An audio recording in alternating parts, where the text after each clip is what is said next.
A mesmerizing morning, everyone. I welcome you all to the second International Conference on Clinical Nutrition and Dietary Lifestyle, organized by Universal Society of Food and Nutrition and associated with BioLeaks. USFN. Universal Society of Food and Nutrition is one of the non-profitable professional associations meant for research and development in the field of food and nutrition. USFN is a paramount body which has brought technical revolution and sustainable development in the field of food and nutrition. USFN is a forum where innovations and research interests could be supported and developed, prioritizing our mutual interest. Our forums and associates constitute of professional leaders, universities, organizations, and associations, connecting each other with a mission to work as a wizard of science for defending the earth. BioLeaks. BioLeaks is a not-for-profit professional association which prominently promotes research and development. We at BioLeaks have brought a revolution in the field of worldwide conferences. BioLeague conferences bring together the professional wizards and the leaders who have explored all the avenues to reinforce the field of life sciences and medicine technology. BioLeaks Worldwide conducts events worldwide which helps in enhancing the skill set of people from diverse industries and form a common platform for eminent personalities, physicians, researchers, doctors, and academicians, professional business figures, and much more. BioLink conferences encourages better comprehension about improvements and progressions over the world through worldwide conferences with the speed of science and technology. We work with a motto of creating a better tomorrow by organizing conferences and creating a better network which helps grow a better tomorrow with the help of advanced technology and achieve. The second International Conference on Clinical Nutrition and Dietary Lifestyle is a prestigious event bringing together nutritionists, dietitians, healthcare professionals, researchers, academicians, and industry experts worldwide. With the theme Exploring Health Through Nutrition, Advancements in Clinical Practice and Dietary Lifestyle, we warmly welcome specialists and researchers to present their findings and participate in this significant conference. Our aim is to delve into the latest scientific breakthroughs, research discoveries, and best practices in clinical nutrition and dietary lifestyle. This conference provides a platform for networking with peers and experts in the field, facilitating collaborations and knowledge exchange. By promoting the dissemination of knowledge and research in the food and nutrition, we strive to enhance health and well-being. Moreover, participation in this event not only expands knowledge but also opens doors to valuable networking and professional opportunities, fostering career growth. I would like to welcome all the honorable dignitaries. Sri Priya Saji, counseling psychologist and nutritionist, Srisha Counseling, a center for nutritional and psychological well-being affiliated to World Mental Health Federation, India, and eminent speakers. I would like to welcome our keynote speaker of today,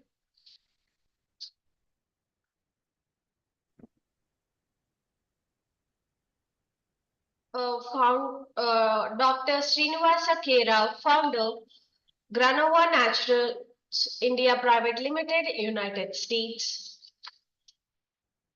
And our next keynote speaker, Dr. Nikhil Khelkar, Joint Managing Director, Director Finance and IT, Hexagon Nutrition Limited, India.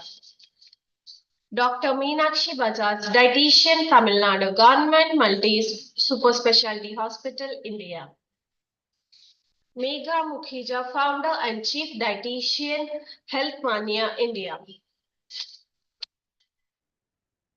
And our session chairs Professor Ruchu Puthlia, Head of Department, School of Science, Nutrition and Psychology, PCETs, Pimpri Chinwad University, India.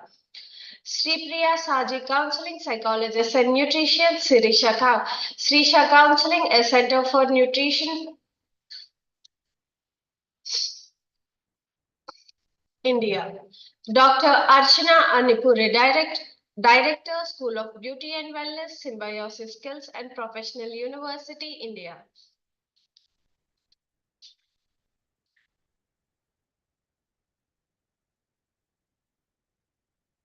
Now I would like to welcome our well welcome speech by Sri Priya Saji, Counseling Psychologist and Nutritionist, Srisha Counseling, a Center for Nutritional and Psychological Well-being affiliated to World Mental Health Federation, India. Ma'am, over to you, please.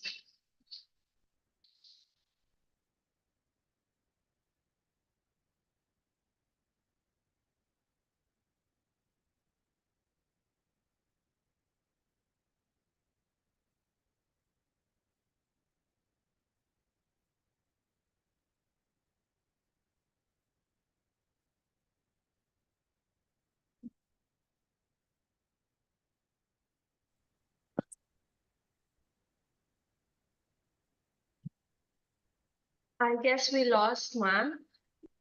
We will move forward.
Before we move forward, I would like all the members and the participants to turn on the cameras for gallery photo.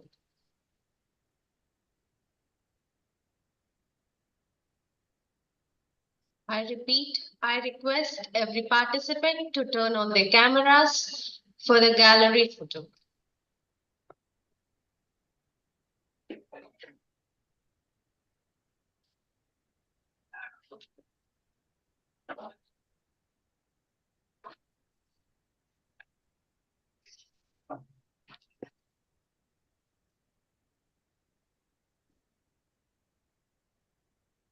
I repeat myself, I request all the participants to turn on the cameras for gallery photo.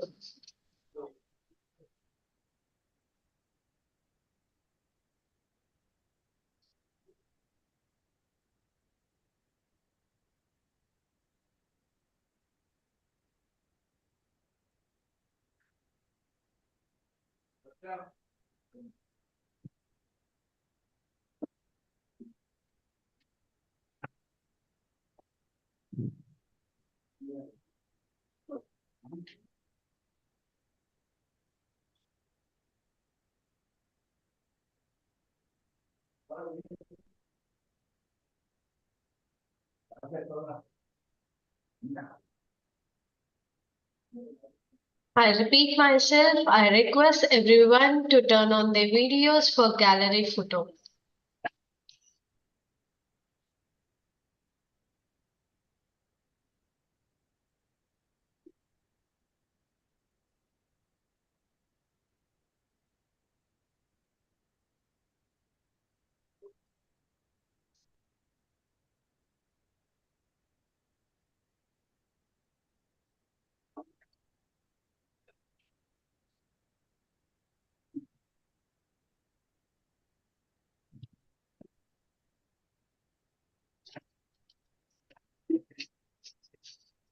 I repeat myself, I request all the participants to turn on their videos.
I request everyone to turn on their videos.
For the last time, I request every participant to turn on their videos for the gallery image.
I thank everyone for joining us today and imparting their expertise with us. I would also take this opportunity to welcome all the presenters from across the globe who have spread their valuable time in enlightening us with their latest research studies.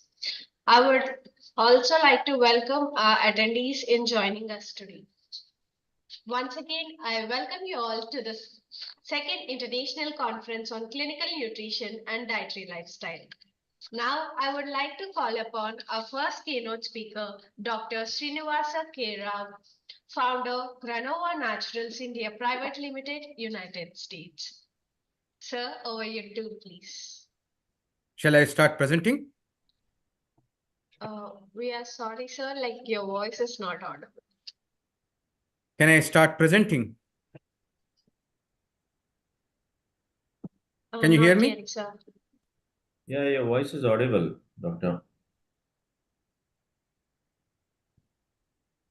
Shall I share my screen and present? You're visible, sir, but we couldn't hear your voice. Oh, then shall I rejoin? Because Not somebody yet. said, Dr. Kalkar, I think, said that you can hear me. Sir, if it's Yes, possible, even try to connect with your headset. he is audible to me also. Like, Yeah, same here. He's audible, I think. Very clear. Yeah, very clear. This is my office, and always I do my presentations without any headset. So I don't have a headset right now. Actually, your voice is not audible, sir. We couldn't hear you. I guess we can hear you, sir. I can hear How you. many? No, let's see this. There are 34 people, excluding myself, 33. How many can hear and how many cannot hear? If I have to get a We are headset, able to hear you very clearly. And we can You are very hear much visible audible, sir. and visible both. very much I audible, think sir. Very I much. think there is some problem at the end of the so facilitator. may I request the one who is saying can't hear, can you remove your headset and try to listen from your laptop?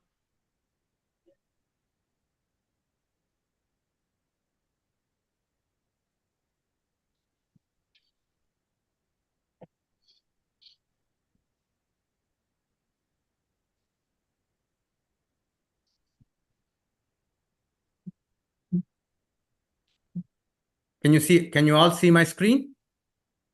Yes, sir. Yes, sir. Yes, sir. Yes, sir. Ah, yes, yes.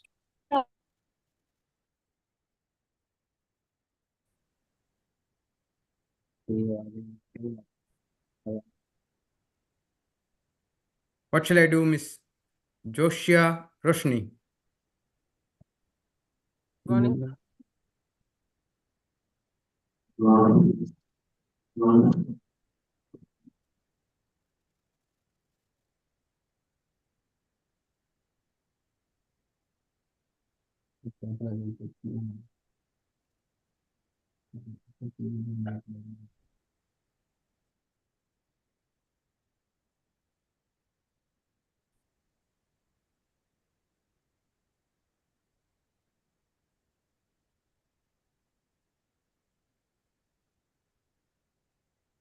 Yes, sir, please go ahead. So shall I start? Because I have only 25 minutes you have Yes, sir. allotted, so I should finish within 25 minutes. Yes, sir, please. Thank you. So sorry for the inconvenience. No, that's fine. Always those things happen.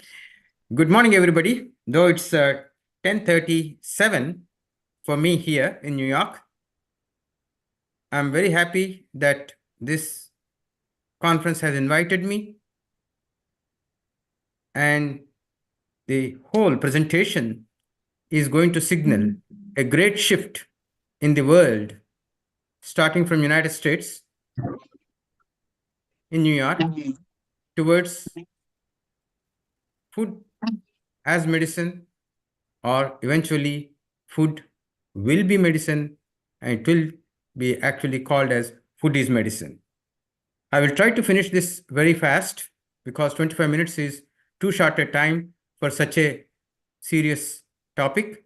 But this is a keynote speaker, so I'll give only key points to take away, and every single slide or every single point can be a full-length presentation. With that, let me start. You all know that there are many species animals in the world. The number is 1.74 million. You can find them in the catalog of life. None of them use doctors, medicines, hospitals, surgeries, diagnostics, yet only human does. This is the irony of the world. We all think that we are Homo sapiens, very intelligent people, but not as a society. Individuals may be brilliant, but as a society, we are not so, because we are not using our food as our medicine. Why is this so serious? In a study of 11 million deaths across the world, they have found that the main cause for death is dietary risk, our food. Sure, everybody will die of some heart attack, something, cancer, or some such things, but the fundamental issue is our food. And this is a very well published study. They have spent millions of dollars to understand this point, rather, to make one simple statement like this. Therefore, I insist that all of us learn something from this slide or the data, that food is a major issue for our health and death even. And therefore, dietary risk is on the top. Why is it so? It is because many studies have shown that we are not eating well, properly, right, all those things. But a study by the EAT Lancet Commission showed very clearly that out of the 11 food groups here, meat, vegetables, starch, eggs, poultry, dairy foods, fish, vegetables, fruit, legumes, whole grains, and nuts. If we are eating it properly, all these colored sectors should have been touching the 100% mark. But most of them do not, or all of them do not accept starchy vegetables, grains. Therefore, that is where we have our big problem with our food and health. Governments, doctors, public health officials always give their recommendations. But why people are not able to understand and get confused what to eat? Because levels of dietary recommendations are in three. One is population level, group level, and personal level. Both the people who are giving these recommendations and those who are taking must understand these differences, then only they can implement the recommendations of scientists, doctors, and the governments. This is an area which requires a lot of attention, not only in India, but all over the world. Now let's understand what is our human body. Human body is a molecular factory. It is a molecular factory as suggested by Dr. Fritz Kahn, and he has published books on this. This molecular factory takes food and water, air for oxygen, and produces energy. That's all. Other than procreating, giving birth to children,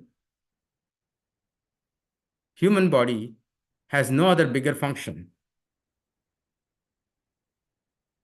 How does this life go on earth?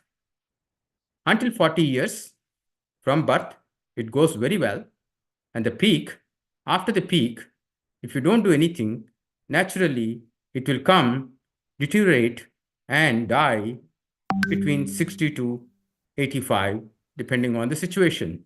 But if you take care and try to do some preventive actions, you can extend 10 to 20 years of the health span, living healthy, and even lifespan, living longer. But if you do some intervention, the current science says you will live up to 120 years. And there are plenty of reasons to believe that all of us living now can extend our life depending on where you start. If you start at 30, 40s, surely you will extend to 120 with the current technologies and understanding of our human body. How does this human body work? This human body has the molecular systems, and they are 20,000 genes, 620,000 proteins, a set of 1 million molecules, chemical molecules. They form the nuts and bolts of human body. And the genes, proteins, and metabolites, they are the ones which are running this factory, your machine. Any difference, any variation within these molecular level factory causes disease, and the correction requires some right kind of molecules which are being given now as medicines with lot of side effects.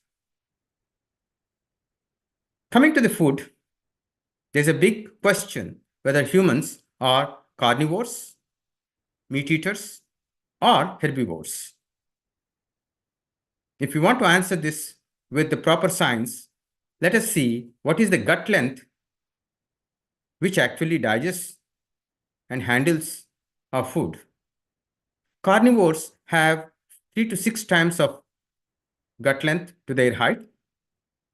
Herbivores have 10 to 12 times gut length to their height. Humans have 10 to 11 times. So definitely, structure-wise, humans are more towards herbivores than carnivores. There's a gap between 3 times to 6 times and 10 times to 11 times, and 10 times to 11 times is closer to 10 times to 12 times. Therefore, mostly humans are, or human gut is designed towards herbivore, but humans are omnivores. We have known that people who eat only meat do well. People who eat only plant foods also do well. But optimal performance and the maximum strength, they are the individual variations of their conditions. Now, food. What is food? You all know proteins, carbohydrates, proteins, fats, minerals, antioxidants, and vitamins. This idea of food as molecules that are important, yes, they are. But now the world is moving towards food rather than individual components or chemical molecules. Our food is digested by the body, not just by ourselves or our health. Our food is digested by the body with the help of microbiome, the small microbes that are in your gut. How many of them are there? 100 trillion.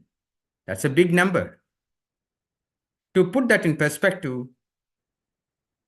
please understand that we have, as human body, 28 to 36 trillion cells. Number of cells wise, these microbes are 4 times more than our body cells. They are very, very important. If there is any disturbance in these microbes, we will have disease. If we do not eat properly, there will be disturbance for these microbiome because they also need food. Their food mainly is fiber and fiber-like. If we balance good microbes to bad microbes, your health is always will be good. This is a very important area that should be taken into consideration like food. So is the food such a big thing? What is the proof for that? There are so many proofs, but I'm giving the latest ones. It's called the cilantro experiment. It is done by a team from Sweden, Lund University, in collaboration with another team from Cilento in France, Rome, near Rome. Dr. Oli Meliander and Dr. Salvetri Di Somma, both of them have decided to do this experiment. In fact, I met Dr. Oli Meliander and Dr. Salvetri Somma in Sweden last year in a conference where they presented this information, this data. What they have done is they have taken 60 people from Sweden to Cilento in Rome, which is a Mediterranean region. They asked the people to eat only local Cilento food for all meals. And the difference is that in Sweden, they will have a lot of butter, meat, and potatoes, plus beer. In Cilento, the Mediterranean diet is not heavily meat, light meat, vegetables, olive oil, red wine. In 15 days, when they were checked for 108 parameters or molecules in their blood and urine, saliva, 83 molecules have turned to be very healthy side. Therefore, even if you take good food for only 14 days, your health will improve very well. So, if so, how many edible plants are there? FAO, Food and Agriculture Organization in Rome, has published that humans have at least tasted 37,000 plants on Earth. Food Plants International has 26,384, and Plants for Future, they have 7,417 plants. Me and my team, our working database has 1,098 plants, edible plants in our database to work with. So we have plenty of plants to eat. I'm sure when you calculate in your own household, how many edible plants, considering the minor ones also, not the major ones, every single plant material that you have even if you use very little, you will have very few of them, probably 100. Even though you have so many hundreds, we are using very less, and that is another reason why we don't have good health. Now, how much to eat? This is another great experiment that was done, proven again and again, and summarized here in a very simple graph. When you eat ultra-processed diet, which means the current burgers and other food items that you get in restaurants or fast foods, and the unprocessed diet, mostly you will get at home. If the diets were presented in random order and matched for provided calorie, sugar, fat, fiber, macronutrients, essentially what it means is the same burger, if it is made at home from the raw materials, and if people is the unprocessed one, if the burger is made in the burger places, that is ultra processed, because they have to store, they have to transport, so they do various things that are making them ultra processed. So what is the result? Both the foods were offered to people and people were asked to eat without any restriction. The blue line shows the ultra processed people ate very well, up to 3000 calories, whereas the red line showed that they could not eat more than 2500 calories in 14 days period. No restrictions, yet they ate less of unprocessed compared to ultra processed. The result is in 14 days, 2 weeks, the ultra processed people who ate ultra processed food, put on weight heavily or double that of those who ate unprocessed. Therefore, how much to eat can be answered easily if you decide what you are eating, ultra processed or unprocessed. If you are eating unprocessed, you can eat as much as you want. Ultra processed, you have to restrict very seriously. What is ultra processed and unprocessed? Take an apple. An apple which is eaten straight is unprocessed, and if it is cut and some things are added and mixed with something else, that is minimally processed. If it is made into a juice, that is further processed. And if it is made into some kind of pastries and other things, then it is highly processed. If it is made into gummy bears, it is fully processed or ultra processed, which is not healthy. Therefore, go towards the food that is minimally processed or unprocessed. These are the ultra processed that you find on the market. Please try to avoid if you want to have better health. When to eat is another big thing. Whatever you may eat, because you have lifestyle, you have taste, it is very difficult to change them. But there is one thing that you can change easily. Within the 24 hours per day, if you can eat only within 12 hours, 11 hours, or 10 hours, or even 8 hours, depending on your situation and your need, you will improve your health very well. Why is it so? It is strange. You don't have to stop eating anything what you are eating until now. Just eat only with a limited period of time. Why is it so that it is so important? If I give one example or in a comparison, when you eat food from your mouth till it is digested fully and your energy is gained, many organs function. They put their effort and give you enzymes. Imagine it is like an orchestra. If all the organs are working properly, the music is very good in the symphony. If they are not working, it is noise and it is terrible. If you eat at random times, it is terrible. Then the next one is when to eat the food, depending on each food item. Banana, everybody says, oh, it is sweet and diabetic people should not eat. Yes, but see, any banana will have all these stages. 5 stages. Underripe with high resistant starch, very good for diabetic people also.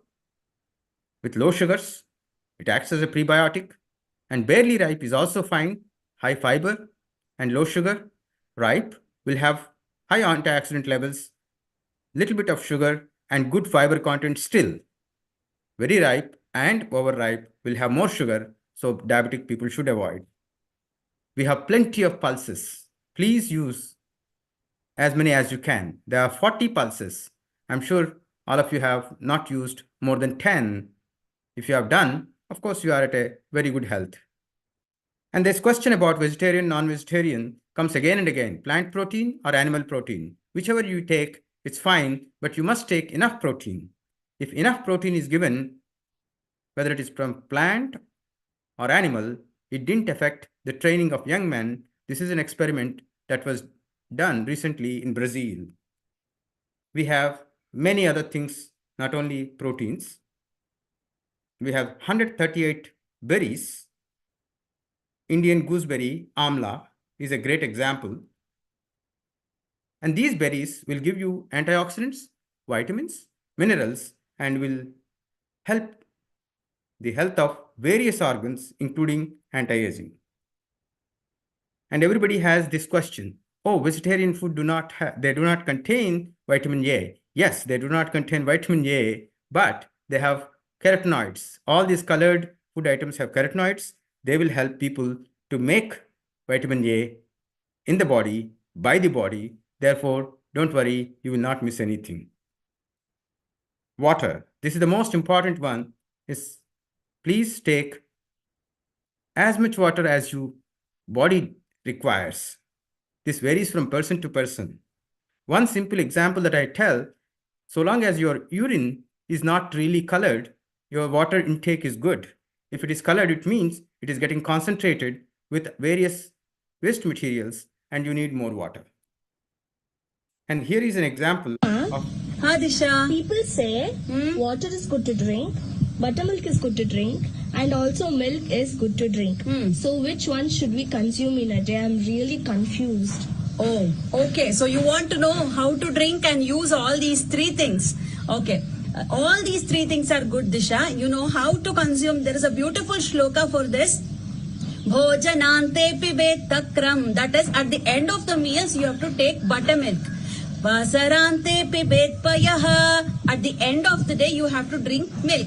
Nishante cha pibet vari. Nishante means at the end of the night, that is in the morning, you have to drink vari. That is water. Tribhir dosho na jayate. So if you follow it like this, your doshas will be balanced in the body and you can remain disease free.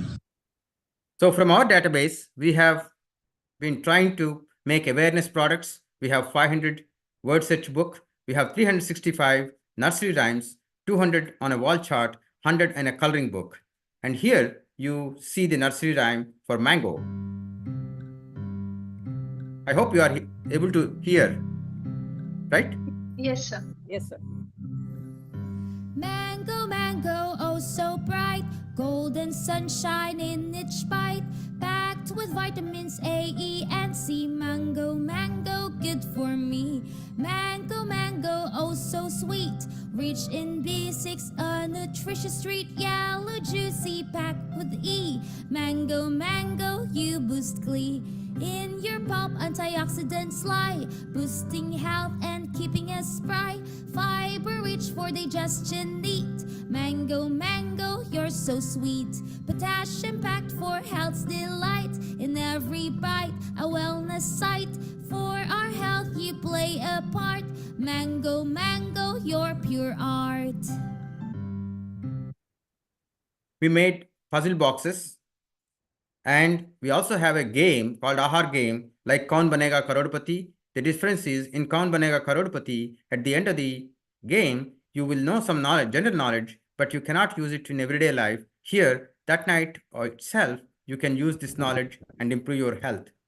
And this is the team that played, and we are playing it again and again. And this is a new era. The new era is we are engineering longevity. We are increasing our health span with a very big change in the medical field, food as medicine or food is medicine. Food is medicine is the new slogan, new campaign of American Heart Association, which is a 100-year-old organization in the United States. It is run by Dr. Mitchell Elkind. Mitchell Elkind and I have been talking about this for the last several months, and therefore I'm so confident it will take into a big way. Why food again? Coming back to every food item is good. There is no food item that is bad. It is the combination, and this slide explains you that combination. If you eat eggs and bacon or meat, and they eventually develop the fats and atherosclerosis and heart disease. But if you eat with garlic and red wine or olive oil, all those in combination will block the atherosclerotic plaques. So understanding the food, eating it in the right combination is the key for better health. If you eat well, you save a lot of money, not only improving your health. This is a recent study from Harvard. Metabolomic healthcare is the new system where you will improve your health. Sorry, I am going another 3 to 4 minutes more because I started late. Shall I stop or shall I continue? Please finish it faster. That's fine. Good. Good. Thank you. So we have 3 different databases. One is disease database, Malakoff's. There are 22,811 diseases. There's a metabolite database called Metabolomics, which has 220 molecules out of 220,945 molecules out of a million molecules. And we have food database with 797 food items with 70,926 metabolites. So if we check these 3 Malakoff's, human database, human metabolomic database, what are the key molecules that are missing in the body? By testing non-invasively, you can come up with a prescription for a food item. How many food items are important for prescription? There are 40 different essential nutrients that all of us must have through food. Other molecules body can make. What are those 40? They are listed here. Not only they are listed here, there are 40 food items that are identified, like example, spinach, iron, magnesium, vitamins, and A and C, K. Broccoli has the vitamins plus folate. So we have such good combination of the food items that normally what we eat, 40 of them. If you maintain these 40 to eat regularly, you would get all the nutrients that you need without any problem. Therefore, American Heart Association is going to have a big plan implemented. It just started. That's when Dr. Mitchell Elkind and I were discussing at the planning stage. Now they are going to do testing, interventions, refinements, then going for definitive trials, just like medicines. Imagine that your hot pepper, what is it good for? People will decide because there's a P substance, and that will be helping for inflammations and other things. And once that knowledge is gained through clinical trials, it will be implemented, and by 2032, prescription will be a common thing for food items. Why do I believe this? In the last century, 10 scientists, as you can see here, their work saved millions of lives. And today, if you calculate properly with the statistical data, they have saved more than 2 billion lives. So I believe that the food work also will save future lives. And further proof, today meaning today itself in the United States, this publication came out, Food is Medicine for Cardiometabolic Health in the Journal of American College of Cardiologists. Same logic, use food as medicine. Dr. Mark Hyman has written a full book on this.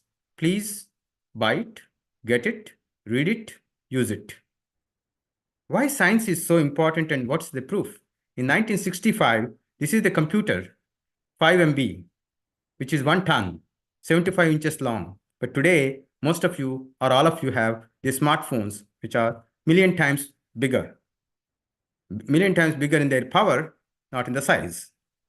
So I believe science will really happen. Not only the science, we are talking about science today because we want to believe the Western science, but listen to this 5,000-year-old hymn, which says that we may live 100 years. Pashyema Sharadasthadam Jivema Sharadasthadam Buddhyema Sharadasthadam Ruhema Sharadasthadam Pushema Sharadasthadam Bhavema Sharadasthadam Bhuyema Sharadasthadam Bhuyasi Sharadasthadam.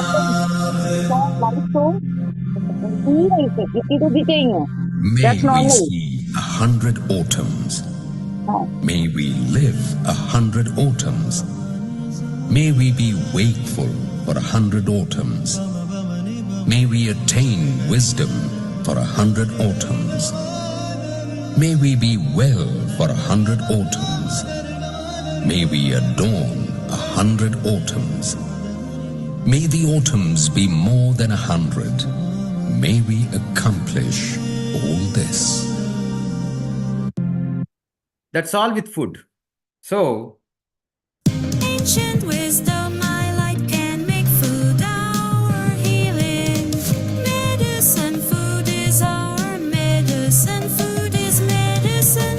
Food is medicine. Food is medicine. done.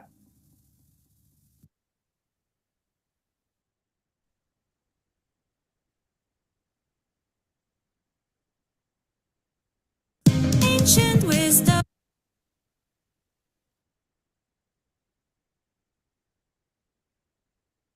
Thank you, sir. Thank you so much for your informative session. Yeah, I don't mean to ask people questions, but this is the last slide. And please conclude. Thanks for everything. Thank you, sir. If any participant have any questions, please message in the chat box. Would be happy to answer you all.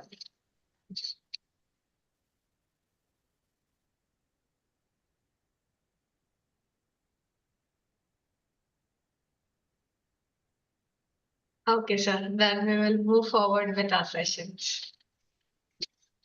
Thank you, everybody. Bye-bye. And I have an open request for all the presenters and speakers here. Every Monday, I organize a session in New York via Zoom. You can present.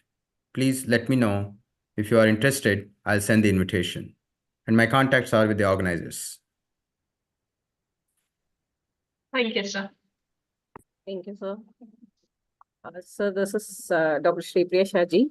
I'm really sorry. I'm supposed to give a welcome speech before you start, but I got stuck in the traffic and I joined late.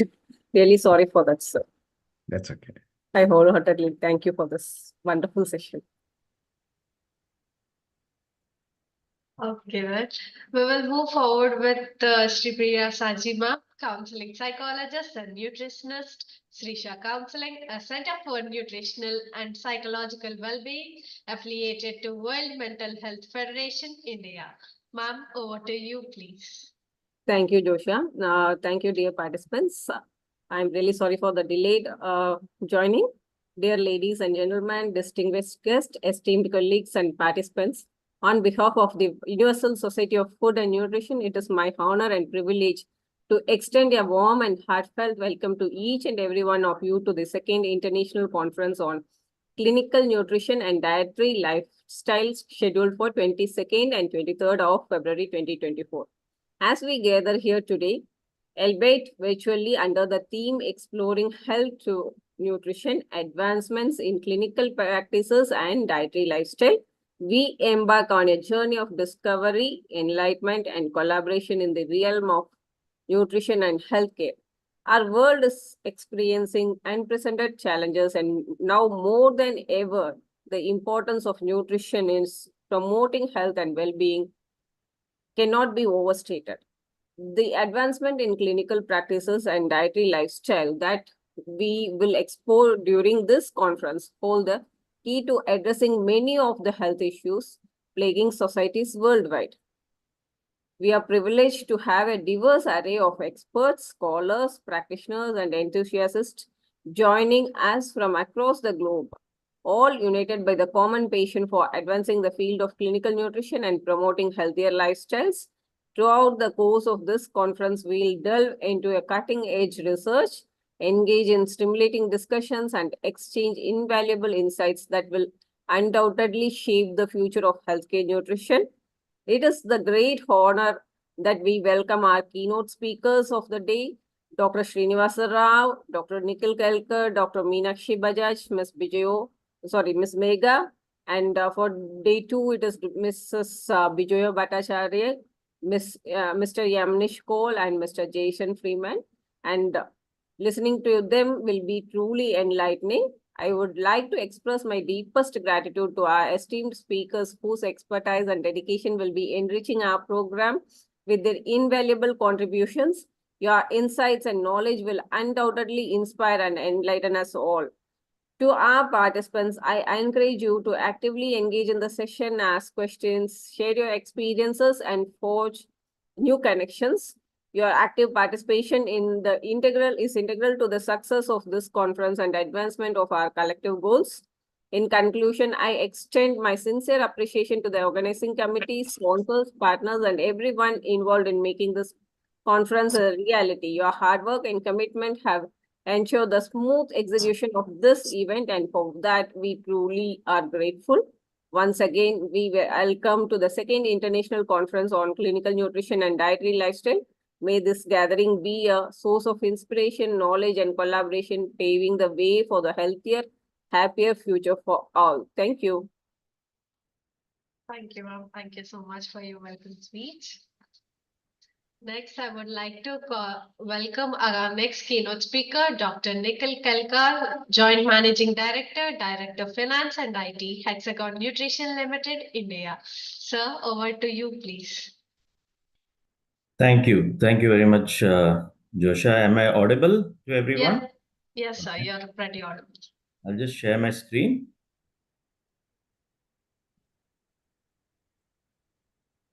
Are you able to see my screen? Yes, sir. And the full screen now? Yeah? Yes, sir. Okay, okay.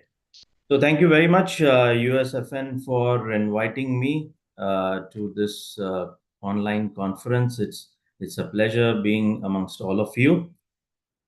So today I'm going to speak about clinical nutrition need of the hour. So what is clinical nutrition? Clinical nutrition is a branch of nutrition that deals with the prevention, diagnosis, and management of nutritional and metabolic changes related to acute and chronic disease and conditions caused by lack or excess of energy and nutrients.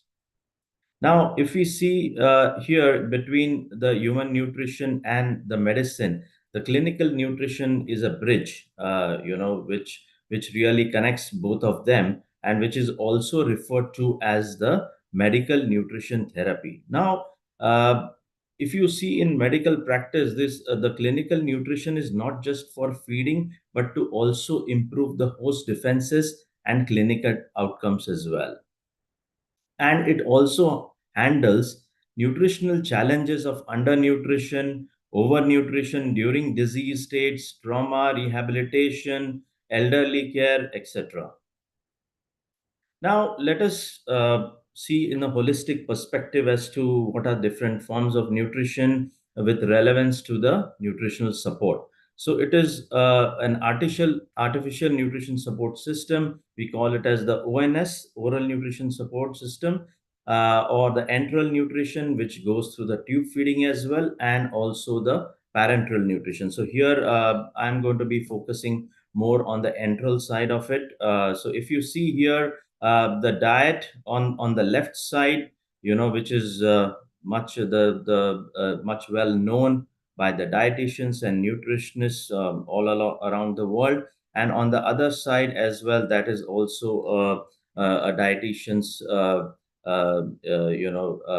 expertise to administer this particular artificial nutrition support. Now, when the nutrition support cannot be met by diet alone, then you obviously have to give oral nutrition supplementation or the enteral nutrition. Now, when you see there in this chart on the left hand side, in the oral nutrition supplements, you have different types of the oral nutrition supplement. They could be a whole protein based nutrition supplement, they could be single protein based, they could be peptide based. Now, peptide is a broken down form of protein, and if you break down the peptides, then you will get the free amino acids. So different types of formulations are available which are based on whole proteins, peptides, or amino acids. Now, whole proteins can be tolerated by people like you and me, but for people who have gastrointestinal inefficiency or GI disorders, Crohn's disease, IBD, ulcerative colitis, for them, there are peptide-based formulas which are based on whey peptides, so on and so forth. So they are semi-digested form of proteins, easy to absorb. In the whole proteins, when you go, there are standard formulas which are normocaloric. So 1 kilocalorie per ml, high energy, high protein. It goes anywhere between 1.5 to 2 kilocalories per ml formula, and also with higher protein content. And when you go to the disease specific formulas, then you will have formulas for hepatic disorders, for renal disorders, for oncology, etc., etc. So this is what the evidence states is that when the gut is available, use it or lose it. So feeding through the gut has been shown by research evidence that should be used wherever and whenever possible. The outcomes of the patient are definitely better. So as I said, that it is the aim of the nutrition support is to prevent and disease specific malnutrition, as well as maintaining nutritional status and enhancing quality of life and enhancing the clinical outcomes as well. So what are the feeding routes of the patients? We'll not go to the left hand side, which is on the parenteral side. We will go more on the enteral side here. So either you can, if the patient can eat orally, then it is normal like you and me, but otherwise the nasogastric tube feeding to the stomach, duodenum, or the jejunum. If it cannot be used from this route, then it needs to be fed directly through a gastrostomy feeds or through a jejunostomy feed as well. So for these, when you feed with the jejunum, you will need a peptide-based formulas, which are a semi-digested form of proteins. Now, let's see the trends and drivers in medical nutrition, or clinical nutrition as we call it, and how this medical nutrition has evolved. Okay, so 1910 to 1950, if we see era of vitamin discovery, it progressed from to 1970, where food as a delivery system was really developed. The first child and infant formulas were also developed. Then dietary guidelines of chronic diseases, micronutrient supplementation, it came more towards 70s to 90s. And 1990 to 2000, then the rise of non-communicable diseases, double burden of malnutrition was recognized, undernutrition as well as overnutrition, diabetes, CVD, etc. And from 2000 onwards, nutrition science is really advancing with new dietary complexities, diet microbiome, host interactions, and different quality and types of carbs, proteins, amino acids, and a personalized nutrition approach as well. Now let's come to this basis of the clinical nutrition, and I will spend a bit more on this slide here. We need to really focus on this aspect, what is called as sarcopenia. Now, sarcopenia in plain terms is a muscle loss. So it has been defined as an age-related involuntary loss of skeletal muscle and strength. Now, This muscle loss can begin at the earliest at the fourth decade of life, so maybe 40 onwards. And this evidence suggests that the muscle mass and skeletal muscle tend to decline in a linear fashion, with about 50% of muscle mass being lost by the eighth decade of life. Now, when we see our senior citizens around, many of you might be treating patients who are senior citizens. You will, and if you know some of your family members from a long time, grandparents, so on and so forth, you would have seen, if you see an older picture as well, and if you see them now, you will see that they have thinned down. They have thinned down, and you can easily see that muscle loss is very much visible. Now, that is a muscle loss where we are talking about from a normal individual point of view. Now, here we will talk about more about clinical nutrition point of view. Now, if you see what is the normal protein requirement for a normal individual like us, 1 gram of protein per kilogram body weight per day. So that is normal. So if we take let's take a 60 kg individual, okay, and so that means 60 gram of protein per kg body weight per day. Simple example, what I can give you is an egg for those people at least who eat eggs. One egg is about around 6.5 grams of protein. So to get 60, for us to get 60 grams, you'll need at least to eat 9 eggs per day, which is I might not say it's possible for normal human beings like you and me, and in a normal daily lifestyle what we have. So is it really, the question here is that, is it really possible for us to supplement all the protein requirement from a normal diet alone? And many a times the answer will be no. In a few times it might be possible as well, but very difficult on that. So this question becomes even more pertinent when the patient is admitted in the hospital. Okay, now if we go back to nutrition science, medical science, physiology, go back to our physiology textbooks, we'll see that there are storage for carbohydrates and there are storage for fats as well in the body. Now, carbohydrates are stored as glycogen in the liver and skeletal muscle. Fats are stored in the liver subcutaneously as well as in visceral fat. Okay, so that means they are readily available for the body to utilize as and when required. For example, if you don't eat for a while, your liver will start utilizing the glycogen in your and start processing it into glucose, and it will give you instant energy. And otherwise, your body will start burning the fat, and that will give you the energy. However, there are no stores of protein readily available in the body like carbs and fats. Okay, the protein is completely converted into skeletal muscle as required. So whatever protein we consume will be converted into that, and whatever is excess remaining, that will be converted into fats. So that means that when protein is not readily available as and when the body requires, and this goes more so in a catabolic state when the patient is admitted in the ICU, in the hospital, or the patient has specific clinical needs like a hepatic or a renal patient, a cancer patient. And that's the reason, that's the need for clinical nutrition to be really supplemented whenever and wherever it is required, when the requirement cannot be met by the diet alone. So this will provide that protein and the calories to meet the protein calorie deficit in those needed times, either in the hospital or outside the hospital as well. So that is the basis for the need of clinical nutrition. Now, there are some other factors as well which have the need for clinical, which enhance the need for clinical nutrition.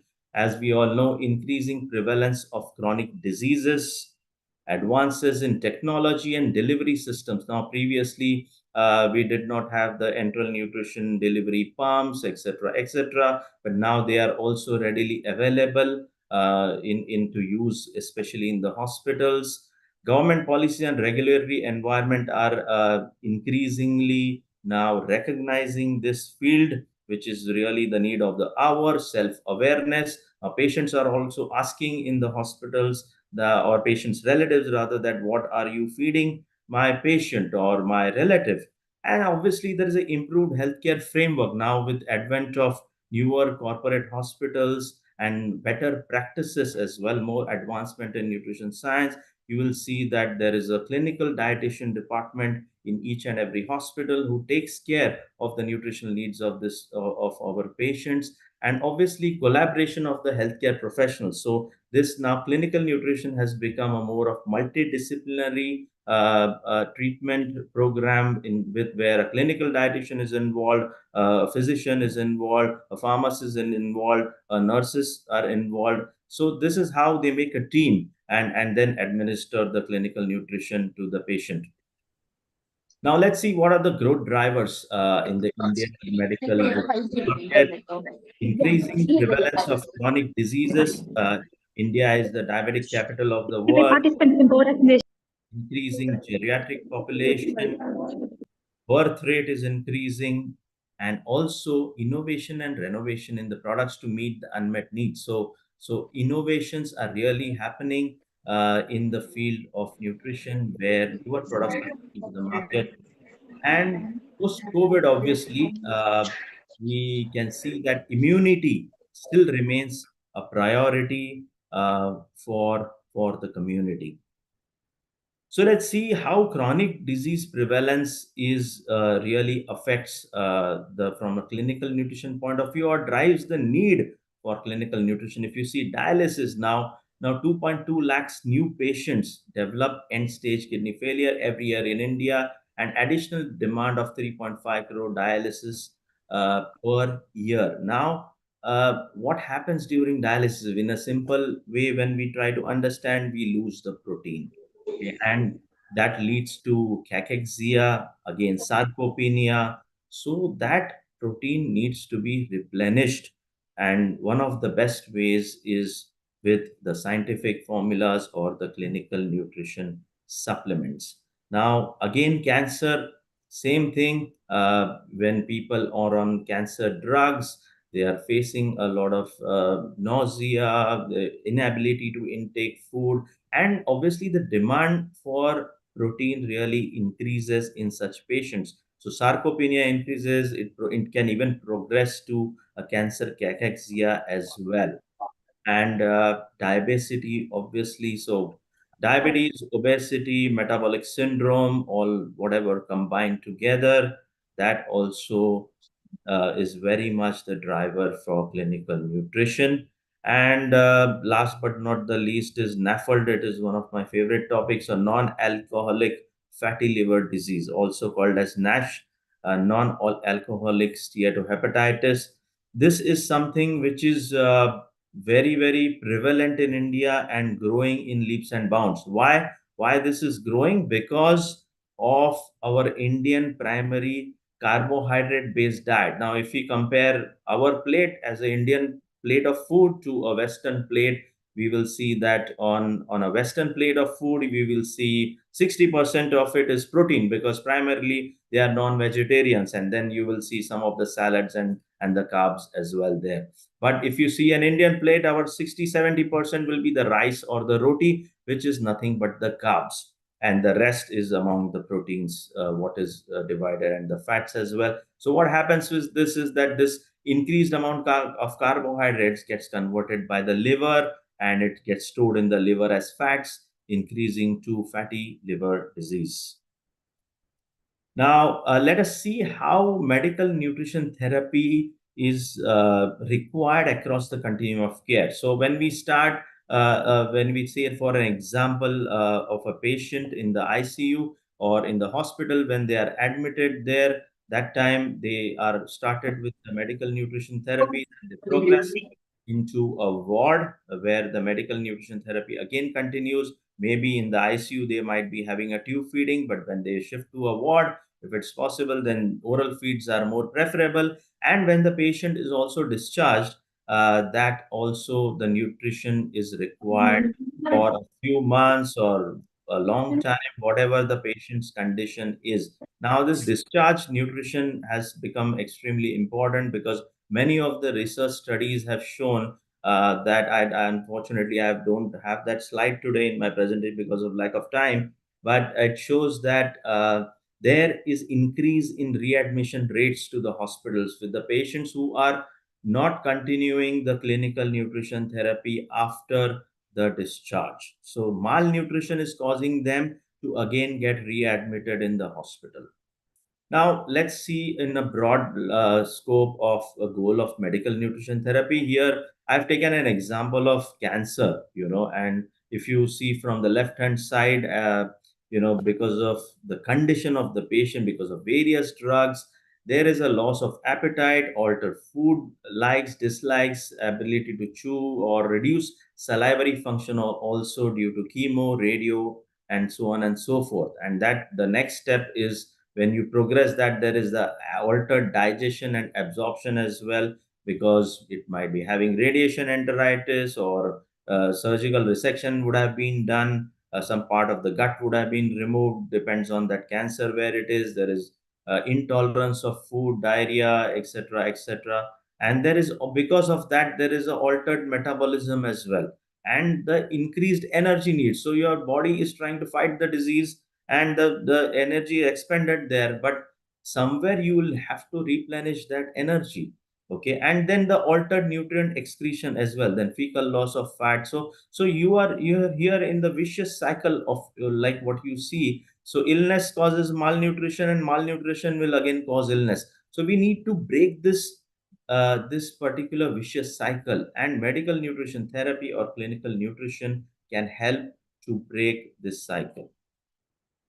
Now, let's see a very important aspect which is still prevalent in India in many of the regions, and that is the kitchen feeds.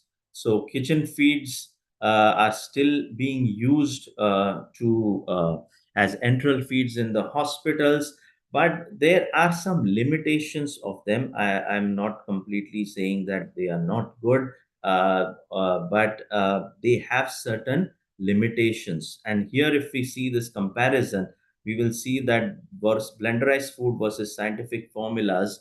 Blenderized foods, the nutritional content every time cannot be standardized. You cannot know, because every time a different quality of the food ingredient might be used. Sometimes some wheat from somewhere, or some rice from somewhere, or some dal from somewhere, etc., etc. And also as compared to the scientific formulas, where the formulas are standardized, so much of protein, so much of carbs, so much of fats, so much of vitamins and minerals in each serving per 100 gram per 100 ml, etc., etc.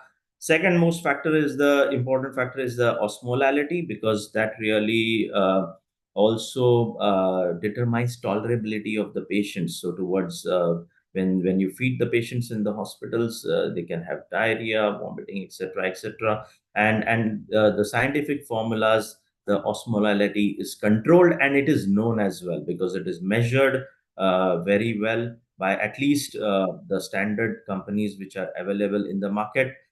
Digestibility and tolerance, again, a very important factor. So the blenderized feed sometimes might not be tolerated, while as scientific formulas, they have different. As I said, we can have whole proteins where the patient can tolerate them. We can have peptide-based formulas where the patient is GI compromised, so on and so forth. So better tolerance there. High viscosity, if you see in that, especially in tube feeding, high viscosity in blenderized feed, as well as the scientific formulas, the viscosity, the rheological properties, what we say, of flow properties, are very well calculated and measured at that manufacturing stage itself. And calorie dense, to make a blenderized food calorie dense sometimes becomes very, very difficult. But here you can have different kind of formulas based on the different requirement of the patient. 1 kilocalorie per ml, 2 kilocalorie per ml, 1.5 kilocalorie per ml, so on and so forth. So a very interesting study has also been done by Dr. Krishnan Sriram, where he has compared both of them. He has compared microbial quality of blenderized food and scientific formulas, and a very beautiful study. If you come across that, you should see that So it is very difficult to control microbiological quality in the blenderized food as well, which is not the case with the scientific formulas. Also, a very good study has been done by one of the dietitians in India, where they have also compared the cost of blenderized food versus the scientific formulas. So, and in that, it has been found that when to make blenderized foods, there the cost of making that, the people involved, of the materials, the methods, the fuel costs, everything has been compared, and in that, compared to the patient cost for the patient as well, it has been found that the scientific formulas are very much lower cost in the long term, to say. Now, benefits of enteral versus kitchen, I have said already, but reduces length of stay in the hospital. Why? Because standardized nutrition, we know how much protein calories we are giving, better tolerance, faster discharge, less readmissions, and overall better clinical outcome and lowers cost of treatment. How I said, because that I have already said. There are many studies which are already available which prove that early nutrition intervention leads to early discharge of the patient. So length of stay is decreased, and thereby it lowers cost of treatment for the patient as well. Now, guidelines for clinical nutrition. There are a lot of guidelines which are available today. The American Society, ASPEN, European Society, the ERA Society. We have IAPN in India, and there are ICMR and NIN as well. Now, what do the guidelines say? So ASPEN in 2022, energy requirement 12 kilocalories to 25 kilocalories per kg body weight per day, and protein requirement in the ICU is 1.2 to 2 grams per kg body weight per day. So we saw in my slide of sarcopenia that it was 1 gram of protein per kg body weight per day for normal individuals. But when the same individual goes into the ICU, it goes to 1.2 to 2 gram of per kg body weight per day. ERAS is enhanced recovery after surgery. So it essentially does on the carbohydrate loading guidelines. So as you have seen, or if you have participated in marathons, you see that how the people load themselves the carbohydrates the day prior to their run. Okay, and why is that? Because when you are going to run the next day for 5 kilometers, 10 or whatever 20. It should give you a sustained energy. Similarly, it is compared for a surgery as well. And then the SPEN guidelines are also there, and immunomodulating guidelines are also there by the European Society. I'll just move a bit fast because time is running out. SPEN 2022, in the Vienna Declaration, it was declared that nutrition care is a human right, truly, and we as custodians of nutrition, we very well support this. Also here from our own country in Chennai, last year in IAPN conference, we had the Chennai Declaration as well, that medical diagnosis should include nutrition diagnosis as well. So this is now a well accepted form of a entire gamut of medical treatment, and clinical nutrition should very well be a part of it. So the journey of nutrition is evolving, and we have to follow more and more of evidence-based nutrition. Now, here the big challenge in India, especially, is that we have to be aware and beware about spurious brands. A lot of counterfeit supplements are available, which are low cost, but might not be very great, or might even prove harm in the future as well. What are the microbiological parameters? So please be aware. Please see what you are using, what is the company behind it, and where are they manufacturing it. So in conclusion, the maintenance of appropriate nutrition in patients with acute and chronic illness is a fundamental part of patient care, and this is very much evolving in India as well, as I showed in that Chennai Declaration. Ingredients in nutrition formulas can make a difference to patient response. For example, there are different forms of proteins, say whey protein, soy protein, milk protein. Now, sometimes the combination of this also can give you a better amino acid profile when your patient really needs it. So make sure that you are evaluating all these things whenever you are choosing your formulas for your patients. FSSA has guidelines in place, FSDU, food for special dietary use, and food for special medical purposes. Regulatory guidelines on the quality of the ingredients still remains a bit of challenge. Yes, we all need to really beware of that, and it's our choice what we choose ultimately. And clinical nutrition is making the inroads into mainstream medical sector for diagnosis and treatment of chronic diseases. So thank you very much, USFN, for inviting me to this conference. It was a pleasure speaking to all of you. You can connect to me on LinkedIn, and I'm available to answer any questions at any point of time. Thank you very much. Thank you, sir. Thank you so much for the informative session. I guess everyone will have a clear idea now about clinical nutrition and all. If any of the participant is having any further questions, kindly drop a message in the chat box. So sir would be answering that. So next we will be moving to our next keynote speaker, Dr. Meenakshi Bajaj, dietitian, Tamil Nadu Government Multi Super Specialty Hospital, India.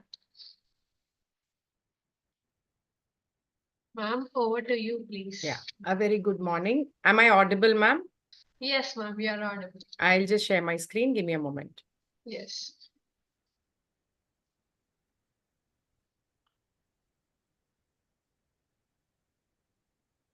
Is my screen visible? Yes, ma'am. At the outset, I'm truly grateful to USFN for giving me the opportunity to be talking to you about gut dysbiosis, both in health and critical illness. The next 15-20 minutes will be sharing some amount of experience and the evidence which I have gathered in the past few days in preparing this presentation. So when we talk of gut dysbiosis, one needs to understand that, our gut is basically not only a conduit or a tube, I would say, to pass food, but actually it harbors more than 40 trillion microorganisms, which in fact form the immune organism. In fact, if you would have heard Dr. Kelkar talking, he did make a mention that post-COVID also, our immunity is equally important. And I would say gut is a very, very important immune organ, apart from its job of doing the gastrointestinal digestion and absorptions. So when we talk of the gut, the microbiome actually changes from stage to stage. I would say at time of birth till elderly, you would find that there is a change in the gut microbiota.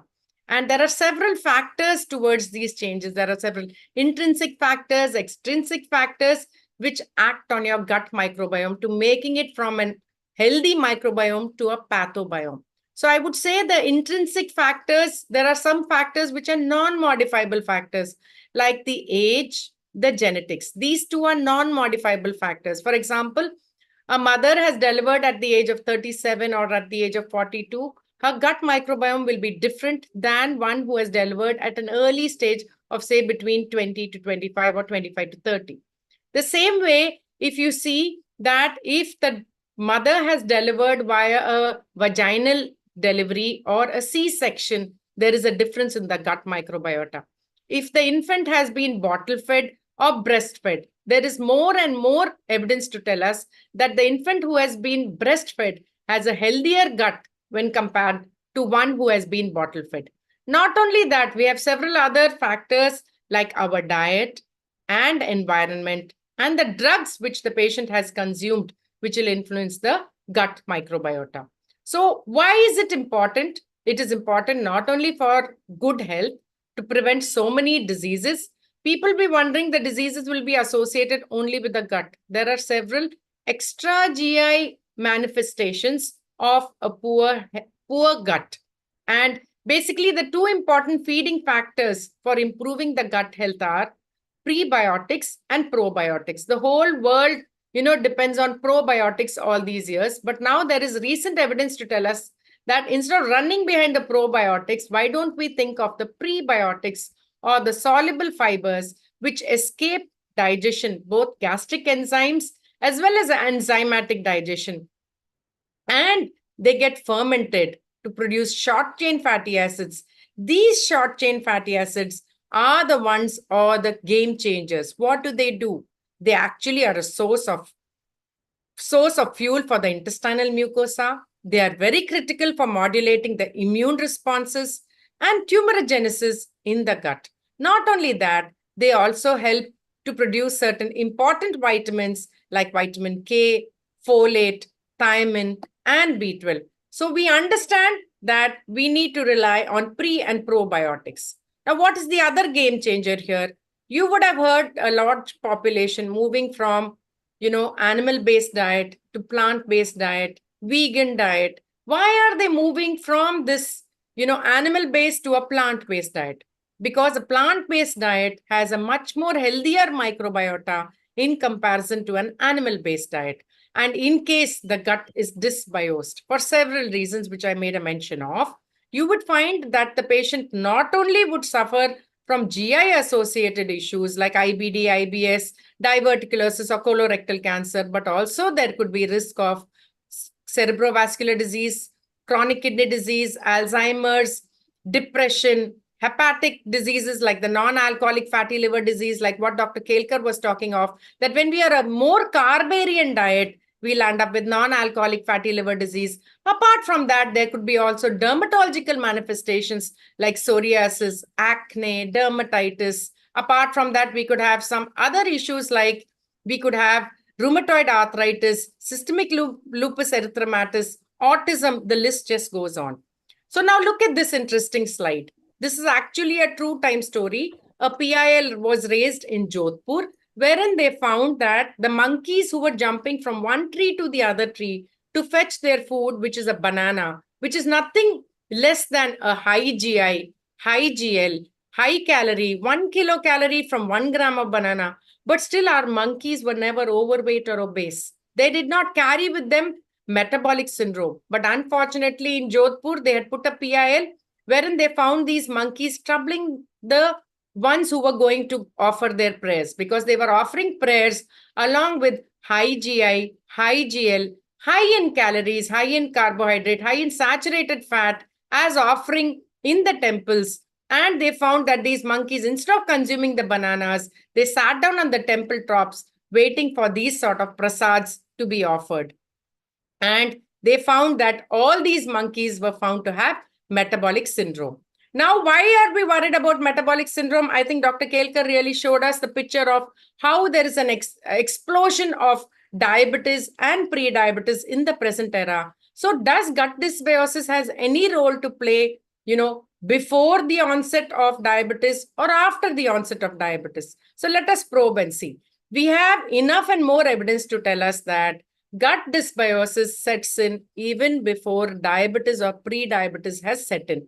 And once pre-diabetes or diabetes has set in, the gut dysbiosis worsens insulin resistance and leads to poor glycemic control. And when there is poor glycemic control, it's like a vicious cycle. It once again acts on the gut to develop a pathobiome instead of a healthy microbiome. Now, what really happens in gut dysbiosis? You would find that there is decreased insulin sensitivity, increased insulin resistance. There is a leaky gut because of which there is bacterial translocation. As dietitians or as those workers, professionals who are working in a hospital or in an ICU, you will understand that when a patient is put on nil per oral, and if you're not fed enterally, you're feeding the patient parenterally, you would find there is maximum bacterial translocation. So that's what happens even in a dysbiotic gut. There is bacterial translocation. There is increased leaky gut, increased intestinal permeability, which also worsens the inflammatory markers like interleukin-6, TNF-alpha, increasing the HbA1c. And obviously, when the gut is dysbiosed, there is decreased production of short-chain fatty acids. Now, this is a very, very interesting slide, though it's a very busy slide. But I would want to spare a few minutes on this slide, which tells us that there is a crosstalk between the gut and all the organs, all the organs.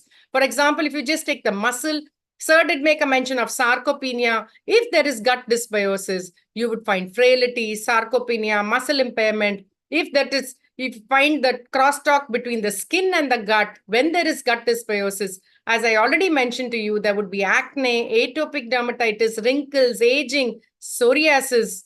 Apart from that, if it is affecting the kidney, you will find AKI or nephrolithiasis, chronic kidney disease being progressing, nephropathy, and early initiation of nephropathy because of poor glycemic control, which could be associated with gut dysbiosis. Apart from that, we have associated with the lung, wherein we would see ARDS or we would see COPD. With reference to the brain, unfortunately, you would find there could be influence on the regulatory, metabolic, behavioral, and hormonal function of the brain. Last but not the least, you would see a lot of population suffering today with irritable bowel syndrome. This irritable bowel syndrome could be sorted by sorting out the gut health. Apart from that, we have stress, anxiety, depression, autism, the list just goes on. So all these crosstalks between the gut and the various organs tell us how important it is to maintain a healthy gut. Now, it doesn't stop with that. If a patient is critically ill or in the ICU, we can expect multiple organ damage because of the transformation of a healthy gut to a pathobiome. You will understand that the moment a patient has wheeled into the ICU, a healthy gut, a patient having a healthy gut has been wheeled into the ICU, it just takes less than 6 hours from the healthy gut to become a pathobiome. There are several reasons for this, obviously. You will find that the endogenous modulators in the ICU could be GI dysmotility because of dyselectrolytemia or because of not feeding enterally, feeding parenterally, or poor glycemic control, increased production of catecholamines. All these, what do they do? What do they do to the gut microbiota? They decrease the healthy microbiota, that is the firmicutes and the bacteroidetes, and increase the pathogenic bacteria like the proteobacteria. Also, there is some more science to tell us that neuroinflammation is also part of in the ICU when the gut is dysbiosed. What else do we understand with reference to, gut health? I would say that there was a study done in 2023. It was published in 2023. And what did they find? It was a retrospective single center cohort study of 3,032 critically ill patients, wherein what did they do? They had 3 different groups: ventilated associated pneumonia free survival, infection free survival, and overall survival in all the patients. So these 3,032 patients were split into 3 categories. What did they find? They found changes in the gut microbiota in a sub-cohort of 116 patients. What was the reason for this?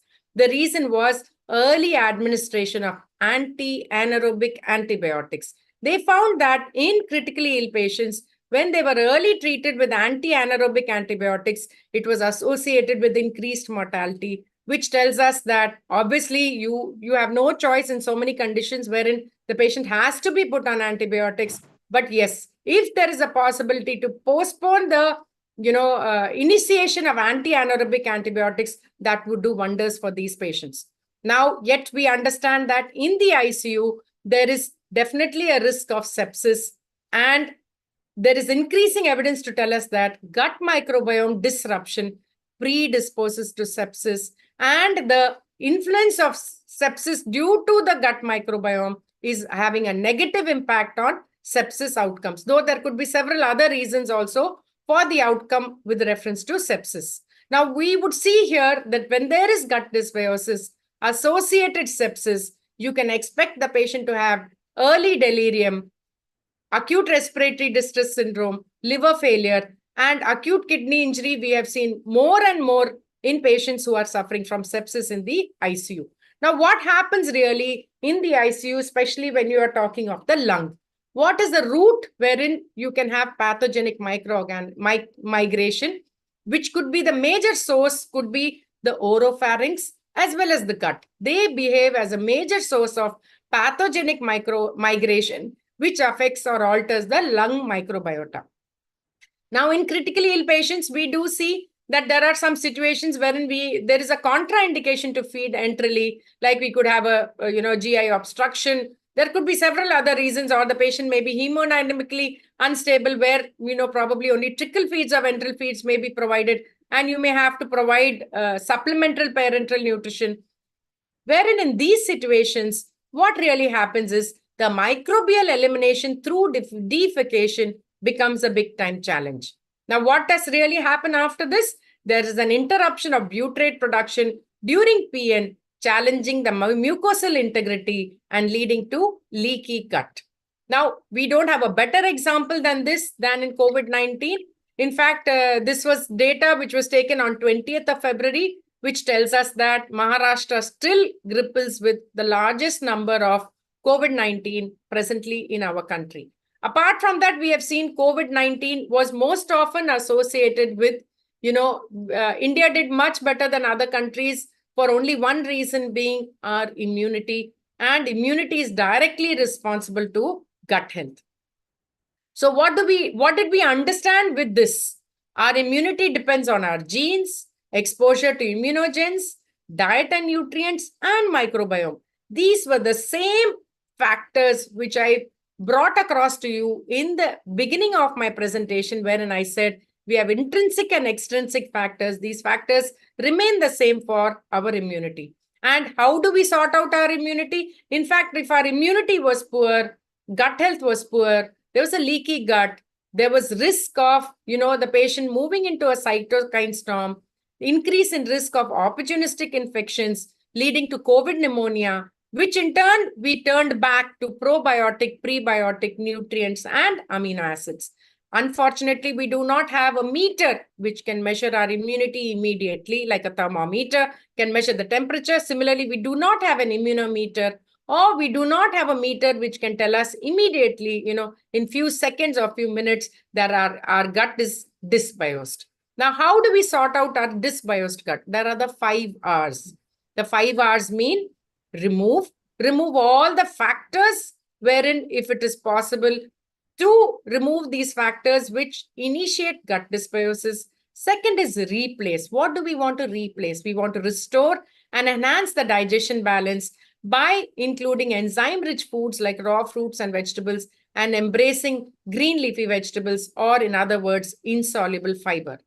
Then re-inoculate. What do we want to re-inoculate our gut with? We want to re-inoculate our gut with prebiotics. Obviously, this is in the non-critically ill or the non-ICU category of patients. Obviously, this is for patients who are not patients. Probably it could also be healthy individuals or who are just, recovering from a particular hospitalization. How do we re-inoculate these healthy microbiota?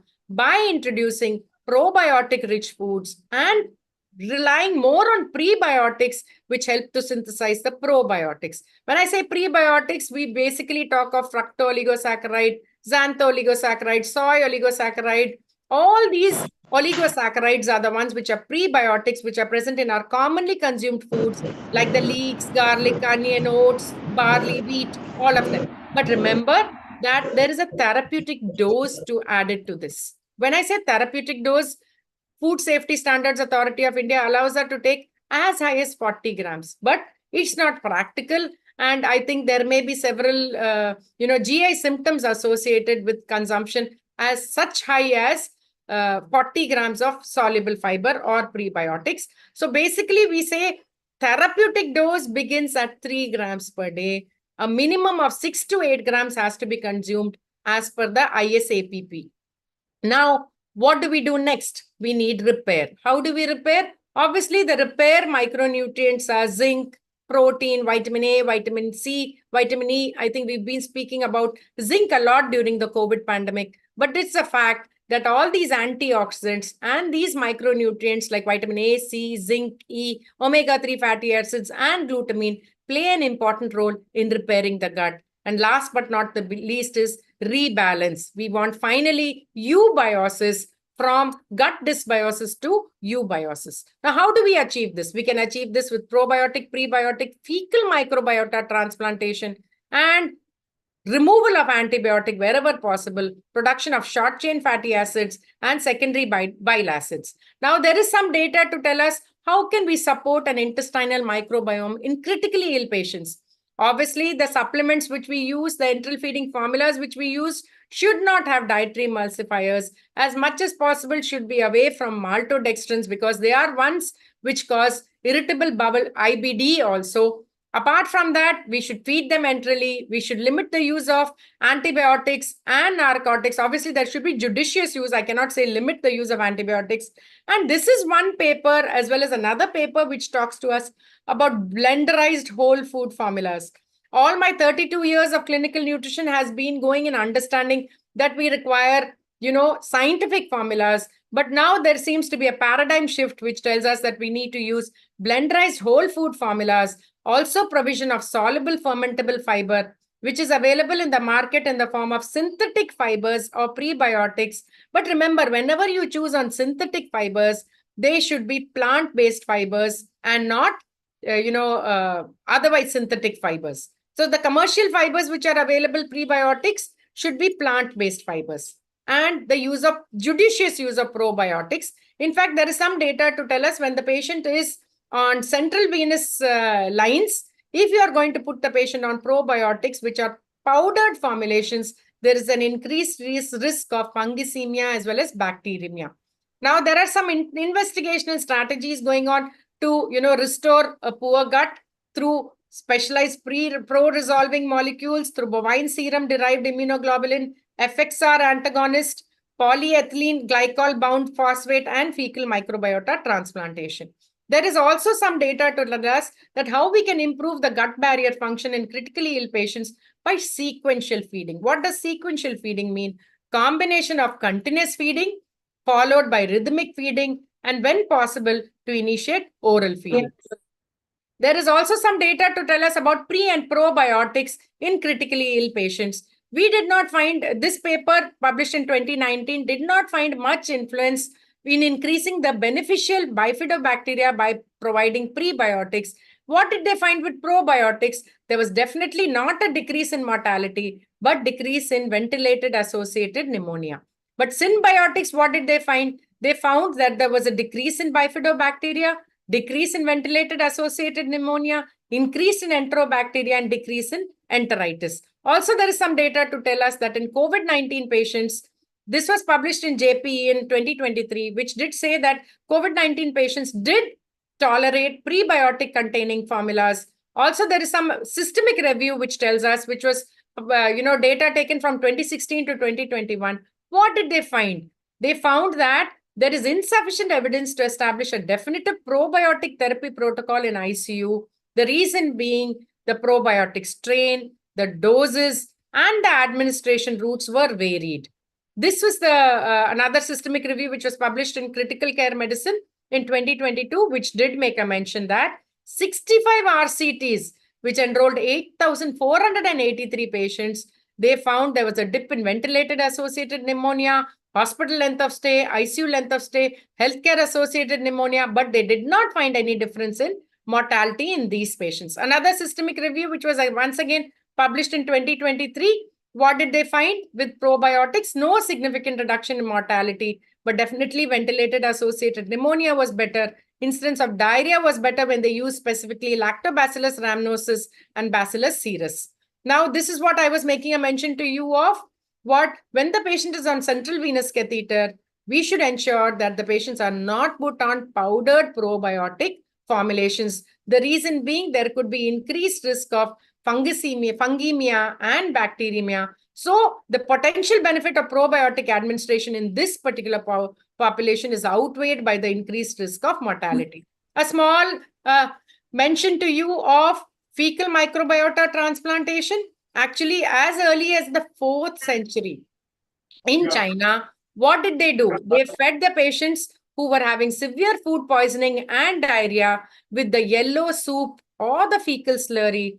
Also, they found that in the 18th and 19th century, during the World War II, those German soldiers who suffered from dysentery were also fed on human excretions. And now, during those days, as early as 4th century, and today we are sitting in the present era, where the patients are being fed freeze-dried oral capsules or fed via nasogastric feeding instead of feeding them orally.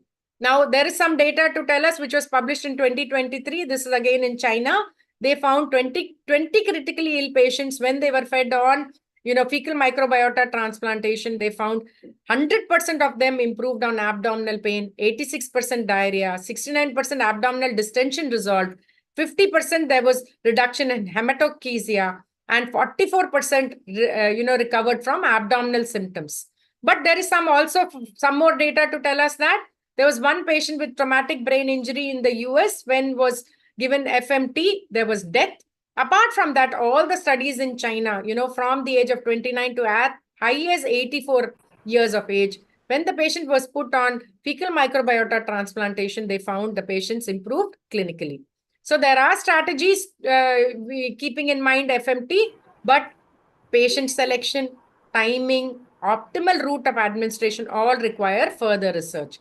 But remember, it is noteworthy that FMT thus has proved to be safe even in highly immunocompromised patients. So whether the patient has moved into sepsis, prior to sepsis, or severe antibiotic-associated diarrhea in the ICU, there is some data to tell us that FMT has been useful. So finally, with prebiotic, probiotic, FMT, synbiotic, we can achieve these 5 Rs. So the final take home would be early enteral nutrition with prebiotic than concentrating on probiotic.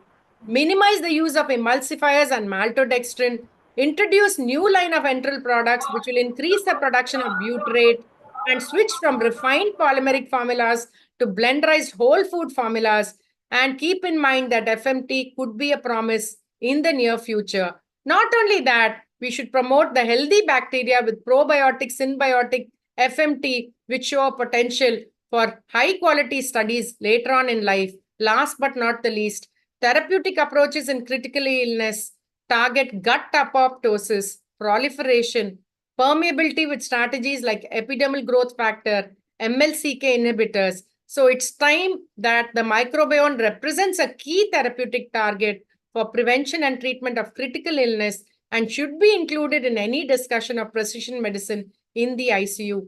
Every day we live and every meal we eat, we influence the great microbial organ inside us for better or for worse. So according to the Rig Veda, aham annam, you are what you eat. I would say better to go plant-based. And it's interesting to see that a carnivore animal also is moving towards herbivorous. So this has an important role to play from moving animal-based diet to plant-based diet. And gut health improves performance in all forms. So medical nutrition therapy would say at least consume 28 grams of total dietary fiber, in which the functional fiber, I would say prebiotic, should at least be 4 to 6 grams per day and go plant-based.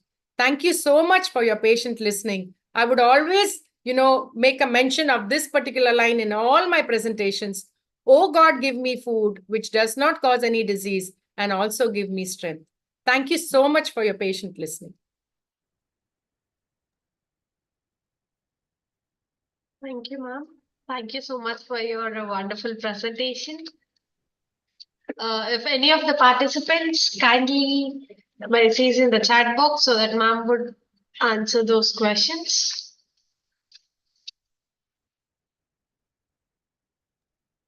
So next we will move up on to our next keynote speaker, Dr. Megha Mukhija, founder and chief dietitian, Health Mania, India. Ma'am, over to you, please. I'll just share my screen. Just give me a second. Yes, ma'am.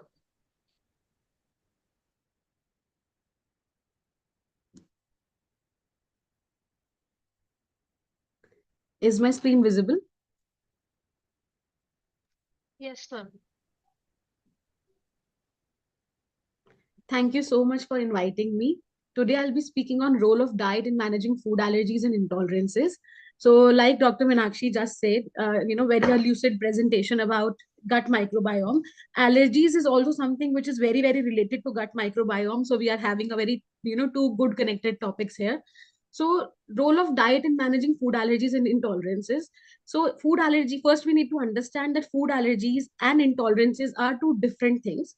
And people generally get confused between amongst the both of these.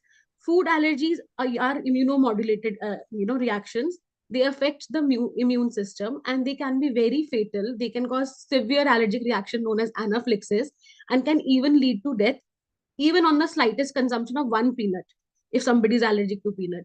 And food intolerance, on the contrary, is something which is not, which is like a slow killer. It will actually deteriorate the quality of life, will give digestive discomforts, will lead to malabsorption, and those malabsorption and the lack of nutrients can lead to bigger diseases, but it cannot cause immediate death like food allergy.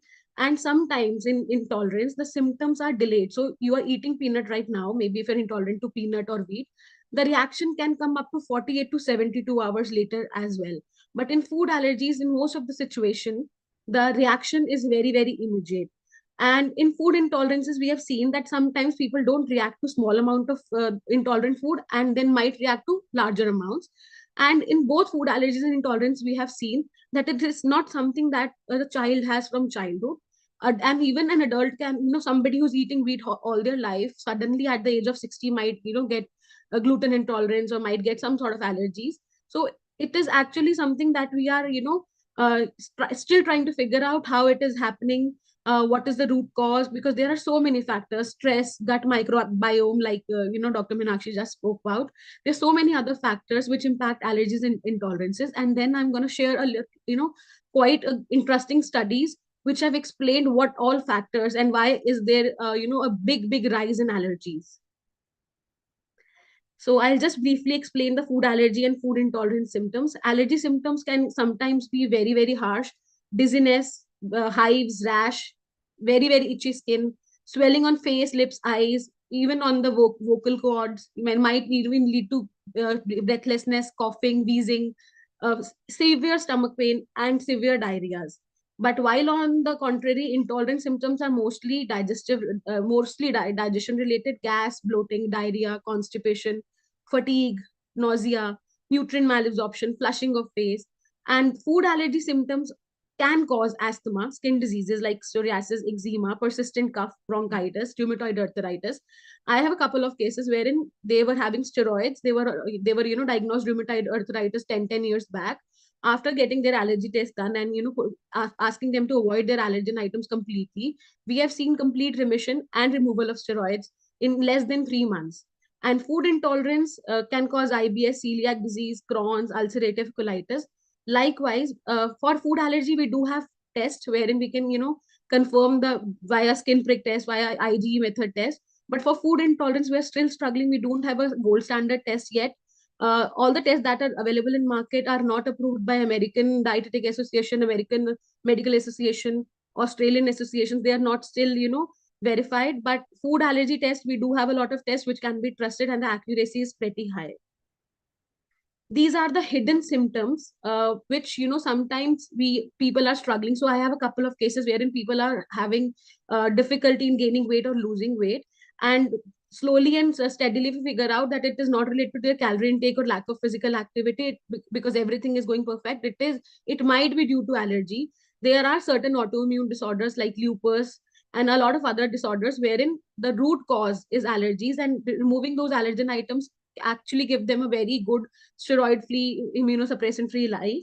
And a lot of other symptoms which I've mentioned, like blurry vision, headaches, migraine, cold and flu symptoms, heart palpitations, mouth sores, blood sugar issues, blood pressure issues, fatigue, sleep disorders, stress, insomnia, depression can also be caused by food allergies in some scenarios. And tomato allergies, one of the allergies which is known to affect tomato, soybean allergies are known to affect mood a lot. So anybody who's going through depression, if you tell them to cut down a little bit on tomato, we have seen very, very good improvement. So this is a glimpse of an allergy test, which is IgE assay based allergy test, wherein there is one IgE, which is the total IgE, which we can get tested everywhere. And then there are specific IgE to every certain food, which is mentioned here. The normal value is less than 0.35. Anything that is above 0.35 is known to cause allergies. So for example, in this case, almond, Ajinomoto, soya bean. So we as Indians sometimes get struck like only milk and wheat are the top allergens, or we are struck to the top 8 allergens. But surprisingly, when I get it tested, I have seen that the spices could be the root cause. their nuts could be the root cause, pulses could be the root cause. So the allergies are vast, and they are very different for everyone. So getting specifically tested for people who are having allergy flare-ups is very much needed. So this is the connection. This is a study done in China, which has shown the role of diet and nutrition in allergic diseases. The evidence suggests that diet and nutrition play a key role in development and severity of allergic diseases. Dietary components can differentially regulate allergic inflammation pathways through host and gut microbiota deprived metabolites, therefore influencing allergy outcomes in positive or negative way. So like we say, you are what you eat. So if you eat good, the chances of getting inflammation and allergic diseases are very low. If you don't eat good, the chances of getting allergic diseases and intolerances are very high. Secondly, it's not about what you are eating, it's also about the environment you are in, the lifestyle, the workout, everything impacts allergies. And people who are physically active, who are mentally at peace, those who are not stressed and don't know how to manage stress and eating good, have lesser chances of getting allergies and metabolic related disorders. So these are the, out of that study, these are the risk factors that were studied, that these are the leading risk factors in the urban population which leads to allergies. A very high energy diet, a very high protein diet, sometimes when, like in USA, people eat a very high protein diet because most of them are non-vegetarians and they are eating too much of protein than their body can digest. So a very, very high protein diet can also lead to inflammation if you're not utilizing that protein. So it is important to know how much is good. It is not like, going overboard on a good thing is also not a good idea. High saturated fat diet, high omega-6 fatty acid rich diet, low total dietary fiber, low vegetable and fruit intake, high simple sugar and processed food, donuts, pastries, and low level of zinc, iron, vitamins like A, D, E, and B12 also increase the risk of getting an allergy, sometimes in the initial stages of life, sometimes in the later ages of life. So there is a close connection between nutrient metabolism and allergy. So this is a one table which I have taken up from that study. So it is known that all the allergic foods are mostly high calorie animal foods, animal fat and animal protein. Their saturated fat intake, medium chain, high intake of medium chain fatty acids actually lead to the increase in TSLP, IL-25, all the inflammatory cells, and then this leads to increased IgE production in the beta cell. All the inflammation, all the histamines are coming from the foods which are high calorie, animal food and animal fat.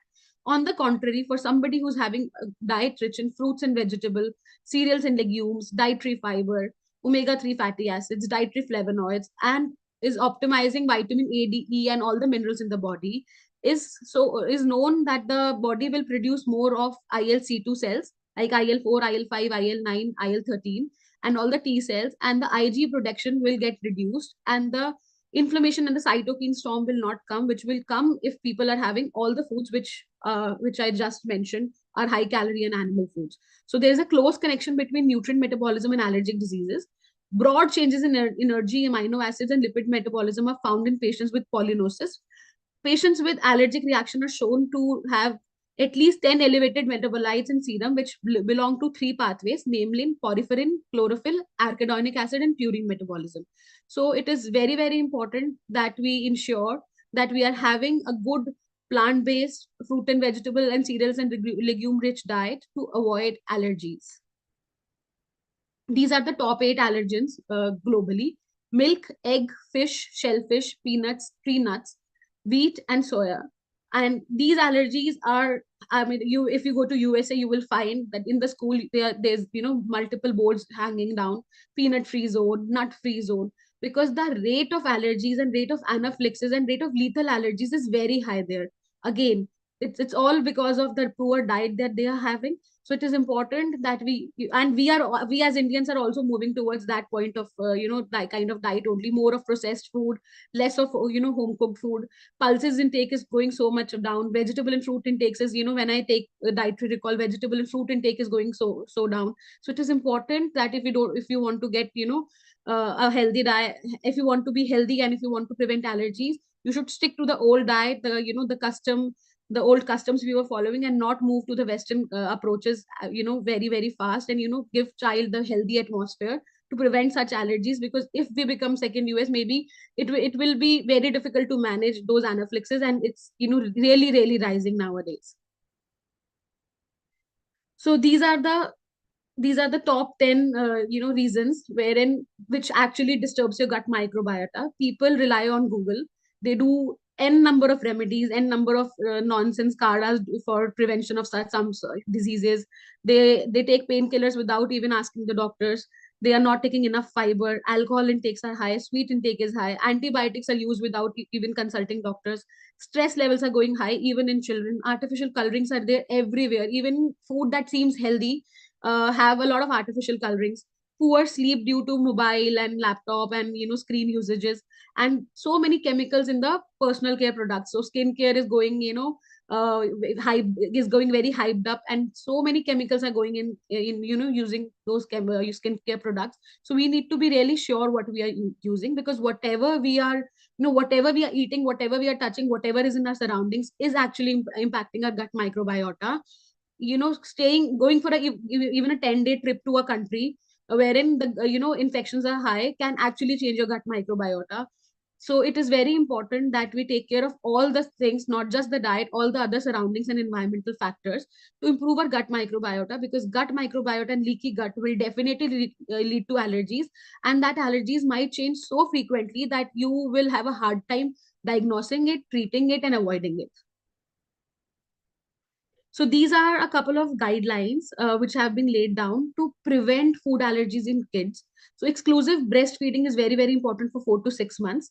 After 6 months, if any first degree relative has some kind of food allergies, it is very important that that food item should be in cooked form, should be introduced to the child in a very low volume after the 6 months of age, in during the very first year of life, so that the child do not get this allergy. Earlier it was the guidelines were that we have to avoid till 1 year of age. Now we have seen with new latest research papers that exposing them to those allergen items in a very small volume in cooked form can actually prevent allergies in them in future. And there is still insufficient evidence to recommend modifying the maternal diet to prevent food allergy. But definitely after 6 months of age, when we are weaning, there are a lot of evidences wherein exposing the child to the allergen item, which which is very common in family, has given us results wherein the child doesn't get that allergy. And if somebody still gets that allergy, their child, if the gut microbiome is balanced, and if we give them a healthy diet, it's seen that the child outgrows that allergy, like cow milk protein allergy. Child generally outgrows that allergies in future if the gut microbiome and other diet and lifestyle factors are modified.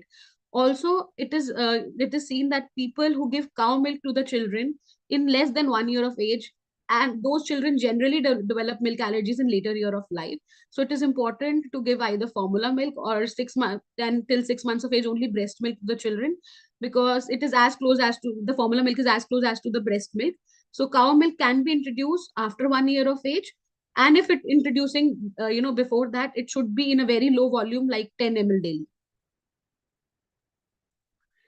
This is the concluding slide for dietary management of food allergy. Do not delay the introduction of the most allergenic food.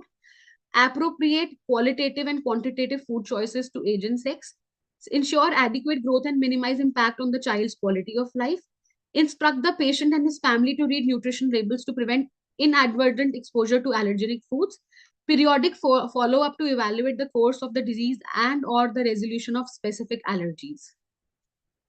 These are the top antihistamine foods that I have been using, antihistamine food and herbs that I have been using in my practice, and have seen that actually just removing the allergen item doesn't help. Using some antihistamine food and anti-inflammatory food actually helps in the healing of the patient who are suffering, and also prevent further attacks in future. And in most of the cases, we are able to bring back those allergen items. We are able to reintroduce those allergen items after 3 to 6 months of going free out of that.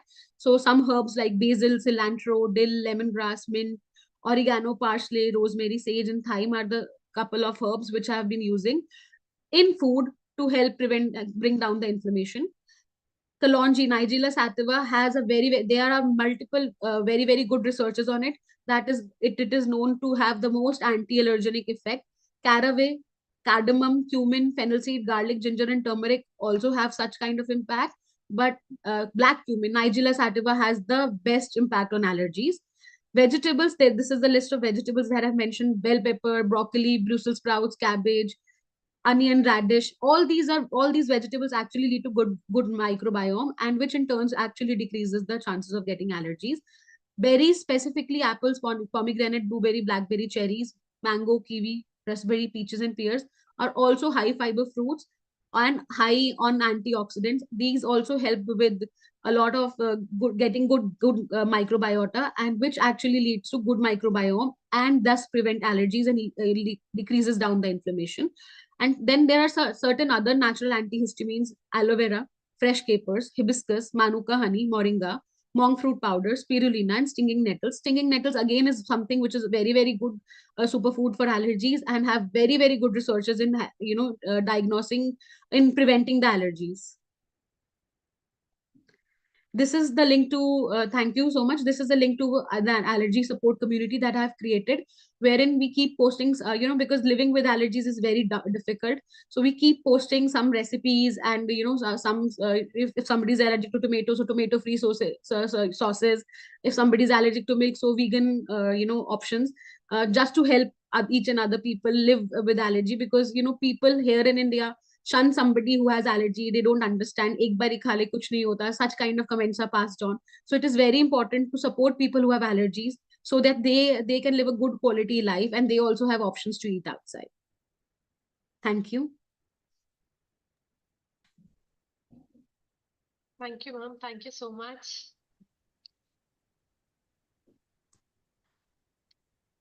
Now I guess everyone will have a clear idea about food allergy and intolerance and all.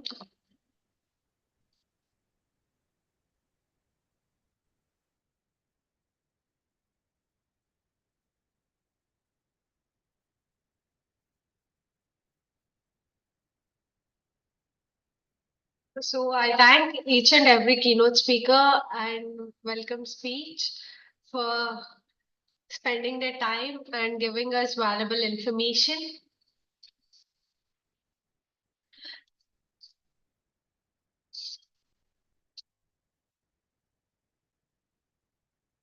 Now we will move on to our next session of our conference, which is technical sessions. I request every participant to kindly turn on their videos before we move into our technical sessions. Megha ma'am, kindly unshare your screen, please. Ma'am, you are on mute. Is my screen still visible? Yes, ma'am. Just a second.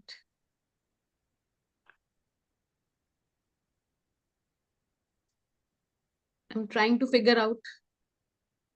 Okay. At the bottom of your screen, you could look a taskbar. There you could see stop sharing. Yeah, I'm trying to open that, but that screen is not opening up. Just a second.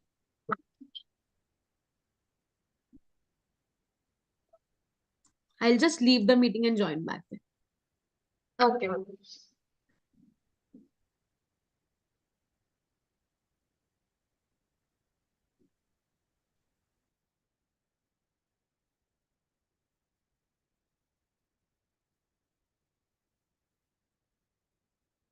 I request every participant to kindly turn on their videos for the gallery image.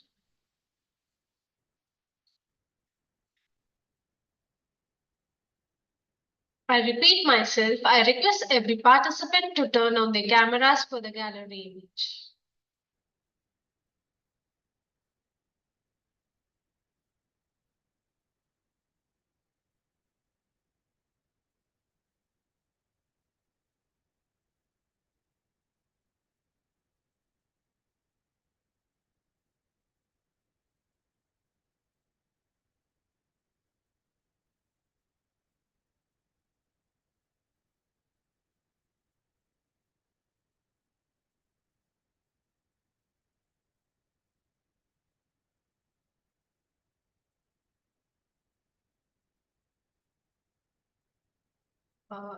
I guess everyone could say cheese so that everyone will have a smile on their faces.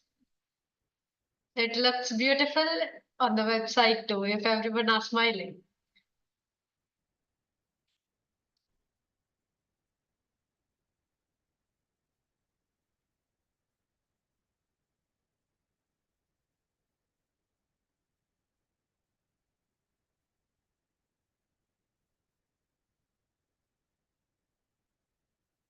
Okay then, so most of you guys are not saying cheese. I will say on a count of three. One, two, three, cheese.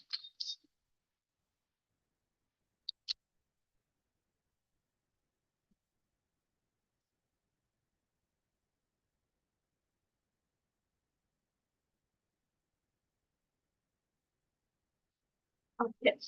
Can you take one more pick, ma'am? Yes, yes, If sure. possible. Yeah. Yes, yes, please. Okay.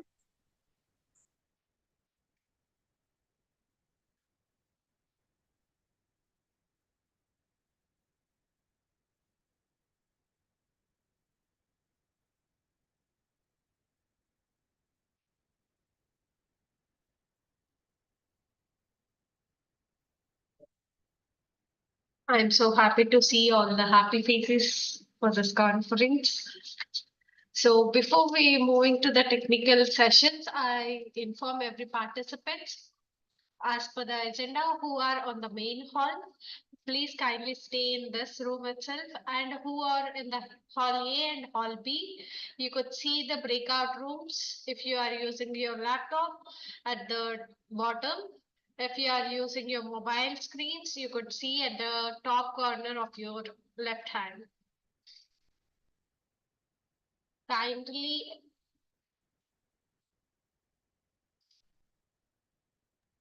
Please repeat, ma'am. uh, if you guys are on the main hall, stay in this room. If you guys are on the hall A or the hall B as per the agenda, kindly move to the respective breakout rooms. For going to the breakout rooms at the down bottom, if you guys are using the laptop or the desktop, at the down bottom, you could see the taskbar.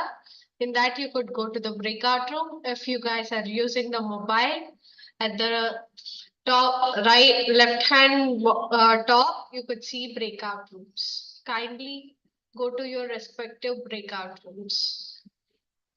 We will start a session exactly by 11:30. So I request every participant to join their respective breakout rooms.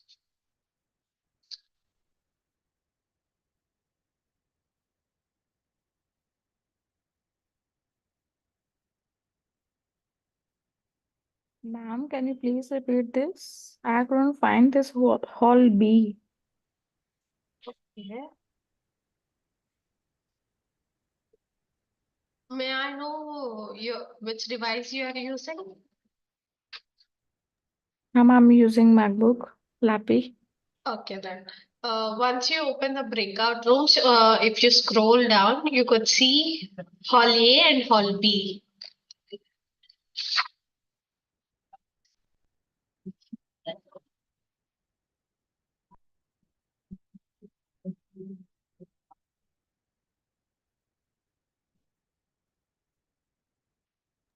Excuse me. Yes, please. I'm using the mobile, but in my breakout room there is a option hall A and hall B. Both are there. Okay. For which one we have to move? Yeah. Have you checked your agenda? Agenda we have shared you, right? Yeah. Kindly check your respect. We have mentioned your name in either hall A or hall B. As per the assigned hall, kindly join that respective hall.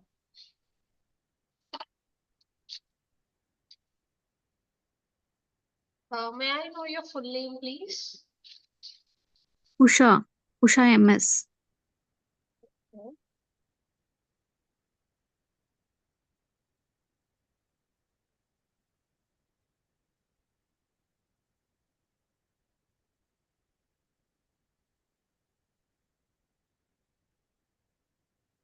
If anyone are having doubts to which hall to join, I will read out the names for the respective halls. Kindly join there.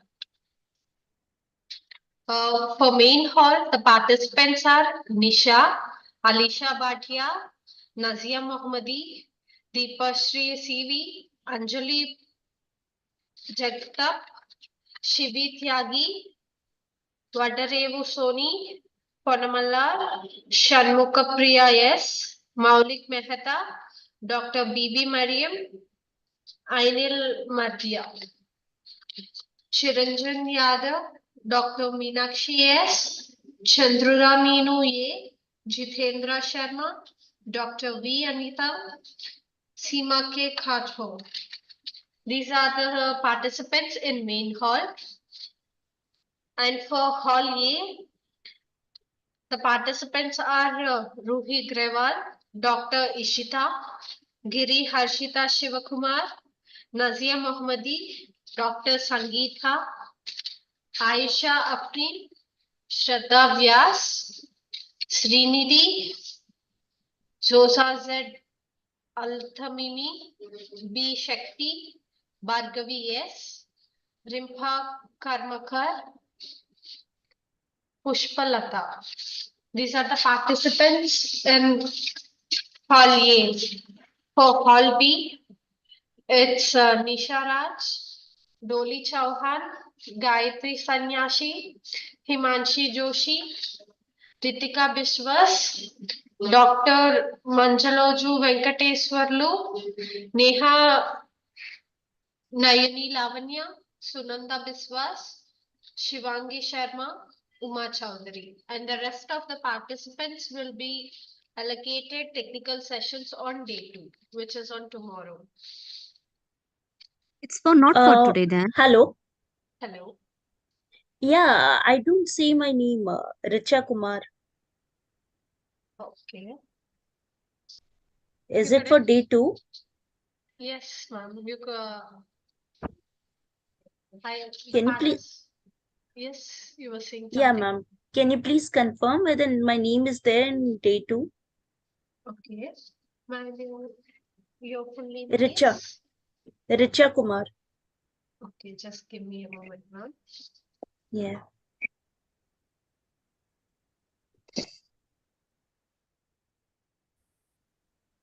May I know your title name, please? Richakumar. Your title of your paper. I'm sorry, title of what? Your presentation, ma'am. Title of your presentation. I'm not presenting, ma'am. I'm a listener. Okay, then you could join any of our breaking halls so that you could listen to other technical sessions. All right. Fine, ma'am. Got it. Okay. Yeah, excuse me. My name is Osha MS. My name is also not there in the session 2 also. For today and tomorrow, I'm not presenting any paper. I am also. So I'm the participant. Okay. All the listeners, you could listen all the technical sessions either in the main hall, hall A or the hall B, respective of your interest. Okay. Thank you.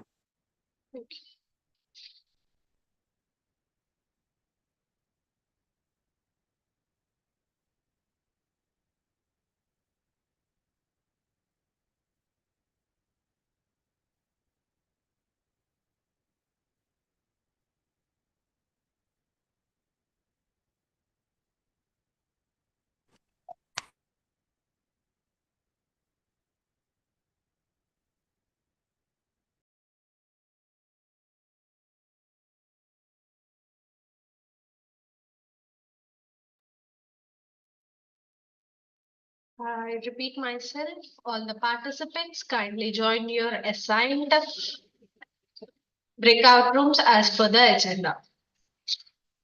If you guys are facing any issues, kindly let me know.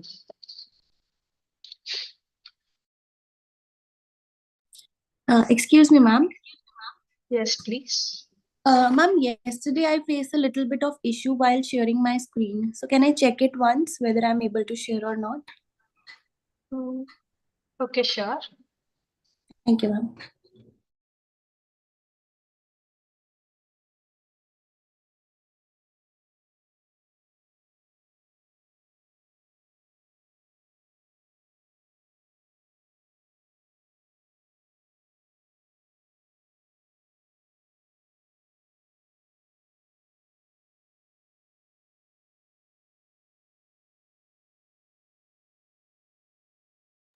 Ma'am, is it visible? Yes, yes, Okay. it's visible. Thank you, ma'am. You're welcome. Okay, I repeat myself. All the participants kindly join your respective breakout rooms as per the assigned agenda.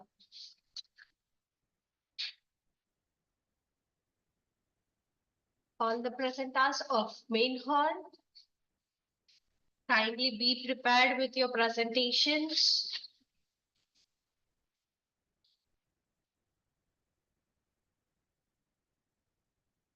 All the main hall participants are Nisha, Alisha Bhatia, Nazia Mohammadi, Deepashri Siri, Anjali Prandu Jagpat, Shivityagi, Vadre Usoni, Ponnamallar, Shanmukapriya S, Maulik Mehta, Dr. B.B. Mariam, Ainil Marthia, Chiranjan Yadav, Dr. Meenakshi S, Chandradhara Meenu A, Jitendra Sharma, Dr. B. Anita, Seema K.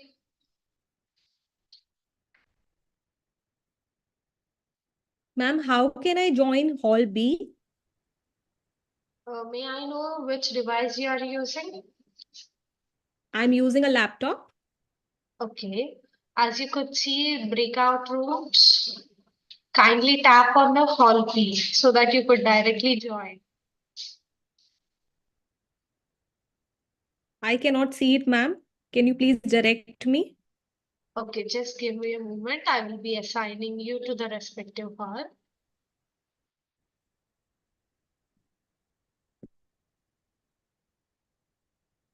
Your good name, please. Neha Sehrawat. Okay.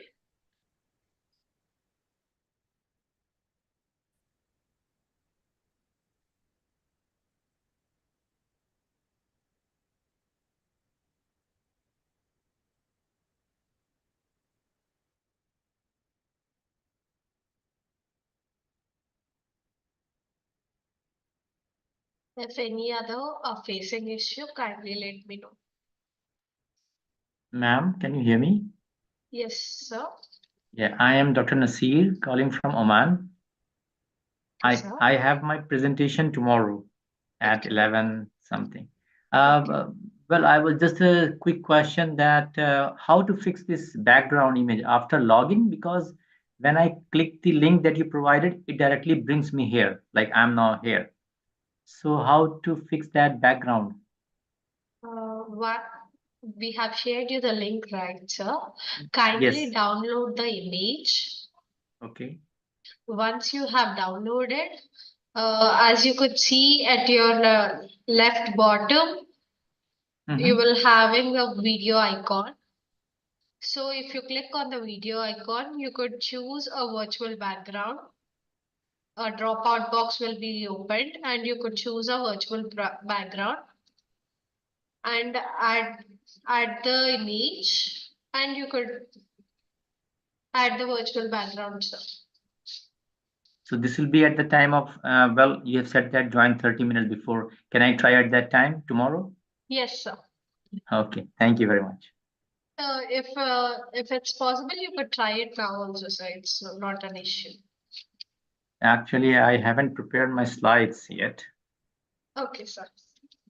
Tomorrow I will try, okay? Okay, sir. Thank you.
I request every participant kindly check your network and your presentations. If anyone are facing issue to join the breakout rooms, kindly let me know.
Excuse me, am I audible? Hello, am Yes, I madam, audible? you are audible. You are audible. Yes, madam, you are audible. Audible. Sir, no voice is coming. Not even a presentation is not shared. Uh, is the conference ongoing or I need to do something else? Oh, yes, I don't know, but I am listening to you. I am participating this session. So I don't know what is Yes, happening. Only I have heard your voice now. I think you Previously, have yes, there is joined nothing. late. It is already started. The session, two sessions have finished. Now we are going for paper presentation at 11:30. So you have to wait for some time. Okay, okay. 11. So Okay, no okay. presentation Okay. is ongoing right now. 11:30 it will start. It's Yeah, still yeah, it will start. 11:25. Okay, thank you.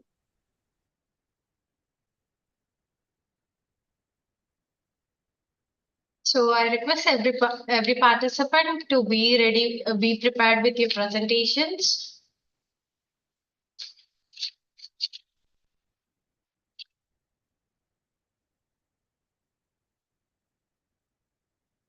Richu ma'am, can we start the session? Is that okay with you?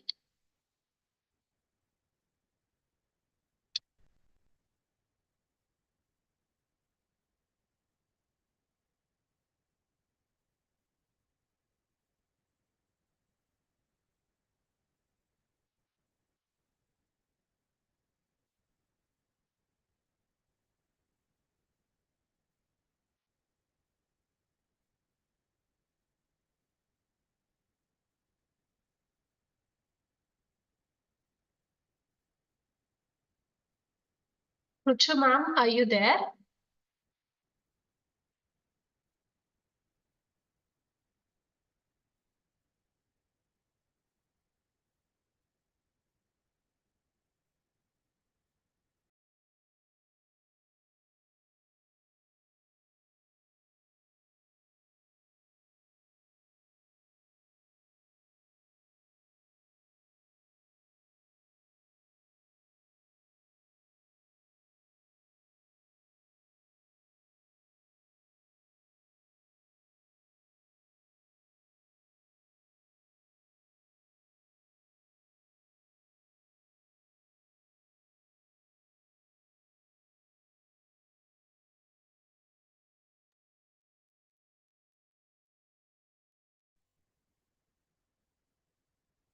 Good morning, ma'am.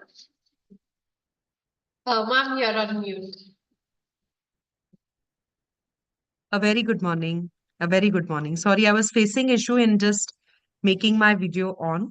So I guess now I am visible to everybody, right? Yes, ma'am. All right. All right. Yes. Okay, we could start the session, ma'am. Is that okay with you? Yes, that is totally okay with me. If the researchers are ready, I'm totally ready. We can start. But one thing which I would like to mention, that is that I would request all the researchers who are going to present their research papers, you please tell your objectives very, very clearly and also about your methodology in the well-framed time. And kindly respect the time limit. You have 10 minutes, right, Joshua?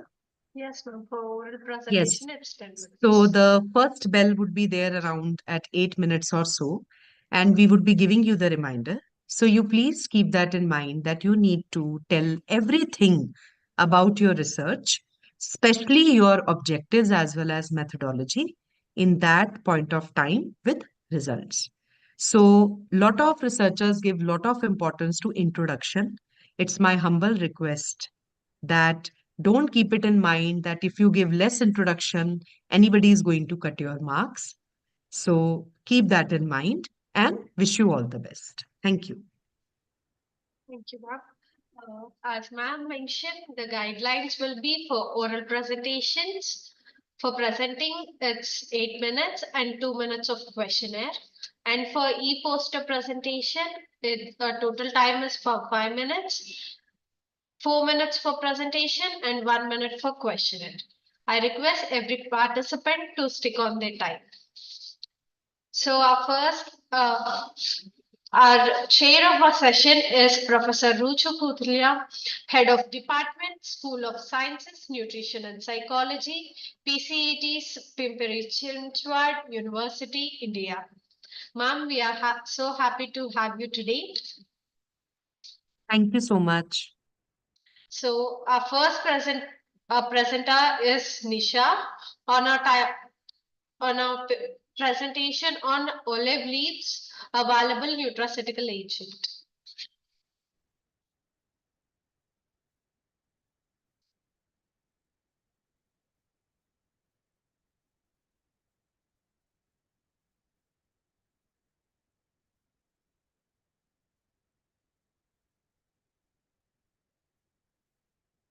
Miss Nisha,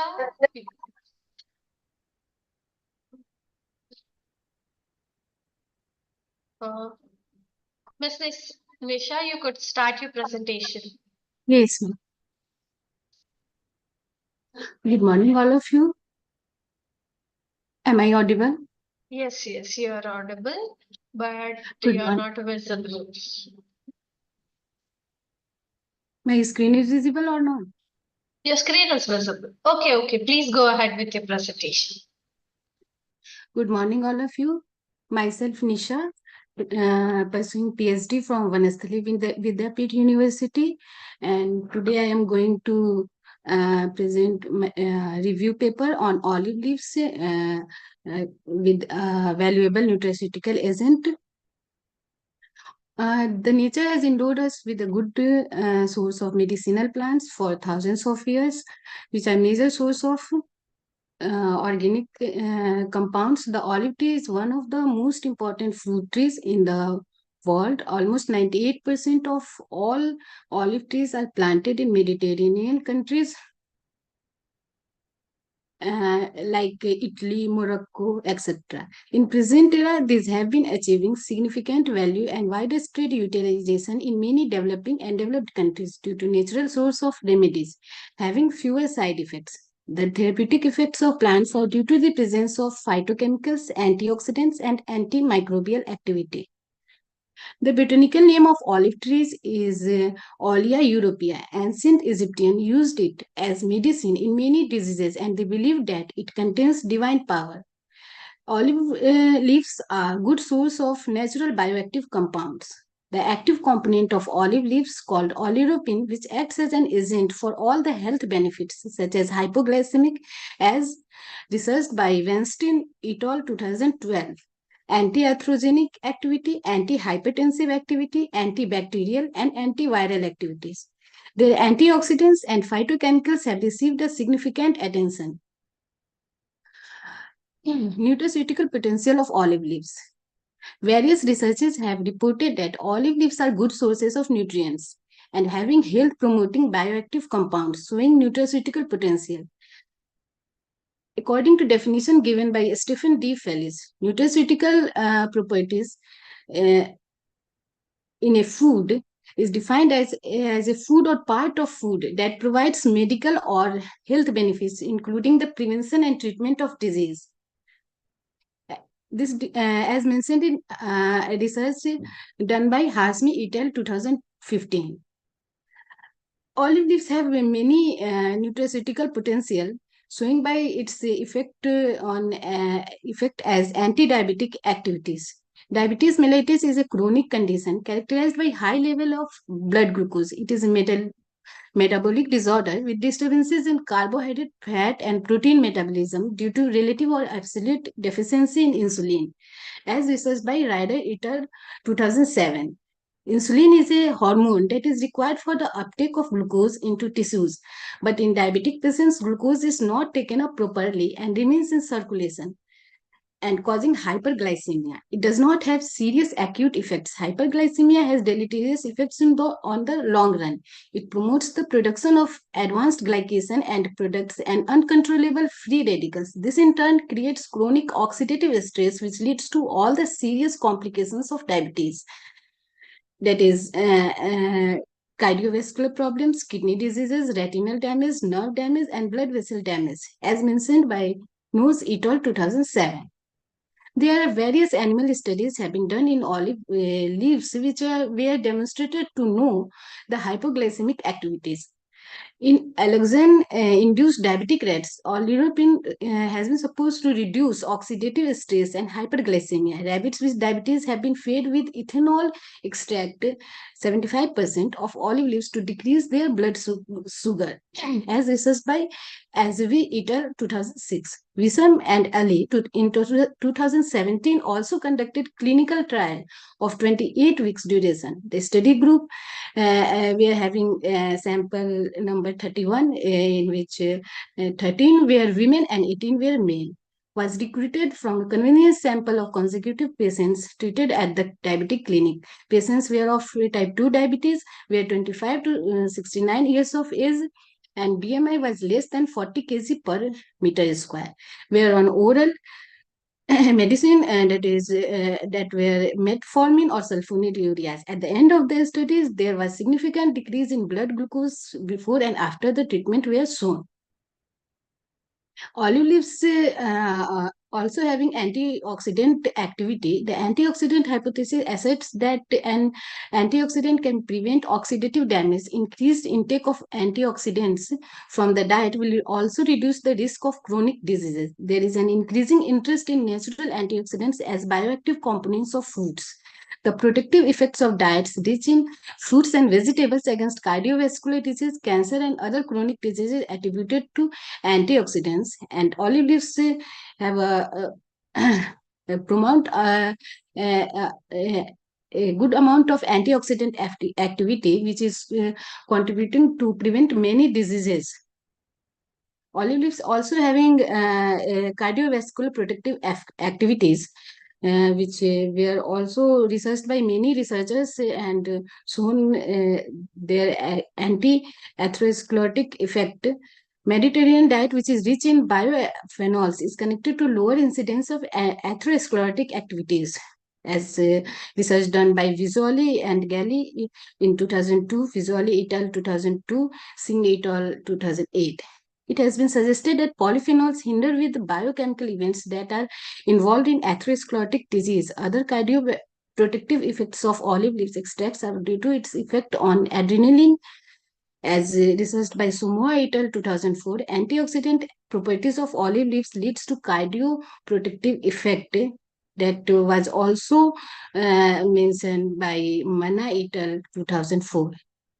Stevens et al. In 2021 studies on 77 healthy adults who were overweight or obese subjects aged 56 with a standard deviation of 10 years and BMI 29 with a standard deviation of 2.7 kg per meter square, with the total cholesterol levels of 5 to 8 millimole per liter, were randomly assigned to receive 500 mg of olive leaves extract with sample number 39 or placebo 38 for 8 weeks.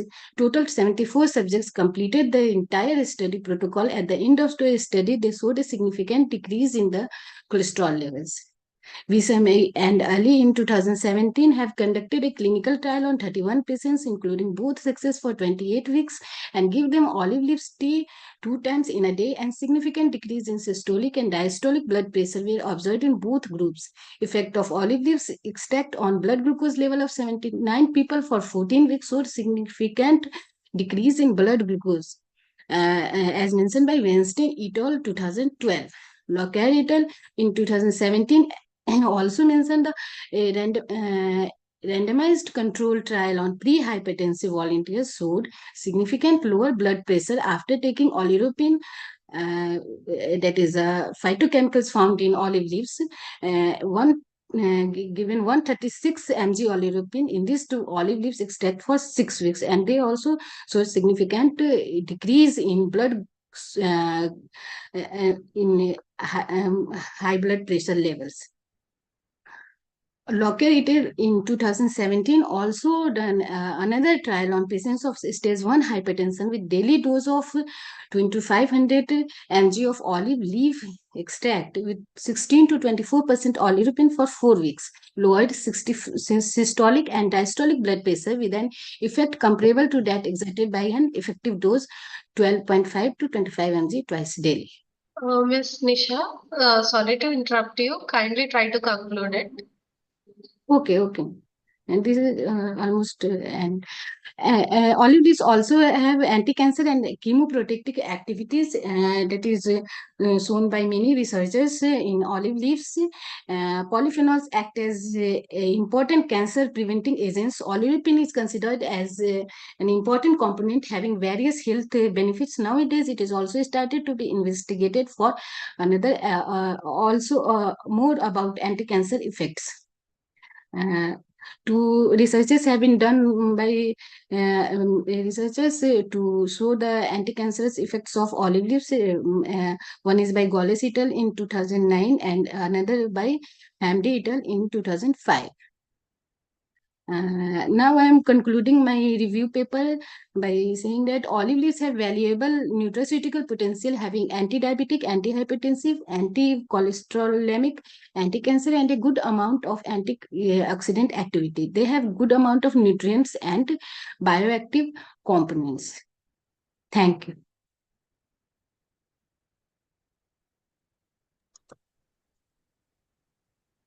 All right, Nisha.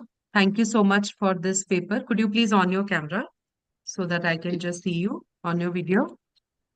Yes.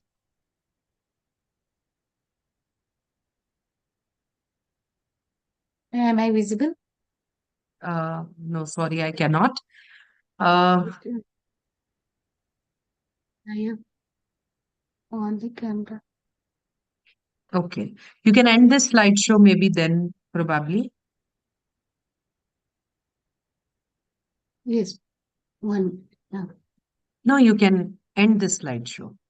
Okay. Or stop sharing your screen. Anything is okay. Okay.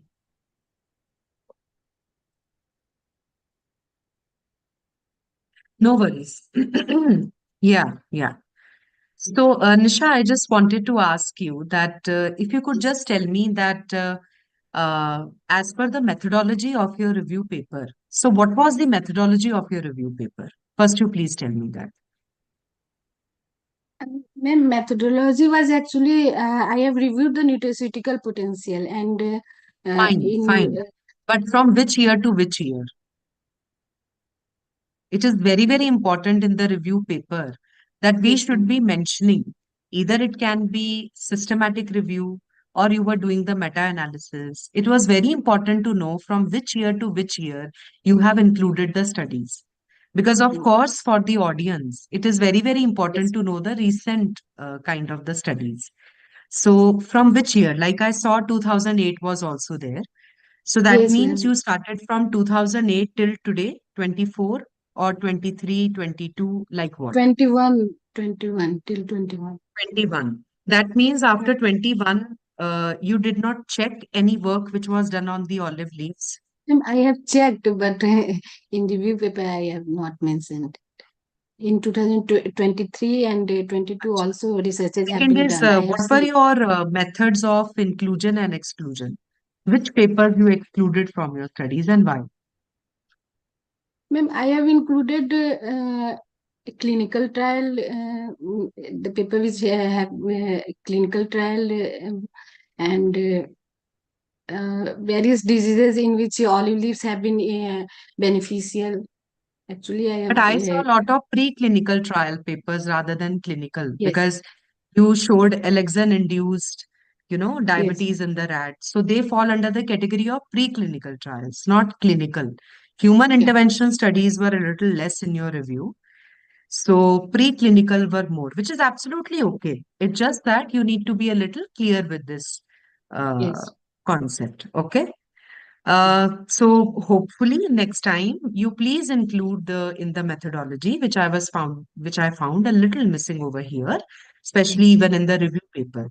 Research design doesn't mean that whenever we do any intervention, then only we prepare that. Even for the good review papers, there has to be a proper research design, which tells which one are included and which one need to be excluded, and on what keywords we exclude certain papers, and which were the keywords on the basis of which we included certain papers, and how many did you review in total. For example, N was 200, 250, those many papers. And out of that, actually, what numbers are included in your study. So that is how. Anyways, but good presentation. Wish you all the luck. Okay. Yeah, thank So, you. yes. Can we take the next candidate, please? Yes, ma'am. Our next participant is Alisha Bhatia, presenting on efficacy of vitamin D2 enriched mushroom powder, supplementation of vitamin D deficiency, and metabolic syndrome biomarkers in adults, a randomized controlled trial.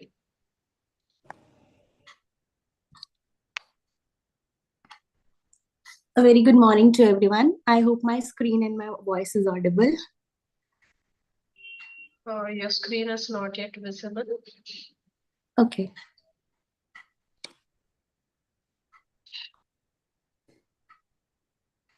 Ma'am, I have been sharing it. Okay. But your screen is not yet shared. Yeah, now it's fine.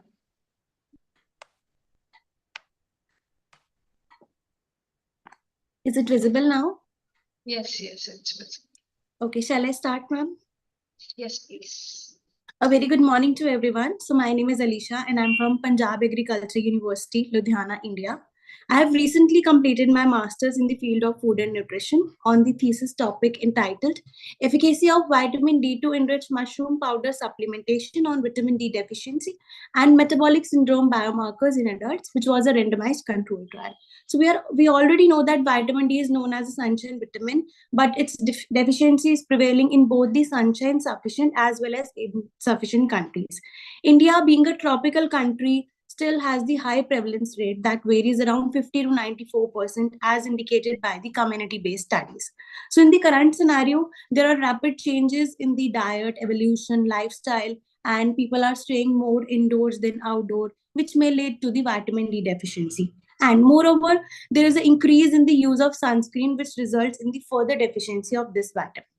Vitamin D plays a crucial role in maintaining the calcium and bone metabolism, so that the most of these observational placebo-controlled trials have been focused mainly on the skeletal effects of vitamin D. But now, the non-skeletal effects of vitamin D is also gaining the interest of nutrition scientists and other professionals. So when we are talking about mainly the vegetarians, mushrooms are the one and the only source of vitamin D, which contains vitamin D in the form of ergosterol, which is easily convertible to ergocalciferol, that is the vitamin D active form. This concentration of vitamin D is further enhanced when they are exposed under the UV radiations. So the need of the research was to explore the association of the consumption of this UV irradiated mushrooms and vitamin D status among the Indian population. Also, we have taken into the consideration the non-skeleton functions of vitamin D and its association with the biomarkers of metabolic syndromes, which needs to be explored. The key objective of my study was to evaluate the effectiveness of this vitamin D2 enriched mushroom powder on the vitamin D status and also on the metabolic syndrome biomarkers in adults.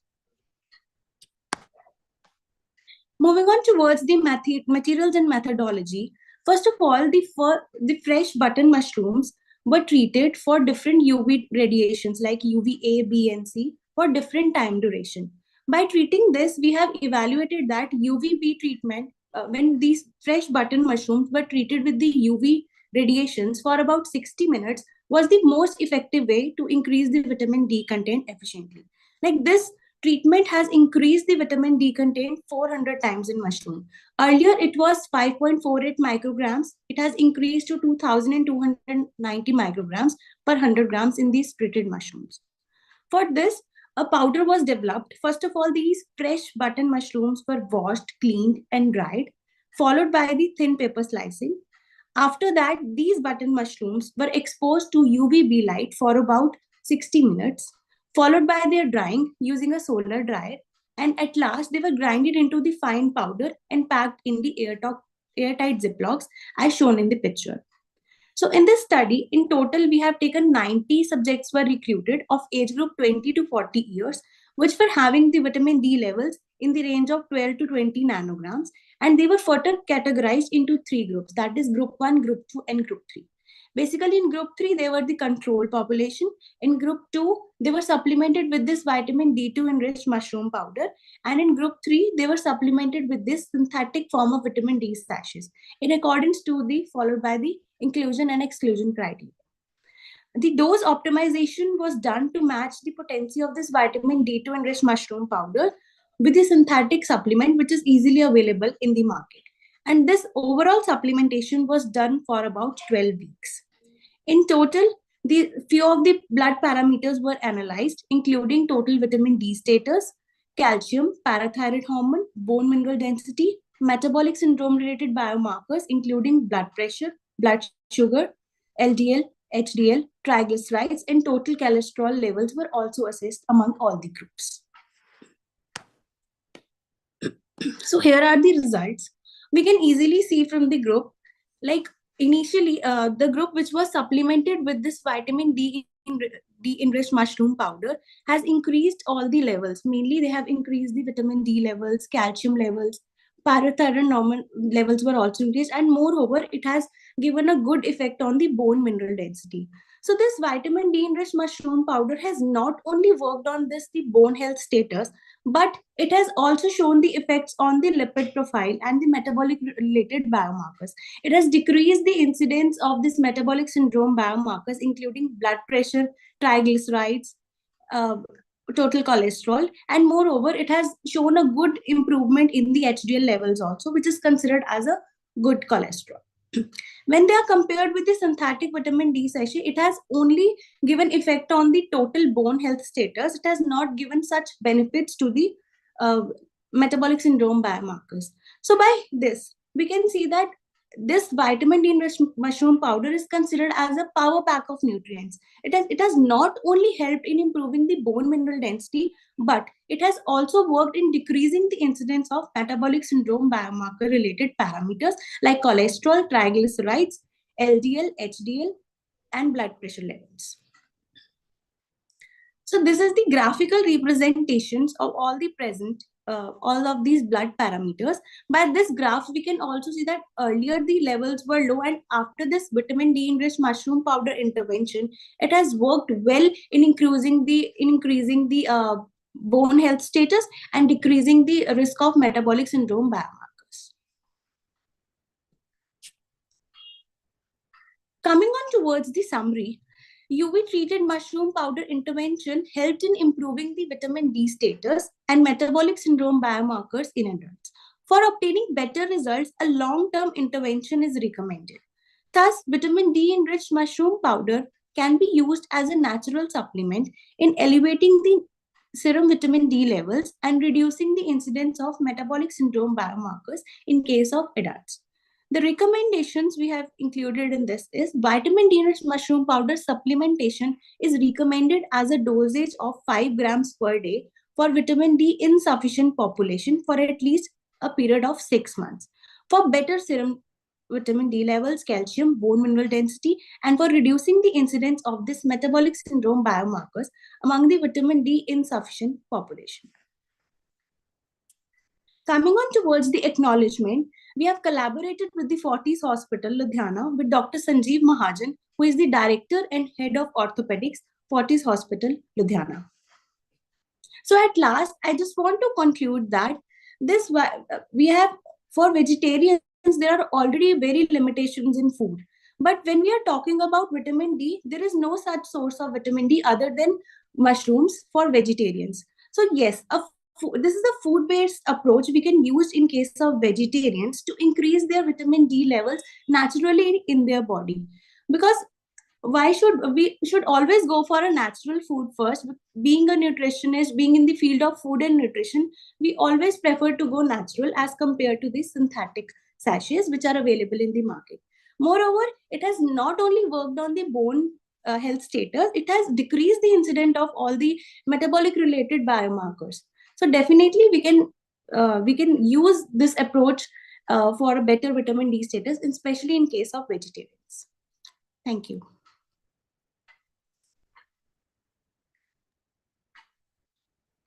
All right, Alisha, that was a nice presentation and good work, a novel work in the field of nutrition. So congratulate to you as well as your guide. Thank you, ma'am. I do have certain questions. First is that from where did you receive your ethics approval? Ma'am, basically we were working with this with our university. We have already Which university? Punjab Agriculture University, Ah, Ludhiana. yeah. Yeah. So, I am also alumni of PAU. wow, ma'am. Yeah. I felt so nice. Ma'am, basically, already our university was working on this powder, and we have gone the Food Authority safety mark on this powder also. So we have worked with the Food Standard Authority also, and moreover, we have got the approval from the university, and Fortis Hospital was also in a tie-up with us. So multiple approvals were there to work on this. Joshua, could you? Yeah, now it is fine. Yeah, what did you say from Fortis Hospital? Yes, ma'am. We were working in collaboration with Fortis Hospital, and moreover, our university's ethical approval was also there to work on this. No, it's not like that. Ethics approval means there is an ethics committee who Yes, gives the ma'am. approval to do Yes, such kind ma'am. of things, because here it's like a clinical trial where there Yes. is an experimental intervention and the consent form has to be there that the people are ready to consume it. Yes, ma'am. Definitely, And we have yes, taken that consent form. I all right, just got the question perfect. wrong. Sorry. Really All sorry for right, that. that's fine. Now, who did the funding of this? Who is this? Ma'am, basically, our university had given the funding with us, and moreover, I was been working with a doctor. So, जब doctor के साथ we are working, so patients are already in there. Like doctor has recommended something, so definitely we are going to try it. Otherwise, no But one just is. keep this in, no, Alicia. But as a nutritionist, you should keep this in mind. You should not be under the impression that for your research, other people have to spend. No, University ma'am. has sponsored it is a good Yes, thing, ma'am. but for next time, whenever you are doing such kind of a trial, always keep in mind that if some patient is participating in your research, we cannot push them to bear the cost of the test, what you are Yes, ma'am. wanting for your Definitely. research. Yes, ma'am. If somebody is doing by themselves, good. Otherwise, as a researcher, we have to bear the cost, or maybe our funding agency, whosoever, or university. Ma'am, Third yes, is how university. was. Hmm, Sorry, hmm. ma'am, I interrupted. No, ma'am. No, that's fine. You can continue. Ma'am, actually, first main concern was this only, like vitamin D test is very costly, and we have to arrange patients for that who are easily bearable that cost. So for that, a committee was set up in the university, and university has mentioned that they are going to give the fund. Initially, I was doing all the funding part, but I have been provided from the university all that costing which has been cost. Moreover, that doctor has also helped so many patients free of cost, so that we can get a good results, and we have got a lot Free of cost patients. for you, but not for the patient, right? No, ma'am, for the patient. Few tests were done from the doctor side free of cost. All right, that sounds a little unusual otherwise. All right, the other is regarding the acceptance of the product, because mushrooms have a problem of acceptance generally in the Yes, ma'am. vegetarians also, what you are highlighting. A lot of vegetarians, especially in Punjab, as I know, if they are vegetarian, they sometimes say that it gives a feeling of flesh, so they don't. Yes, ma'am. So what were your Ma'am, we limitations in have this study regarding? initially when we have collected patients earlier, they have decided that we will consume that. But when we have given a trial session to them, they refuse to take. At that time, we have planned a questionnaire and we have provided samples to the patients. First, they will try. If they suits well, they will continue further. We have increased, like initially, sorry, ma'am. Initially we have given them in in curd or buttermilk, but some of them they were not liking its taste in the curd and buttermilk. So we have included in the dal, sabji, vegetable, gravy form in somehow in any form they are able to consume that. That was acceptable when we have started them giving in the dals, because it gives a good taste when we add in the dal and it creates as a thickening agent. So it what works. was the dropout ratio in your study? Ma'am, not Like exactly. initially you had, for example, 200 patients who agreed that we will do, who consented that we would do, but later on because of taste or compliance issue, they dropped. Were there such cases? Yes, ma'am. Definitely, they were. In total, they were around 140 patients when we have gone for the trial, and at last we were left with the 100 only. So it's a rough estimate. But you have written the N as 30, so it is inclusive of all, control, experimental, everybody. Yes, ma'am. In total, there were 90, but I have included few of the patients from my side also. Let's work on them. Like, is it working? Because some of the patients were not eating on the regular basis. So I have taken it total 100, but we were working accurately on 90 patients only. I have just given a buffer of 10 patients. Like, But you have given me three numerals now, 140, 90, 100. It sounds a little Ma'am, it was confusing to me. no, ma'am. I will just clear that doubt. In total, when we have worked on the patients, now we got total 140 patients. But after that, we were all of them were dropping and dropping. At last, we have finalized the ratio of 90. That these 90 were the main patients we are working on that. Others were Control and on and off. experimental. Control Yes, and ma'am. experimental both, right? All right. So, one thing which I would like to advise you is actually not one, rather two. One is that I couldn't see the proper inclusion exclusion criteria in your study. So, it's my very strong suggestion to you. Whom did you include? And why did you include them? And why you left? Whether those who were deficient in vitamin D, those patients you included, or deficient or not deficient, but just to see what is the acceptance. So, this is a little question mark. It should have been cleared via the presentation. Second is that what are your future prospects? Because now you said that for vegetarians, ultraviolet treated. So you must be thinking of now how to make it available to people in the future. Because the major reason for doing research is that how we can help the community further.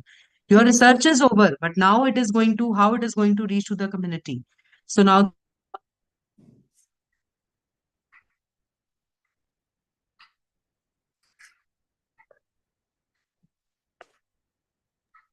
I guess there is a connection issue. We will wait for a few minutes.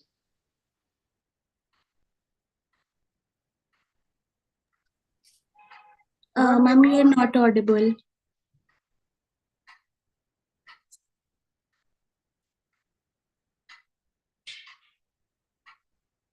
am I audible to you? Yes, ma'am. Now you're audible. All right. So that's what I was saying, that how this research would reach to people now, how they are going to get the ultraviolet treated mushrooms. So just Ma'am, think we have, about it. ma'am, our university is working on it, and this product has been commercialized now in Ludhiana. So we are trying it to spread it as much we can to the But population. did you file the patent? Yes, You are ma'am. making it commercial, but do you have the rights and did you Yes, file the ma'am. That patent? patent has been filed by the PAU University, and they are working on it. And we have got that food treated mark also, that it is safe to consume. And we are working on it for making it more commercialized to the among the Indian population mainly. All right. Wish you all the best. Thank Thank you. you so much, ma'am. Next, please. Yes, ma'am. We are not having Nazia Mohammadi. We will move to our next participant, Deepashri CV, on a topic of regression of pre-diabetes through nutrition intervention and habit modification.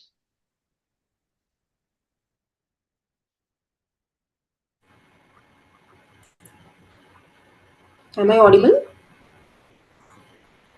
Yes, yes.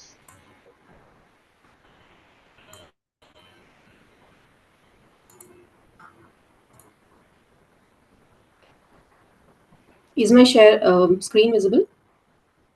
Yes, ma'am, it's visible.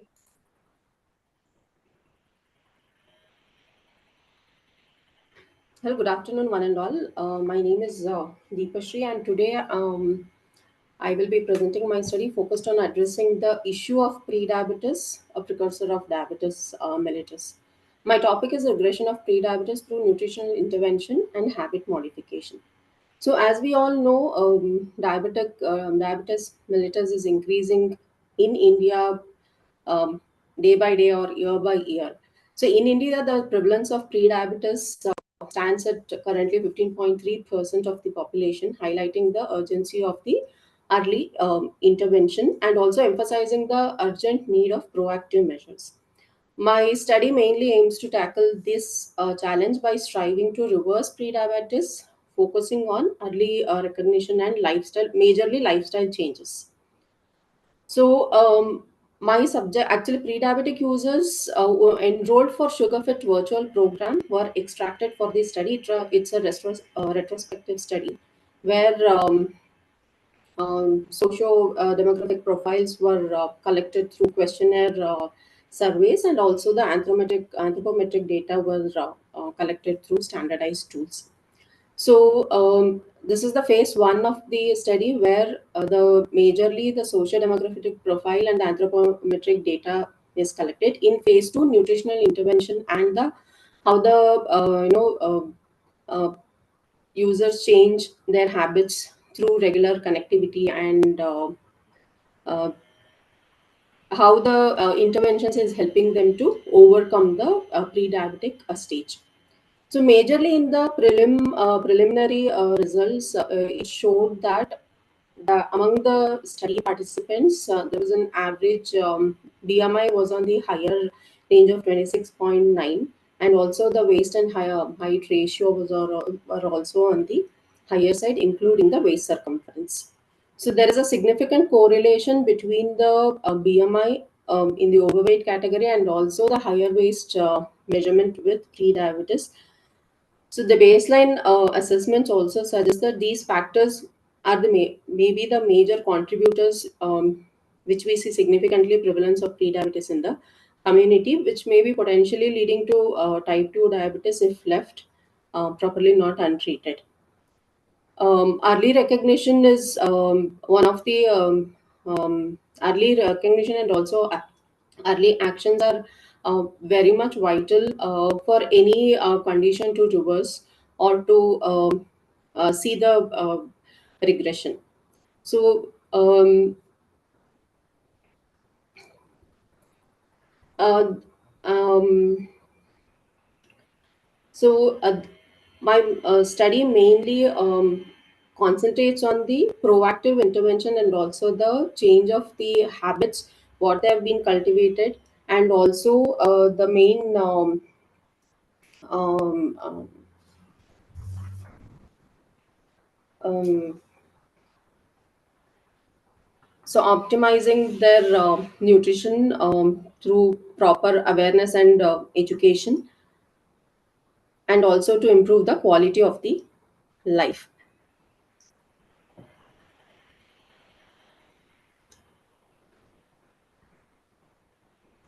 In conclusion, my study underscores the majorly importance of the interventions to reduce their weight and the waist circumference, and also the changing their lifestyle to reverse the prediabetes. Thank you.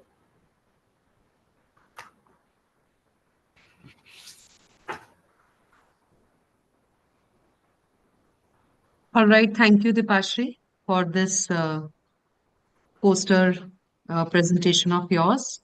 Am I audible to you? Yes, ma'am. Okay. Dipashri, you have mentioned over here the lifestyle changes. Since your methodology was not very clear to me, so could you please tell me which lifestyle changes you actually did?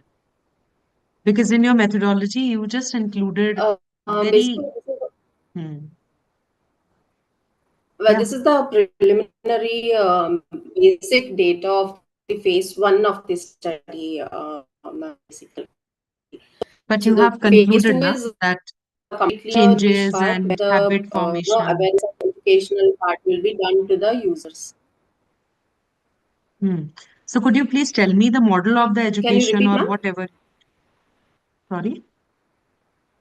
So basically, after the 24-hour recall and their nutritional status is taken into consideration. From there onwards, depending on their BMI and the waist circumference, certain changes like the dietary portion, uh, meal sequence part, basically that's my major fusion nutritional change. Core control. Meal sequencing fiber, protein, and carb in the percentage of 55, 50%, 5%, and 20%. And also, all my activities, because we have seen that where pre-diabetes is only very less in just they take brand the Havens 6 or 0.9. It is like they take it very casually that maybe because we eat anything much. There's no proper progression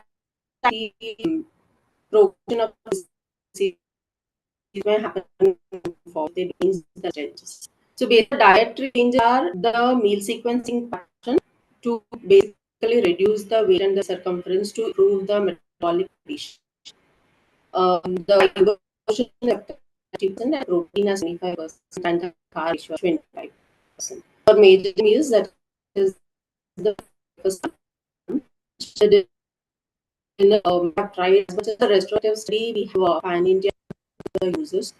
So the data part depending the weight and weight required, it as a So, grainless or lentic based. so what was the age criteria over here? Like you have mentioned only diabetic. So what was the age criteria? Age criteria is 22 years, ma'am. 22 years. But there were certain things which were not mentioned, which you are now explaining, which I was a little expecting that they should be having the part of that e-poster. You could have included inclusion, exclusion, N, and then phase one means you are right now just designing and you are going to do this. So we cannot come to conclusion in phase one then. Right? No? Because if we are doing some kind of a correlation, then only we can say that we have concluded. So that's why I questioned you.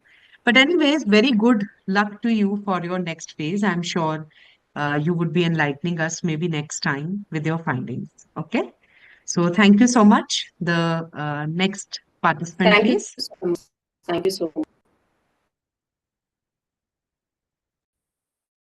The next participant will be Anjali on a topic of clinical effects of dietary polyphenols in weight control management.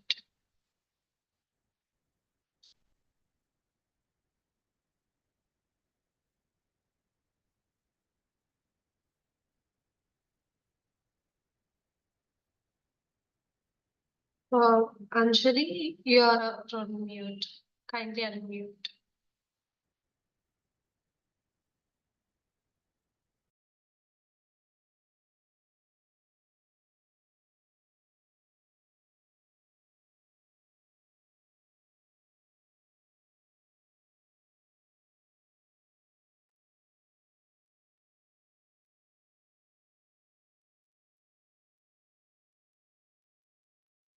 Okay, am I audible now? Yes, please. Yes. Good morning, Ruchu ma'am, and good morning, organizers and other participants. So shall I share the screen and start with the presentation? Your screen has shared. Kindly continue with your presentation. Yes, yes. Thank you. Okay. So the topic of this review study is clinical effects of dietary polyphenols in weight control management. So polyphenols are a large and heterogeneous group of phytochemicals containing phenol rings. They are found in various sources such as coffee, nuts, oranges, apples, green tea, grapes, olives, olive oil, red wine, cocoa powder, dark chocolate, and many more such plant-based foods.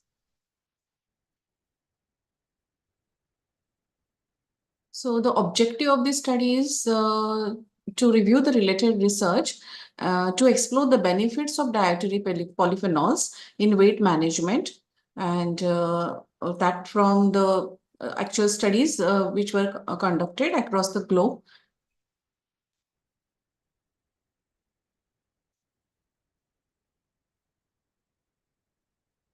Okay. The importance of this study is that diet is an indispensable factor in weight control strategies. Inclusion of foods that support the maintenance of ideal body weight by influencing related physiological processes is very important. Polyphenols are found to be effective in many metabolic and biochemical processes. Hence, it becomes important to study the results of clinical trials and other studies involving the experiments on administration of polyphenols. So, such plant-based foods can be included in the diet by the people who are trying to reduce the weight or any kind of weight management requirement on their part. Let us first see the introductory part of this. The polyphenols are the phytochemicals which contain phenol rings. They are basically classified as flavonoids, phenolic acids, and these are found in different plant-based foods. Flavonoids are further classified as flavones, flavonols, flavonones, isoflavones, anthocyanins. Then phenolic acids are further classified as benzoic acid, cinnamic acid.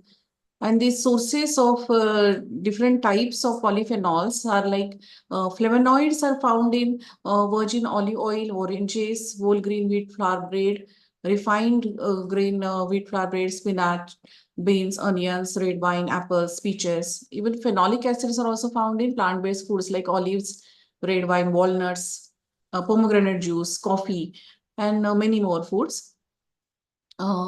So let us see what are the effects, how we are going to take this particular review.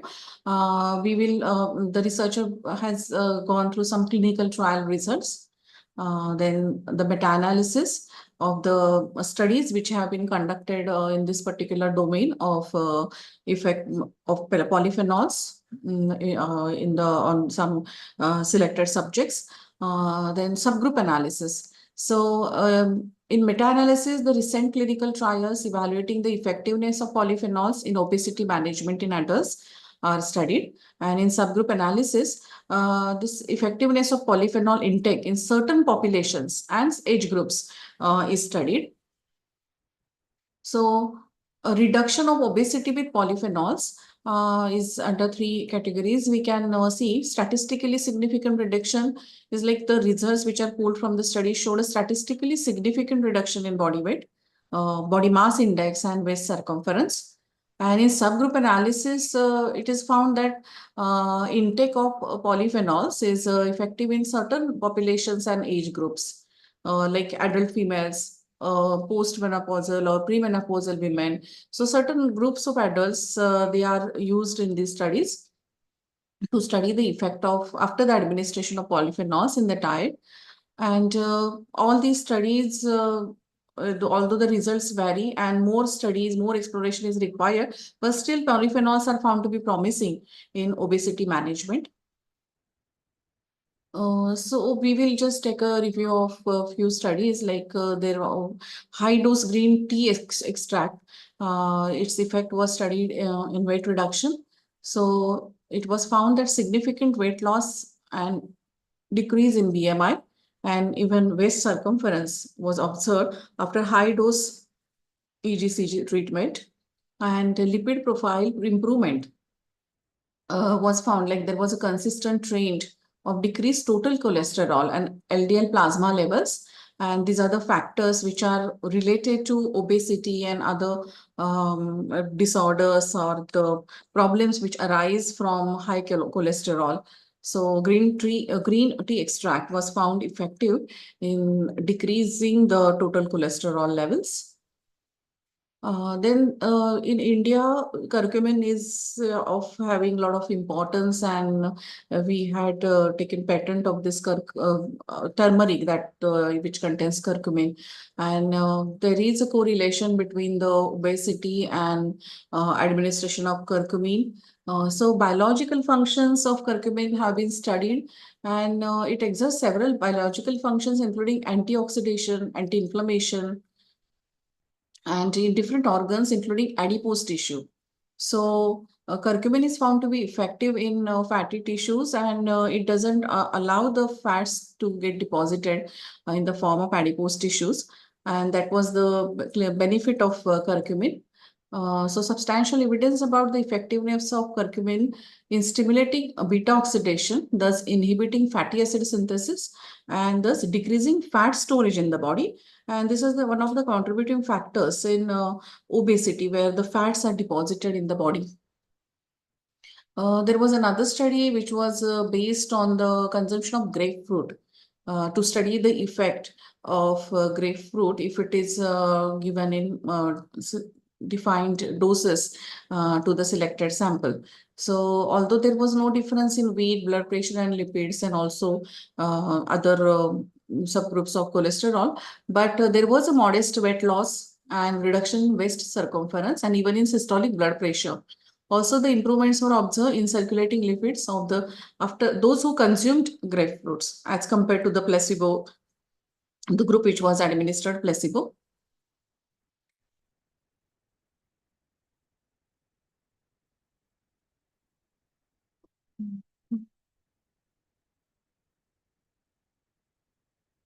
So, summarily, we can say that there have been a number of studies which have shown the positive effects of polyphenols or the dietary polyphenols, which are present in different plant-based foods in managing the weight. And these clinical trials are quite promising, so that one can include easily available polyphenols in the diet if they are trying to apply any strategy to manage the weight or to reduce the weight or any kind of achieving ideal body weight.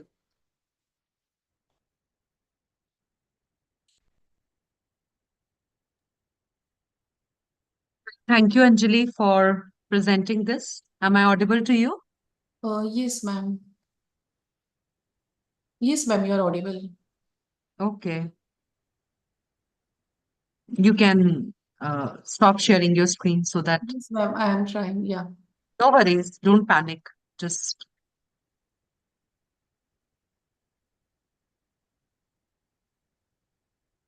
Yes, ma'am. I think I have stopped sharing, but I'm not uh, able to see them. Yeah.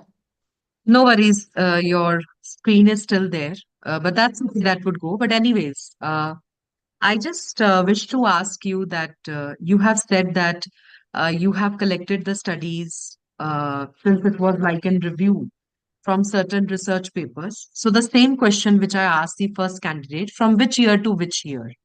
This is something for the interest of all. It's like Uh, education thing which I'm telling. 2009. Whenever we do some, Yeah, sorry, 2010 to 2022. yeah, but that was not properly mentioned. That from what to what kind of a duration. Second was I wanted to ask you that while presenting the research papers, I couldn't see any reference, their methodology, that what was their objective, what is the quantity of that, polyphenol or whatever you were saying, which bioactive they were actually focusing on, like you said, flavanols and all that. Yes, ma'am.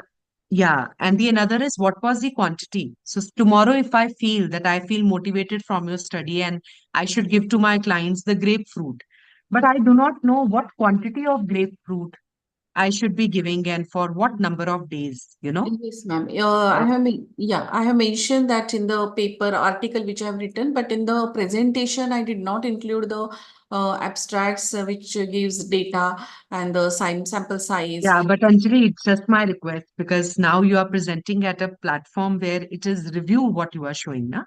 So the method of showing the researches is always like that. That Okay. beautiful, some 4, 5 research papers, if you have handpicked to tell, we should know their methodology. The quantity is something which is very important because Yes. they have done the work. It is just we have to present it beautifully. Yes. Otherwise, the education, what I'm going to get out of it, so that even I can imply on my clients is I'm still in luck. What quantity? Like you are saying, this is good, that is good, but which bioactive compound actually works? Because when we talk about curcumin, if you take it at a higher level, it could be really harmful. Everything Yes. which is herbal and everything which is natural, we can't say everything in any quantity is good for health, right? Yes. That Yes. is why there has to be upper limit and the lower limit, the safer limit, what we talk about, in between the lower and upper. Yes, ma'am. And Anyways, Yeah, I must include a table which shows the names of the polyphenols, the sources, and its quantity which was used in the studies. And then, Yeah. And plus also the appreciation and the reference of that paper. I yes, couldn't find it that who did this research, from where did you pick it up? It was like that you have read and then you have written that uh, it is good and it gives like that. So that was the little which was missing. yes, ma'am. Probably you can take this point into consideration, which is very, very important while presenting any of the research. Yes, ma'am. Because we can give dietary tips to anybody. Research is something always backed up with the strength that somebody has done. And if anybody wants, then they can visit that the research paper and find more additional input. And Yes, plus your references were also not there at the end. at the end, yeah, the references So slide. be very particular in Yes, these ma'am. things, Ma'am, Anjali, okay? I'll share that Word document which contains No, article. that's okay. That's fine. Now that is okay. I That is understood, fine. ma'am, that in the presentation all these points have to be included. Yes, Yeah, ma'am. because while that is only the time frame when we have to tell everything. So, but no worries, that is fine. So thank you so much. Yes, ma'am. Thank Best you, of ma'am. luck to you for future. So could we move on to next candidate, please? Yes, ma'am. Thank you, ma'am. Participant, please. Yeah, thank you. Thank you, ma'am.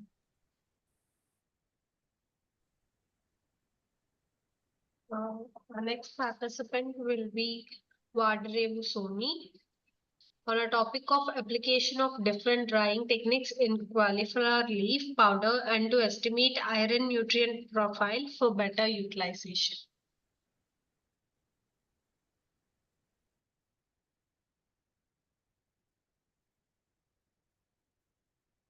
Ma'am, I'm ready. Just give me a second. I just want to share my screen. Am I audible, ma'am?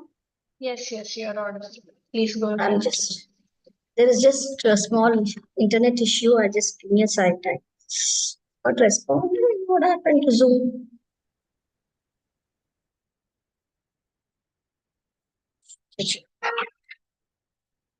What happened? Am I audible? Yes, you're audible. There is a signal issue, so I'm just.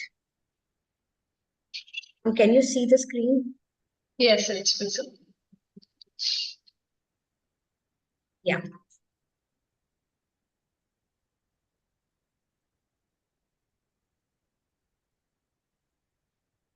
Right. So my topic, good morning, ma'am. My name is Soni. Today's my topic is application of different drying techniques in cauliflower leaf and to estimate the iron nutrient profile for a better utilization.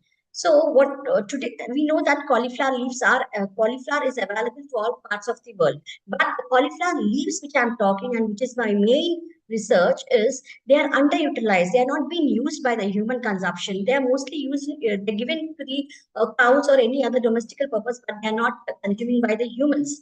No, so this is mostly happening in my place, especially I'm from Andhra Pradesh. So I'm studying, I'm doing my work in St. Joseph College, where I can see besides my college, there is a lot of the cauliflower leaves are being discarded in the dustbin. So for that purpose, I just wanted to find out. After doing a lot of research, I've come to know that cauliflower leaf has a very good amount of iron. So I just gave a trial on this, and was very full successful. So let me introduce about this cauliflower leaf. Cauliflower leaves, that is a utilization of cauliflower leaves in different techniques, can increase the shelf life. One thing is, they're perishable. So to increase that shelf life, I'm converted into a powder composition. The main aim of the study is for the best drying technique. What are the best drying technique to be applicable and to analyze the macro and micronutrients? So if you see my methodology, I've taken the cauliflower leaves I purchased from the different local markets. Then I've cleaned it properly. Then I've cut it into small cubes, and then I've delivered to a five methods. That is sun drying, shade drying, cabinet drying, roasting method, and hot air oven. After that, I made it into a powder and done an estimation of the to check out the result. After estimation, I've done a product also. So for coming for analysis purpose, I've just, if you see this, I've done estimation of iron. First, I have to find out in which method there is good amount of iron there in the cauliflower leaf powder. So I've done this. So mostly I've seen 29 mg of iron is available in shade drying, and in roasted drying that is 30 mg. But when it is compared to shade drying and roasted drying, I prefer shade drying because in roasted drying, you can see the flavor of the cauliflower leaf. You know, the flavor of the cauliflower is bit pungent. So to avoid that, I've taken shade drying into my incorporated into my food product. So if you see even my nutritional parameters after confirming shade dry, after I've confirmed to incorporate cauliflower leaf powder with shade drying, I went to the nutritional parameters, phytochemical parameters, which I've taken up moisture, ash, food, fiber, carbohydrate, protein, fat, iron, and vitamin C. If you see up here, it is 32 mg and 3.8 mg fat, and vitamin C is also very good amount, and there is very less moisture present in it, and ash is also 9.5 and carbohydrate is 54. So all the parameters which we are seeing, the phytochemical parameters are very good availability. After that, I've been into incorporation into a namkeens and this. A namkeens which have been done in various standard. One I've taken a standard procedure, later I've taken into variation 1, variation 2 and variation 3. And variation 1, 2, 3 are adding 10 grams in variation 1, 10 grams of 10 grams of cauliflower leaf powder, and in variation 2 it is 20 grams and variation 3 is 30 grams of lotus flowers. Then to that, I've done a sensory evaluation. I've taken 30 panel members into this account, and who are all semi-trained panel members. And the time limit I've taken is either 10 to 11 or between 4 to 5. And the panel members are also belonging to 20 to 35 years of age group. So this was my sensory evaluation parameters which I've taken into consider with well ventilation and all the parameters which is required for sensory evaluation. I've taken into consideration. So the overall acceptability, if you see, it is 7.9, which is into the variation 2 is being mostly accepted by the people. So from this, I can say that I can conclude saying that the discarded leaf can improve the nutritional status of an anemic patient and can improve the quality of life. So with this, we can say even an underutilized cauliflower leaf, which has been discarded, especially in my place, can be utilized in various forms of recipe. We can incorporate, especially, adolescents and pregnant women are the most targeted for this anemic this thing. And we are also working on the community projects on this, how to incorporate in different recipes by adding of these cauliflower leaves. We know cauliflower leaves in a seasonal part. Right now, we have a good amount of cauliflower which has been discarded. So we are working on that process, how to implement, how to incorporate in different kinds of recipes, and it can be beneficial for the adolescents and pregnant women. So this topic I've chosen to see that a community base, it can improve the quality life of a people, and also we can decrease the anemic count in the community. Thank you, ma'am. Ma'am, am I there? Yes, you are very much there. And you can hear me? Yes, ma'am, I can. All right. So that was a good presentation, especially related to the poster. But I just wanted to ask you that you have shown some picture where how the cauliflower leaves are incorporated and you cooked some recipes, right? Yes, ma'am. Yes, ma'am. Yes. All right. How is the direct taste of the cauliflower leaves? I didn't get you. Can you repeat? No. Can't we consume dehydrated cauliflower leaves as such rather than incorporating them into Ma'am, the diet actually we in terms can, of but like yes, ma'am. Directly we can. Actually, we have done many studies, ma'am. Many incorporations we have done. We have made it into chutney form. We have made it into podi form. So we have done in all these things. But majority, I mean, this is one of the recipe I'm showing you. But we have done a number of things. But directly when you eat directly a cauliflower powder, what happens? The flavor which is there in the cauliflower leaf is not been accepted by all the people. So for that reason, we have to incorporate in the regular recipe what we eat, and that is masking the taste of this cauliflower. So you're not feeling you're directly eating a cauliflower leaf. So we can also make it into a salads also. Actually, we're incorporating this powder into a different salads also. So instead of directly eating a cauliflower leaf powder, this is better being utilized by the people. That is the major thing which we understood about it. Yeah, so that is what, as a practicing clinical dietitian and nutritionist, I also feel, and I urge all the nutrition community over here who is just listening to me here as a part of the participants, that now we are into era of functional foods. And when we talk about functional foods, we really need to educate our patients and clients that always taste governed should not be seen. Like one of the presenter has showed about the mushrooms. Maybe the acceptance is a little low, or maybe same about the cauliflower leaves as well. But it's my humble suggestion and request to all of you who are listening to me. You please start, counseling your patients or clients that when you are eating something for therapeutic benefits, that's what the meaning of the functional foods or maybe the nutraceuticals, which we are looking as a future. It is very high time now, always governed by taste. At the end, it is food. The acceptance, if we counsel more, it would be increased. My only point is that if we mix up the, like in your case, the cauliflower leaves powder into anything, maybe you showed some recipes which maybe have to be done air fryer cooking or frying or something like that. The bioactive compounds could be a little unstable. So it's my urge to you as well that henceforth try at least counseling the patients that we you are consuming it not for taste, but it is like better to pop up a medicine rather than that we are giving you food which is acting to you as a functional food or maybe a dietary kind of a supplement in natural form. All right. But I like the presentation. It is a good one. Research wise, the way what you have done, everything was there on in the presentation. So, heartiest congratulations to you for that. Okay. Thank you, Thank much, ma'am. you. Thank you. I'll take all the tips. I have to take Yeah. it into Because, consideration that because direct yes. usage also plays a major role for them instead of taking like this.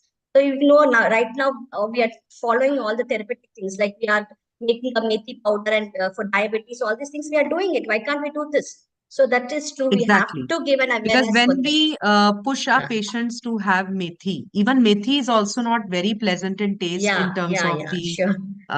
the seeds. But we tell them, na, this is not a mithai or sweet that you are looking taste in it. It is But you know, therapeutic when we enter benefits. into a community, they just, ma'am, they just don't understand what is the main agenda. I know. I Yeah, totally that know. is That's very why tough I for said us. that That is I very tough, urge, that all of us, if we start this synergy, time would change. Yes. And we should not give up. We should at least be counseling. You never know when a patient gets convinced to take it That's direct true. as That such. we have Then to only follow we that. get the Yes. beauty of the functional See, food. the thing is, first we need to have a lot of patience for that. So because Correct. we directly apply the direct method, way method. So we have to change even our methodology, how to convince the patients or our community people to use the therapeutic way. Thank you for the tips, ma'am. I do follow this. Thank you. Thank you. All right. Next candidate, please.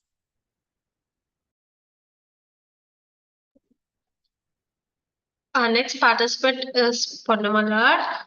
A topic on review on bad food combination as per Siddha system of medicine.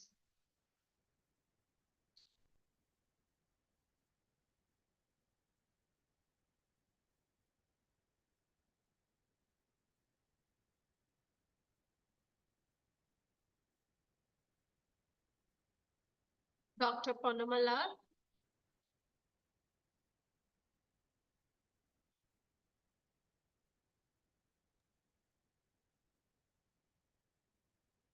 Good afternoon, ma'am. Good afternoon, everyone. Good afternoon. Yes, you are audible. You may start, please. Okay, are you audible? Now I will share the screen.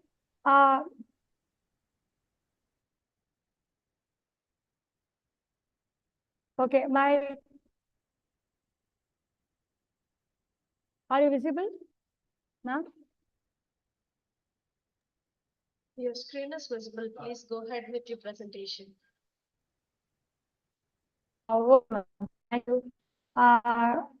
Good afternoon, everyone. My topic is a review on bad combination as per Siddha system of medicine. Here, my aim is to enumerate the bad food combination as per Siddha system of medicine. I have the methods to collect the information from. Siddha is a form of holistic medicine that's focused on promoting balance between our body and mind. The study taken through review papers and articles. Now I want to tell that our human body is made up of 5 elements and 3 different humors in our Siddha system, Vada, Pitta and Kapha. In our daily lifestyle, nowadays, everyone taking different type of food combination, but our Siddhas told about some bad food combination also that affect our body immune system. If our the 3 humors, Vada, Pitta, Kapha, is affected, our normal daily routine is also affected. Now, we want to see that what are the bad food combinations that affect our body. The first one is the milk. I request you to, if you can put it in the slide mode, please. Slide mode. This is not in One slide minute. mode. Could you please 1 do minute. that? Okay. Click on enable editing and then go to the slide view, please.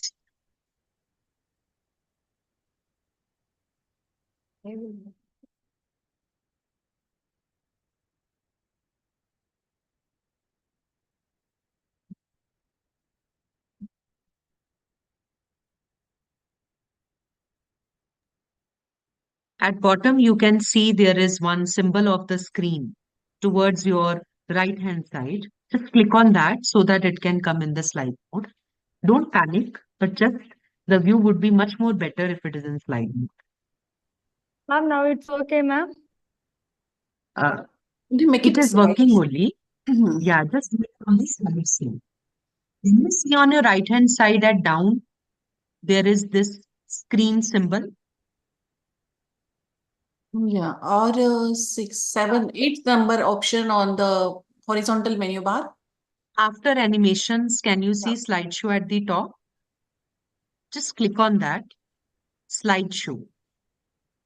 Horizontal menu bar Slideshow. at the top of the screen. Ma'am, 1 minute, ma'am. Yeah, don't panic or else continue. No worries. Continue. Okay, ma'am. Ma'am, now it's okay, ma'am. Yeah, click. Yeah, correct. Yes, perfect. Very good. Please continue. Thank you, ma'am. Now, I want to share that what are the avoid food combinations. The first of all, I want to share milk is not compatible with fruits, melons, and sour fruits and bananas. It should be consumed with salty items such as some food items also. Don't boil it with tea. And some grains should not be consumed with tropical fruits. One should not consume fruits or milk with vegetables. The milk contain high glycemic index to digest. It takes very long time. Then, first of all, we will see that what are the food items to avoid with mixing with milk. First, the milk is not combined with greeny leafy vegetables. It contains high antioxidant properties, and sour foods, it contains citric acids, cheese and yogurt. Then again, milk is not mixing with fish and meat and any other non-vegetarians. And others are garlic, salt, radish, black pepper, and horse gram. Why and all this? This contain high antioxidant properties and rich polyphenol compounds. The beans are the wrong combination with eggs, milk, fruits, yogurt, and meat. Yogurt is to be avoided with cheese, hard drinks, soap fruits, milk, mangoes, nightshades, beans, eggs, and fish. Fats and proteins are mismatched foods as they are need different digestive juices. Cheese cannot be paired with eggs, fruits, hard drinks, milk, beans, and yogurt.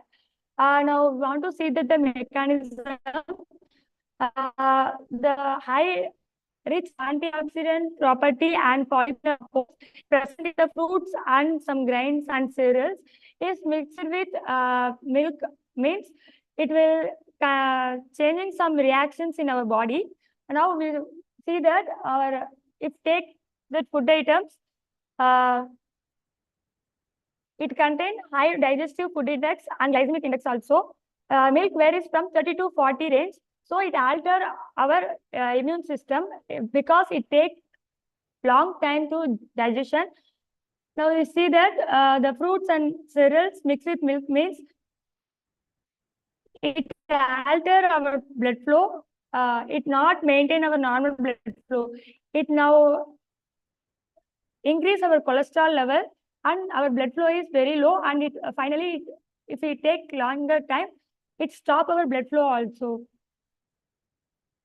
Proteins are not compatible with starches, and the collective consumption may result in delayed digestion. Then the proteins are not compatible with fruits like cucumber, melon, and dairy product also. It contains high cholesterol levels. Then milk, yogurt, tomatoes, and cucumber are incompatible with lemons. Now we want to see that what our Siddhas say that our ancient Siddhas would have looked at the human health problems in those days and would have analyzed the difference in the body in the food ate by those who suffer from some health problem also. Then they define the mixing of food and diet also causing absence health management and problems. Nowadays, nobody maintain our normal healthy diet, and they whatever they like, they normally eating like that. But it is not our good procedure to eat the food items. Why? Because of already our Siddhas told about the what are the good combinations of food taken and the bad combinations. Now the scientific reasons behind the bad food combinations. Normally, a food contains high percentage of carbohydrate, proteins, and fats. They have different digestible index, and mixing them is linked with the potential gastrointestinal disturbances. The first is that because foods are digested at different speeds, combining a fast digesting food with a slow digesting food causes a irregular manner in our digestive tract, leading to negative effects on health and digestion. It leads to some side effects and improper digestion also. The food milk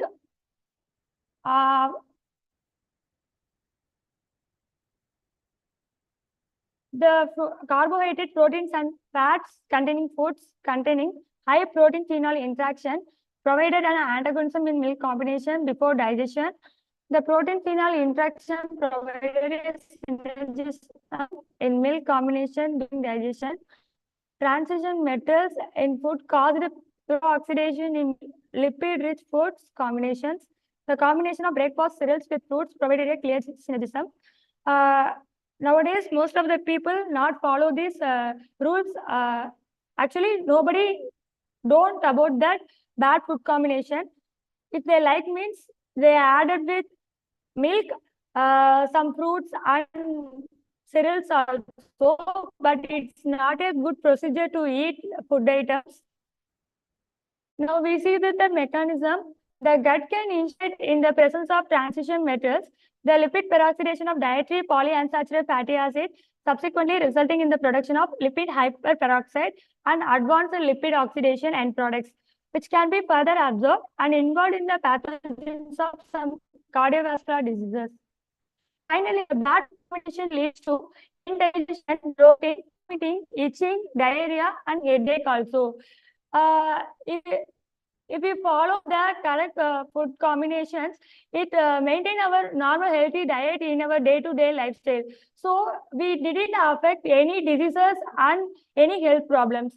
Now I want to share that everyone must follow that. What are the correct procedure to follow our daily good combination of foods?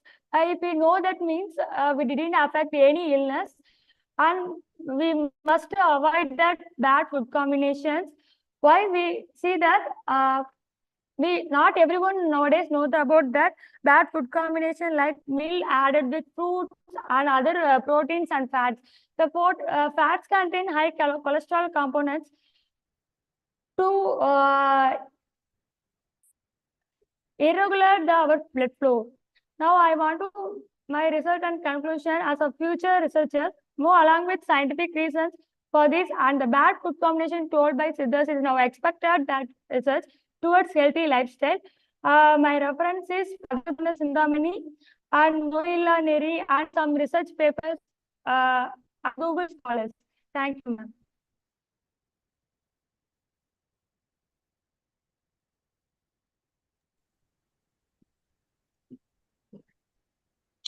ma'am. All right, thank you so much for this presentation.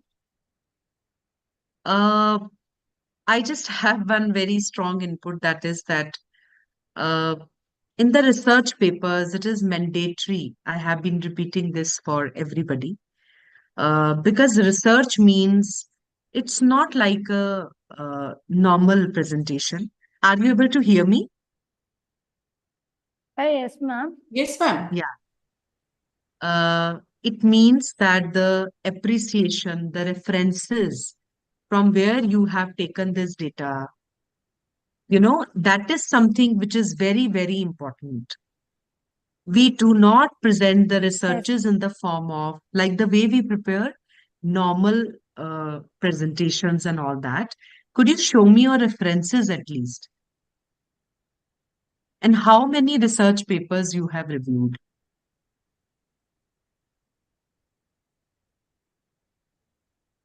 Like you are saying, avoid food combinations. Let us discuss like that.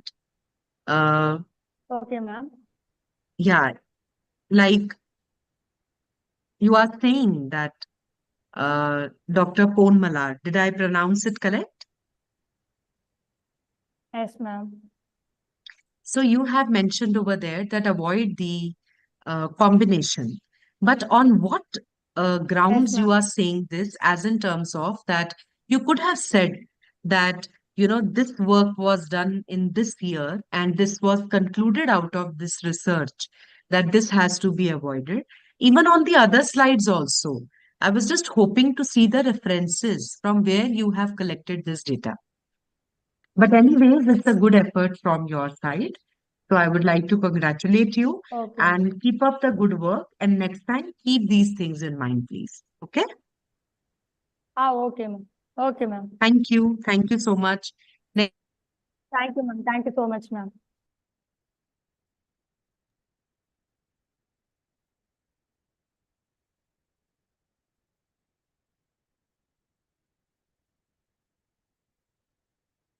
Can you stop your screen sharing, please? Our next participant is Shanmukha Priya S on the topic of the need of nutrition literacy beyond ages. Thank you. Right.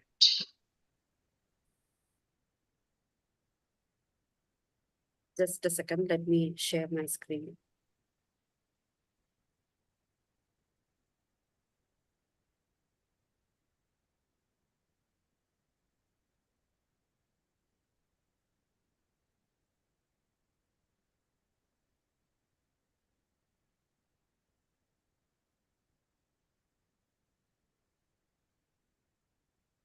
Hope all of you can see my screen now. I'm going to start my presentation.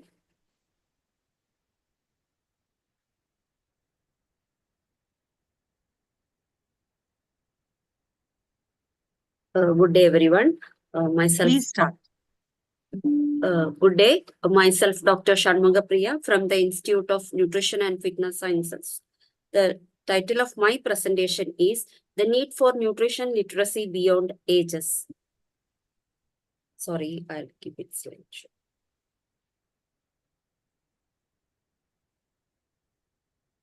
So this is the outline of my presentation. Background. WHO states diet is one of the modifiable factor for preventing non-communicable diseases. So if the diet is taken care, we can to an extent prevent, manage the non-communicable diseases. So globally, among adults above 18 years of age, 52% are suffering from overweight and obesity, which is, more than half of the world population is obese. Hence, every effort must be taken to control the modifiable factors, especially diet and lifestyle. So, some efforts should focus on promoting healthy eating behavior. These are the references. So, having said this, the objective of today's presentation is understanding the role of nutrition literacy among different ages. This is a scoping review. The reviews of literature were taken from 2000 to 2024. The articles in English were considered. The keywords used were nutrition literacy, non-communicable diseases, food literacy, health literacy, and the databases searched were Web of Science, PubMed, Science Direct, and Scopus. Here, articles in English were considered. I have not mentioned approximately 40 articles we have gone through, and 29 were accepted for the study based on the criteria. Coming to the salient observations. So as per NFHS 5 report, education is and literacy are important aspects for health promotion. And the total literacy rate in India is 77.70 as per 2021-22 data. Again, as per NHFS 5, obesity prevalence increased from 21% to 24% among women and 19% to 23% among men in India. And it is very alarming to see that the states having higher literacy states like South Indian Kerala had the higher obesity prevalence also. Hence, there is a need for health literacy, food literacy, as well as nutrition literacy among the population. So what is the difference between health, food, and nutrition literacy? Health literacy, here the people understand the use of health information, how the organizations make it easier for people to do that. It means the ability to access, understand, and use health information. Food literacy, here the information regarding food, its different context, settings, and situations are taken into account. In nutrition literacy, here the degree to which an individual obtain, process, understand nutrition information, and the skills needed to make appropriate nutrition decisions, it is covered. So, though food and nutrition literacy are often interused, it is both very different. Sorry, I missed the reference here. Yeah, already we have discussed nutrition literacy. So here nutrition literacy concerns an individual's ability to gather, apply dietary data from various sources. They will also get to know how foods are metabolized, how they affect health, how to use this knowledge to make good food selections. They are getting more awareness on nutrients, their impact on health here. Let's see the interrelation between food literacy and nutrition literacy. Few authors suggest both are related concepts. Few authors used both interchangeably, but few authors suggested they are both different concepts. So when nutrition literacy focuses on skills to obtain and understand nutrition data, food literacy is a broader range of knowledge, theoretical and practical skills, which critically reflects on food choices, on personal health, environment, and society as a whole. These are the references. So, there are certain factors that affect nutrition literacy also, like age, income, education. Doctor, can I see the references again, please? Could you go back? Yes, it's this. Detailed references, I have, these are the citations given. Detailed references I have given at the last slide. All right, please continue. So, coming to the factors influencing, like everything, even nutrition literacy also are affected by certain factors such as age, income, educational level, physical activity, self-efficacy, social support. Here, age means as the age increases, the interest or the enthusiasm to have the nutrition literacy gets decreased. Income is a great factor for nutrition literacy. Even education level, higher the education level, the chances of getting nutrition literacy is better. And it is very interesting to note that people who are into practicing physical activity, regular exercises and all have higher nutrition literacy compared to the people who are not going to any activities. Self-efficacy and physical activity are again related to nutrition literacy. So those who have higher self-efficacy means having an interest on their own self. They have better nutrition literacy. And social, the surroundings where an individual stays, their support and all, it will again affect the nutrition literacy. So, coming to the topic, why nutrition literacy is required. Currently, we are living in an era where there is a rapid shift in the dietary pattern. Like we are going more to, though we know a lot about nutrients, health, inclusion of functional foods, everything, but somewhere we are lacking. We are for convenience, for taste, we are going towards the consumption of energy dense or processed or packed foods. Might be due to convenience, dual workload to reduce that could be the reason. Indirectly, these are leading to chronic non-communicable diseases, which is not only obesity, heart disease and all, even dental problems are arising. So in order to prevent this, in order to bring healthy eating habits, the individuals should be made informed decisions about their food choices, thereby improving overall health outcomes. So for this reason, the nutrition literacy is must. So not much studies I have found from Indian scenario. This is a study conducted in Iran children.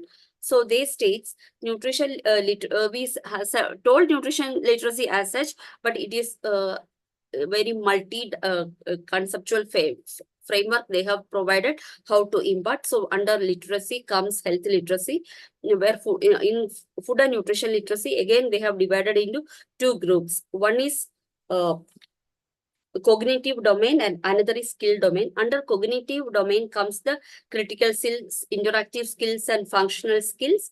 And under skill domain comes understanding and knowledge. Again, in the cognitive domain, that is the, sorry, just a second.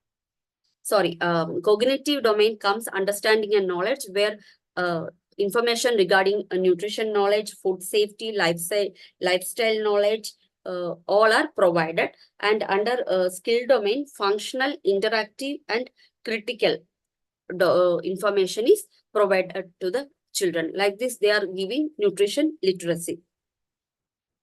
Only one study I found from India on adolescents, where nutrition literacy and adolescents were discussed. It was a trial conducted. So here it was mentioned that in India, 5% adolescents, I don't know whether this might be that study, it is only 5%. Adolescents in the age of 10 to 14 and 4% in the age of 15 to 19 are overweight.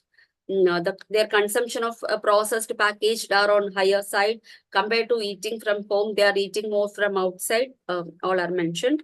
And this could, there are currently non-communicable disease prevalence are also observed among adolescents. So in the education intervention provided through pictorial representation, which was very feasible and successfully improved the understanding and use of food label among adolescents.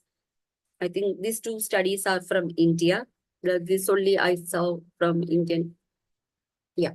So coming to women and nutrition literacy, almost all studies, when it comes about nutrition or diet, we totally the things will be over presented on women, since they are involving in household cooking, selecting, planning and all. So it's high time there should be a change. It should be gender biased.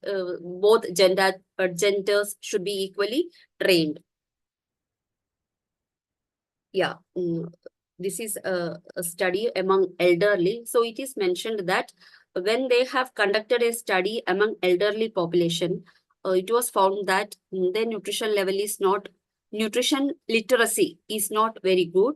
They have to be, multiple approaches has to be considered to conduct nutrition and health education activities among elderly. So in the Indian scenario, once you are elder or retired, then you have to have a relaxed life.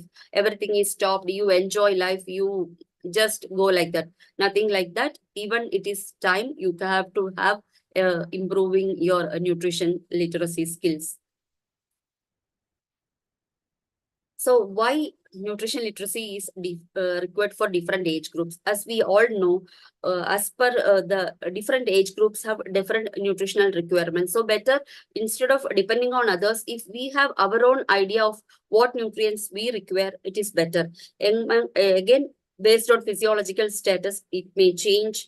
in climatic conditions, there is some change in the eating habits, foods available, fruits available. So based on that, some medical reason, somebody is on a blood thinner or some other medication, so their diet or ingredients will be different. So better they have their own idea of food intake. Socialization, nowadays we are going to lot of outside things and all. We can't simply isolate and say, sorry, I can't have these, I'm introvert thing, I can't follow energy dance and all. So if you have an idea of what to eat, what not to eat, the portion, better you will have, you can enjoy every moment.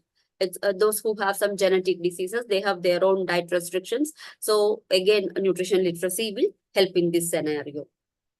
Yeah, so I was taking a lot of time for learning this name.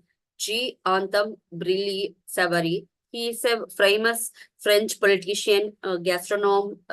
He wrote books also. So according to him, the destiny of a nation is determined by what and how the people eat. Also, he is considered as the father of low carbohydrate diet. He considered sugar and white flour to be the cause of obesity, and he suggested protein-rich ingredients instead of sugar and other refined stuffs. Actually, he told this 2 centuries ago, not recently, 200 years back. That means nutrition literacy is not something new. We have to go ahead more. So conclude. So as there is a change in eating habits, consumption pattern among all age groups, one of the modifiable risk factor for NCD, that is diet, has to be can be controlled with nutrition literacy. So there should be a practical action to enhance nutrition literacy. So the findings highlights significance of implementing programs, changing policies, measuring outcomes to make meaningful progress in promoting healthy eating habits and addressing diet-related health issues. These are a few references I have gone through for this work.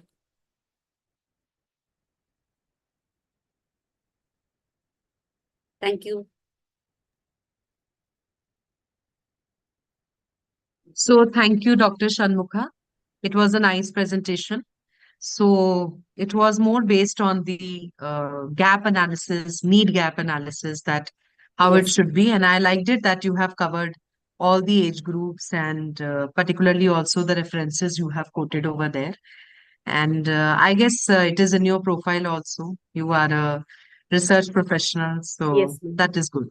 Yeah, but I just wish you all the best, and also wish that now if you can develop some nutrition intervention program, maybe for one age group or the other, that standardized program, that how at that age group somebody can inculcate according to the RDA. Because a researcher person is, I guess, the best person to develop such kind of the nutrition intervention programs. So hopefully we would see next time a guide from your side, related to NIP, that how for different age group, what you presented here as a need gap, now you actually start the intervention by giving them the solution. So congratulations and thank you so much. Thank you very much, ma'am. So next candidate, please. Thank you. Our next candidate is Maulik Mehta on a topic of assessing street food consumption patterns and preferences in university students. Hello, ma'am. Am I audible? Yes, you're audible. Okay. I'll start sharing my screen. Yes, please.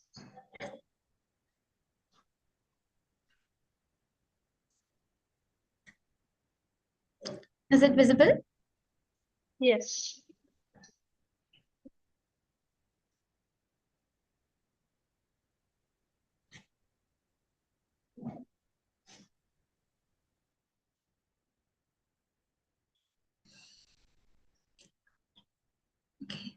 So good afternoon to one and all present here. Myself, Maulik Mehta from the Maharaja Sajirao University of Baroda, and I'm really grateful to have this opportunity to present this study on assessing street food consumption patterns and preferences in university students. Introduction. Over the past several decades, a dramatic shift has occurred regarding the way entire global population eats, drinks, and moves, and these changes have clashed with human biology to create major changes in body composition.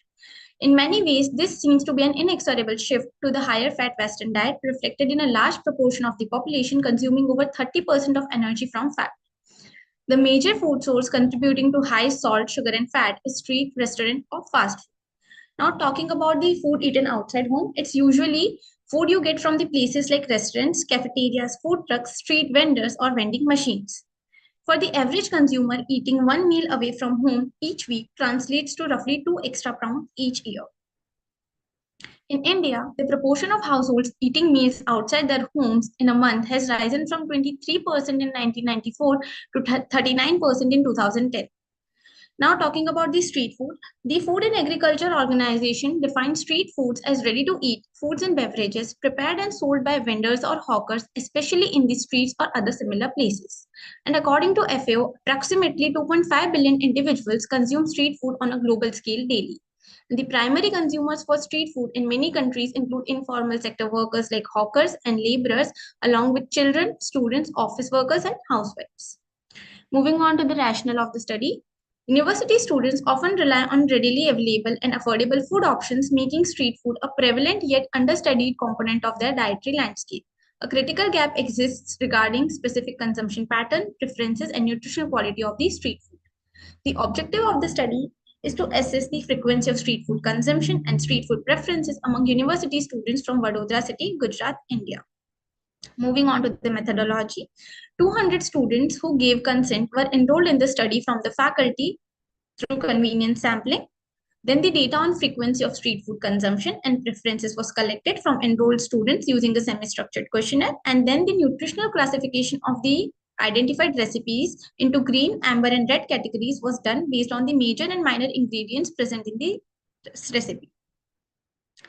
Now, talking about results, this is the map of the Vadodara, and it shows the distribution of street food joints across the Vadodara city. The survey identified a total of 62 areas for street food consumption in Vadodara, indicating that street food is available in all the areas of Vadodara.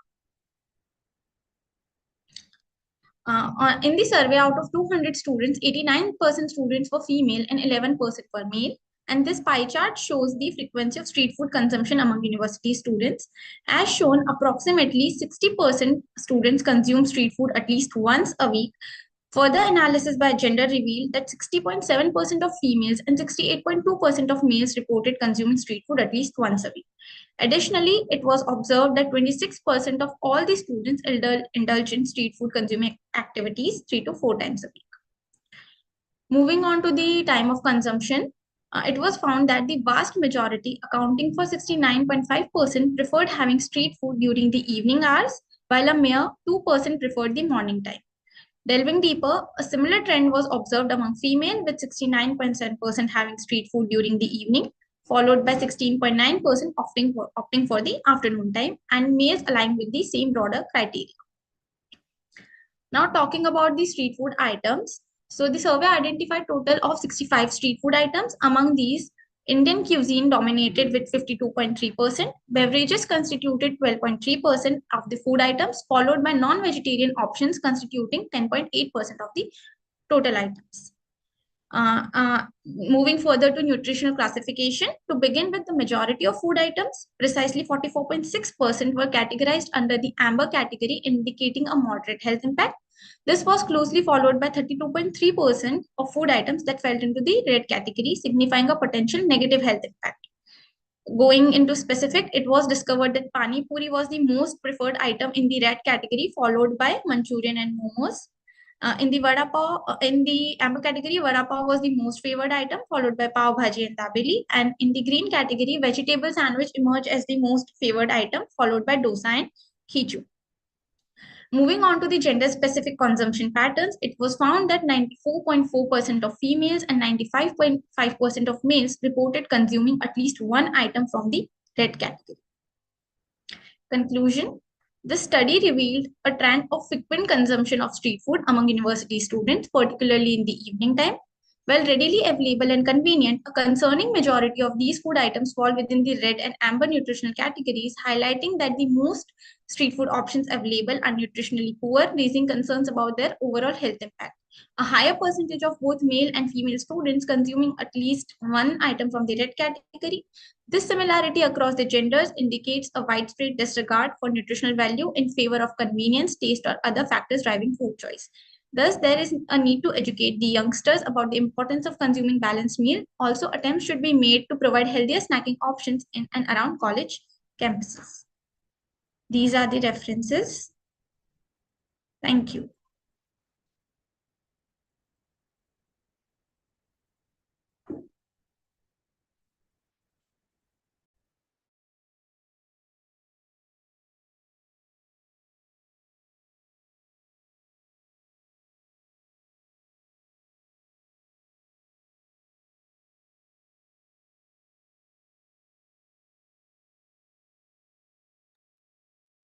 We lost Mark. Just give us few minutes, okay? Yes, ma'am.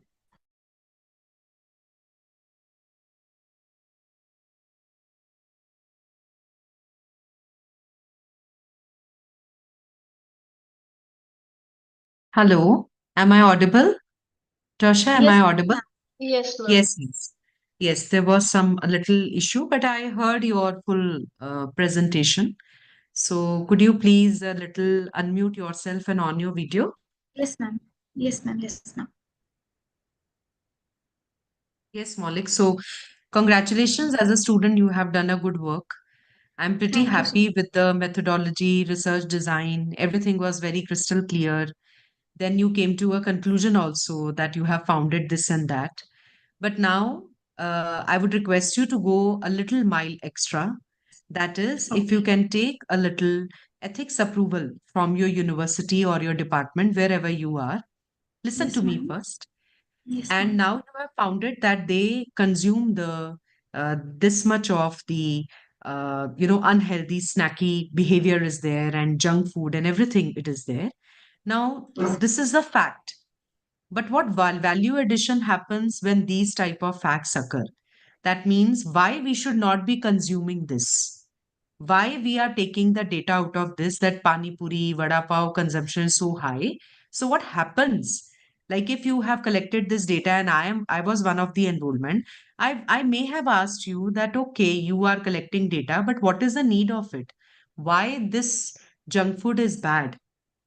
So if we can do a little bit of blood work on them, maybe checking their CBC level and doing their clinical and anthropometry like BMI and comparison of before and after, when they were not consuming, I mean to say if they were hostlers, then before Yes. that and now since it has increased, how now, how like that, you can best see what works out in your case, whether Yes.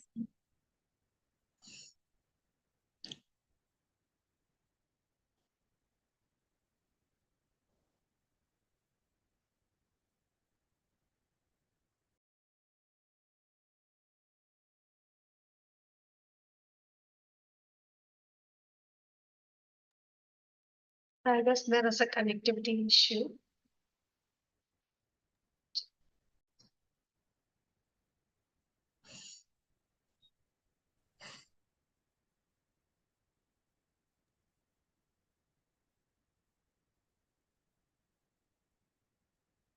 hello. Yeah, Ma'am, Malik, you were were you not. able to hear? Now I am. Now I am. All right, all right. So I was like that to go a little mile extra in this. Now to correlate what happens when the consumption of the junk food is higher, so how it can affect our body. I switch off my video on purpose off so that my connectivity is better. So probably in the next conference, you may take this study ahead, presenting that this was the first phase, now progressing to the second phase so that we complete the drill, that why it should not be consumed more, because these are the correlation that your BMI increases, like before it was like this and now and something like that, so as to complete the drill. Okay. Okay, ma'am. Thank you so All much. right, thank you, best of luck. Thank you so Next much, ma'am. participant please. Yes, ma'am. Our next participant is Dr. B.B. Mariam on the topic of awareness and consumption of prebiotics and probiotics among adults, male and female, in AI-AHAS region. Good afternoon. I'm audible. Yes, ma'am. Please go ahead. Just give me a second. I will share my screen. Is my screen now clear? Yes, ma'am. Good afternoon to all of you. First, I would like to thank the organizing committee for giving me this opportunity to present my research. This cross-sectional study, the awareness and consumption of probiotic and prebiotic among adults, male and female in Al-Hasa region. This is from Clinical Nutrition Department, College of Applied Medical Sciences. Is it audible? Can you hear me?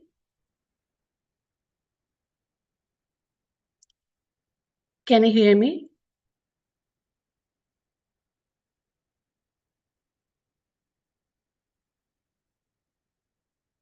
Hello?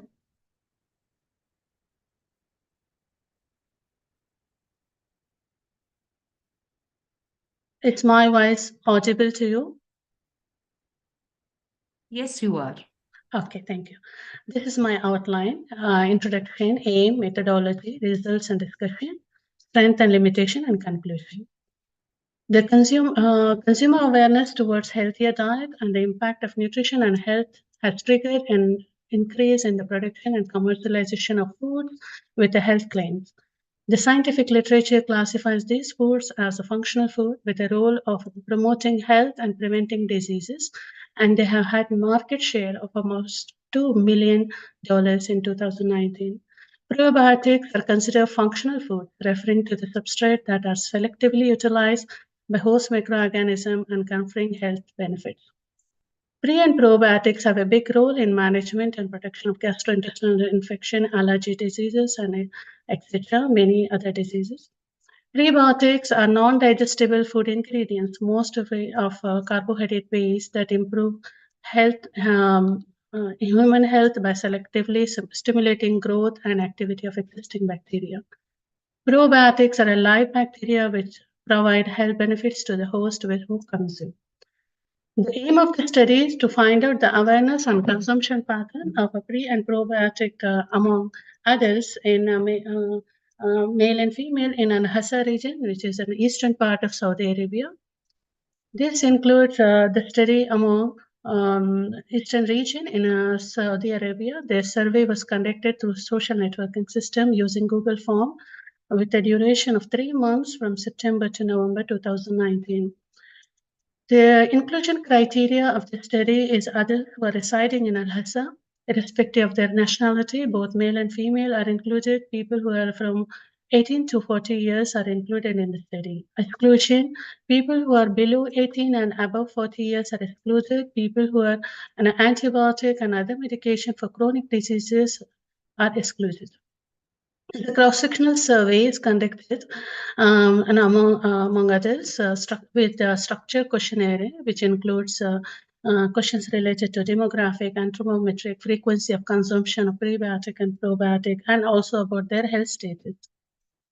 Both Arabic and English version of questionnaire, along with the ethical consent form, was distributed through social media. Before distribution, validity of this questionnaire was checked by conducting a pilot study, also by conduct test. Then, after obtaining consent and approval from from IRB, this study was distributed along with the consent form. 450 participants included gave their consent, and based on inclusion-exclusion criteria, 384 was selected for statistical analysis.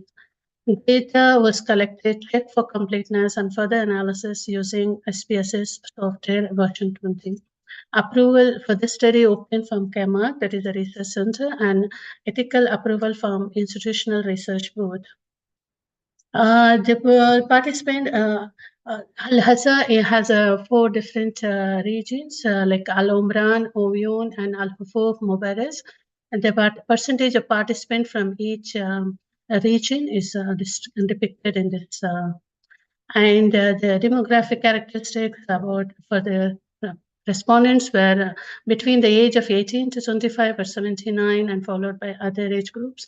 And most of them were females and they are educated and a graduation level.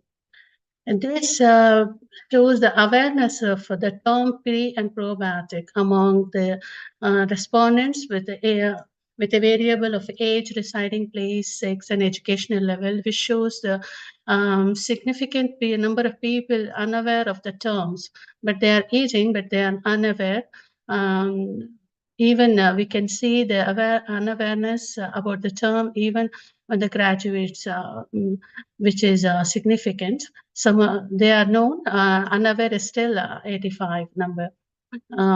Whereas the region-wise, most of the Oyun people, they are is non-significant. Mubarak, another region, they are significantly aware of the term.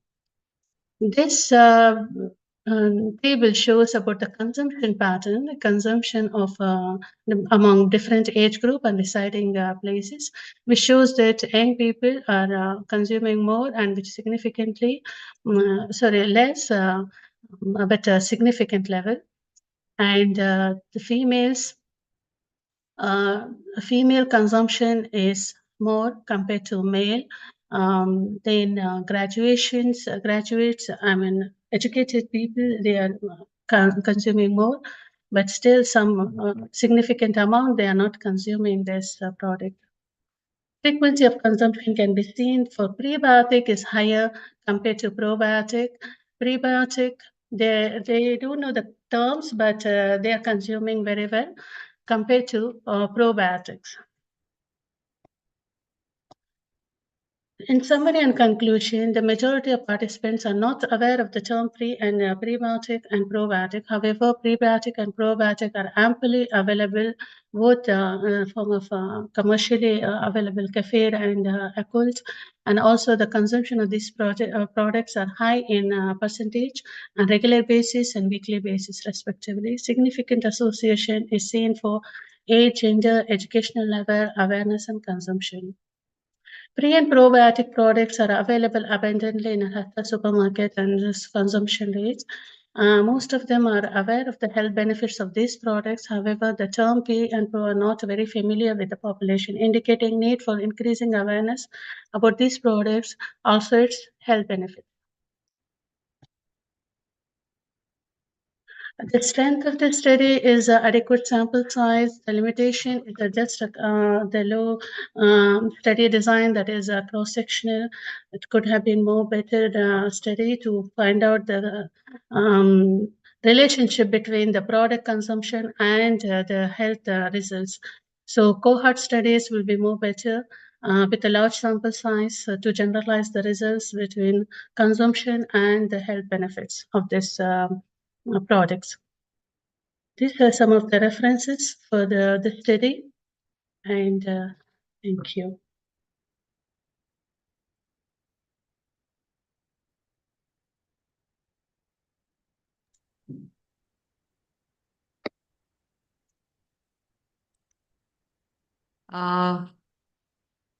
Dr. B. Miriam, I would like to say that this was an excellent presentation and you have done a Thank very you. good work, very Thank you, ma'am. authentic and everything the way a researcher has to do, inclusion, exclusion, research design, methodology, then SWOT analysis, then what were your limitations? Because a researcher is really bound to tell what was the scope, future scope, and what were the limitations. So Thank you, ma'am. very nice. So keep up the good work. Thank you very much. No questions for you as such. Thank you. Thank you very much, ma'am. Next participant, please. So, our next participant is Chitranjan Yadav on a topic of non-alcoholic fatty liver disease patients and nutrition awareness about various government programs and policies for healthy eating.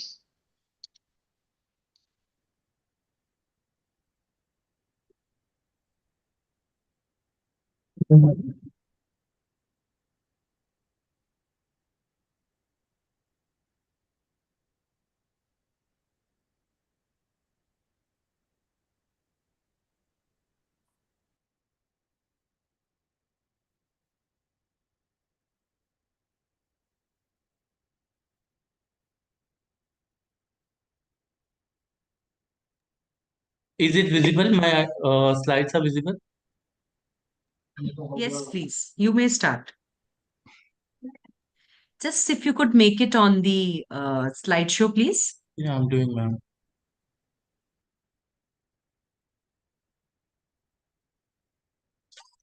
Good afternoon, everyone.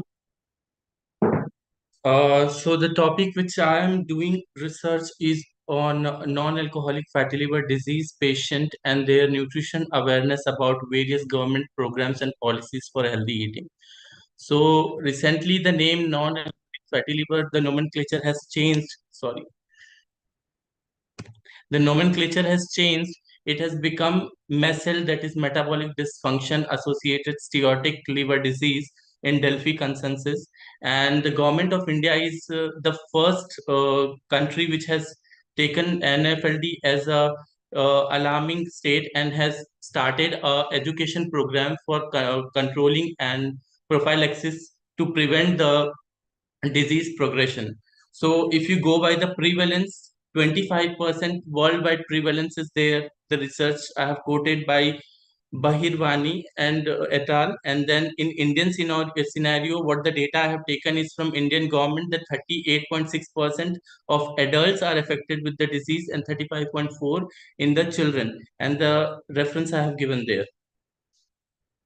The rationale of this study is the government is concerned about the rising trends of this disease.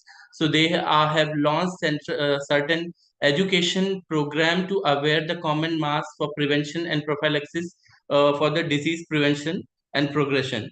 My hypothesis is various programs of the government launched for healthy eating has created awareness and sensitized the common mass for adopting healthy lifestyle and eating pattern.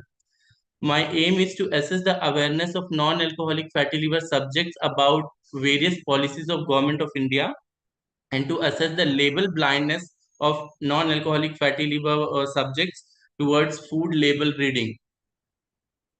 The method what I have included is non-invasive technique. I chose a purpose sampling method where all the diagnosed patients of NFLD were taken into the for the study purpose on their voluntary participation and written consent. They were diagnosed either by USG method or fibroscan.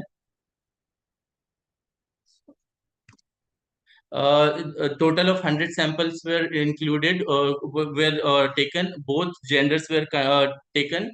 Age group of 18 to 45 were selected. And inclusion criteria has a patient which is diagnosed with non-alcoholic fatty liver disease either by USG method or by fibroscan. Age group of 18 to 45 years, both genders, and voluntary participation. Exclusion criteria includes non-FLD subjects and person who is below 18 years or above 45 years were excluded out of the study. Any patient who is having are suffering from infective diseases or retropositive or cancer or hepatitis positive were excluded from the study. Use of audio, video, and printed education material from relevant sources and briefing of about the subject was given from the government websites, and program was given to the subjects. Statistical analysis include SPSS, chi-square test, Fisher exact test, and suitable conclusion and interpretation was done accordingly. So these are the method and materials what I use from the government of India. The like for healthy eating, I have chosen my plate concept by the ICMR, National Institute of Nutrition, and by Eat Right movement by the government of India through FSSAI. Then trans fat free by 2022, it was by FSSAI. Then Ruko, again the reuse use of repurpose oil was from FSSAI. आज से थोड़ा कम reducing high HFSS, that is high fat, salt and sugar containing food items, and reading how to read the food label. These all were taken from the government websites. These measuring cups and spoons were used to know how much how much a subject is taking, and they are violating the rule regulation. And this plate of healthy eating was shown from the FSSAI. Results includes the first section. If I talk the my plate concept, if I talk, most of the 100% of the subjects were not aware about this term also, that government has launched something called healthy plate eating. And high fat, sugar and salt, 44% were aware about this, and 56% were not aware about this. Then NFLD is also connected to the depression and stress level. So mental program policy of government I have included, and I have asked whether they know about it or not. So only 2% were aware. And government launched non-operational guideline for non-alcoholic fatty liver disease. So none of the participants were aware about this. About trans fat free India 2022, none of the subjects were aware about this. Eat Right India, only 42 people were only about to know, were aware about this. Eat Right Street Food, 0%, nobody was knowing about this. Eat Right Campus, again nobody was knowing about this. And then repurpose use of cooking oil, 66% were the subjects who were aware about the this campaign. And food label part, when it came, 43% were the one who were reading the food labels, but their reading was not up to the mark. I will show in the later of the slides. And then the government integrated non-alcoholic fatty liver disease control into NCD program. So only 7% were knowing about this program and the policy of the government. And when it comes to food label part, the highest we can see, 94% of the subjects were only looking after the price part, only 26% were looking after the nutrient, and 47% were involved only in grading the flavors, and 34% were looking after the ingredients, and 2% were after taste, and expiry date was read by 16%. Veg and non-veg logo was seen only by 6% people. Bold statement was read by just 1% people. Allergen was noted by only 6%. So 49% were the one who partially were label blind, and 51% were completely label blind about the food product label reading. So total, if we talk about the data, 34% were aware about the government policies and food label part, and 66% were label blind and were not knowing anything about the government policies. So these are the results depending upon their education. Here we can see graduate people are having much more awareness as compared to higher secondary education. Then we go by working criteria. Again, working people are having higher awareness about government policy as compared to non-working. When we go by gender, we see males are more aware about the government policy than female. When we read the data about age group, we can see that people who are above age of 30 are having much more awareness as compared to below 80. And when we read the data of food label, we found that 94% are just focusing on the price, and 47 on flavor, and 34% on ingredients. So conclusion is the awareness of non-alcoholic fatty liver patients regarding various specific government policy guideline and programs towards healthy eating and disease prevention is very low. This lack of awareness is dependent on their education, employment status, gender and age group. While reading food label, NFLD subjects tends to be label blind, as majority of them read only flavor and price of the product. The impact of print media, social media, and broadcast media proves to be effective in sensitizing and reaching to the maximum population, as most of them responded that we know that ad aaj se thoda kam. Hence, the overall benefit drawn from the various government program and policy are restricted to small numbers only. These are certain references which I have used from the recent researches. and these are the websites which I have taken the study and print materials. These are the consent forms from the various hospitals, patient informed consent form and institutional consent forms and supervisor consent form. Thank you.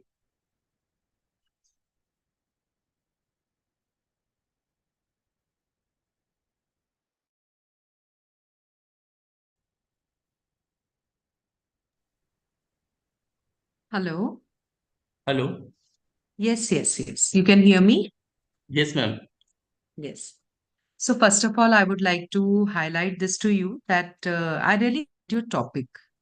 Thank you, ma'am. This is Thanks a lot. something that I feel a little different, a little out of the box. Somebody has thought that, not only that why, the fatty liver occurs or something like that, and just knowing their eating habits. You have also covered the aspect of that, uh, whether they know about government policies, whether they know about eat right, whether they know about that, what are non-communicable diseases and what government is also doing for it. Because as one person, we all are doing our part, doctors, alternative medicine practitioners. But we should not forget that's what you have portrayed, that even government is also doing a lot. Yes, So ma'am. I wish to congratulate you We are the on the first selection country, of your madam. topic. We are the first So country who have not only it was a good, yes, not only it was a good presentation, but at the same time, it was something new Thank you, to ma'am. get enlightened with for Thank you. everybody Thank you, that ma'am. government is just not for only millets, but also for NCDs and everything. Yes, ma'am. So good. Thank you. Thank you, ma'am. Thanks a lot.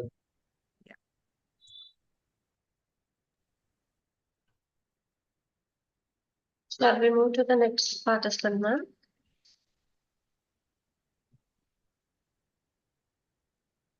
Good afternoon, ma'am. Am I audible? Yes, please. Yeah, okay. Shall I share my slides, ma'am? Yes, please, ma'am. Yeah. Are my slides visible? Just give us a moment. Rich ma'am, you online? Yes, I'm there. Okay, ma'am. Thank you. But it's just that the voice of this participant is a little bleak for me. If you Okay, can come a little more closer ma'am. to the Yes, mic ma'am. or something. Right, ma'am. Ma'am, am I? I'm feeling as if it is coming from far off to me. Okay, ma'am. Am I audible now? Yeah, it is better. Yes, yes. You may start, please. Sure, sure.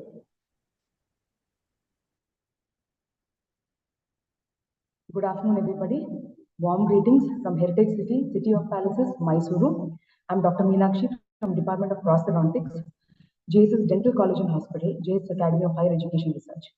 At the outset, I would definitely like to thank the second international conference on clinical nutrition and dietary lifestyle and JSCHER for having given me this opportunity to present this topic. So the topic of my presentation is to investigate the relationship between nutritional status and oral health related quality of life among geriatric denture wearers, which was an observational cross-sectional study. So as all of us are aware, in almost every country, the proportion of people of aged population, basically above 60 years, is growing at a faster rate. And because of both longer life expectancy and declining fertility rates, there has been continuous increase in geriatric population. India has around 100 million elderly at present, and the number is expected to increase to 323 million, constituting around 20% of the total population by 2050. We should not be neglecting one important criteria, which is our oral health, which is directly related to systemic health. So the oral cavity is also closely related to nutrition because it is the portal of entry to the digestive tract. So people who have been edentulous, who have no teeth, so the mainly mode of treatment would be complete dentures. So conventional complete dentures are the most used rehabilitation procedures for edentulous patients.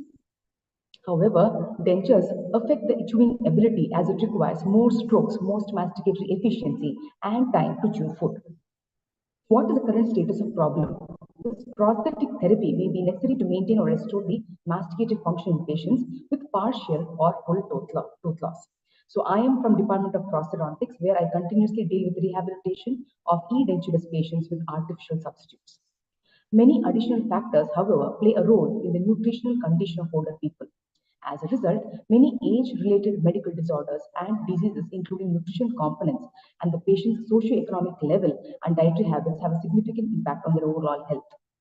And hence, the dental, I would like to stress, the interprofessional team must be aware of these potential negative effects and provide nutritional counseling to such patients to counteract them. So what is the need of the study? There are relatively very few studies on oral health and nutritional status. A need was therefore felt to evaluate and determine the effect of nutritional status and dietary intake on the oral health-related quality of life of elderly edentulous complete denture-wearing patients, and to know whether the elderly complete denture wearers have a high risk of malnutrition.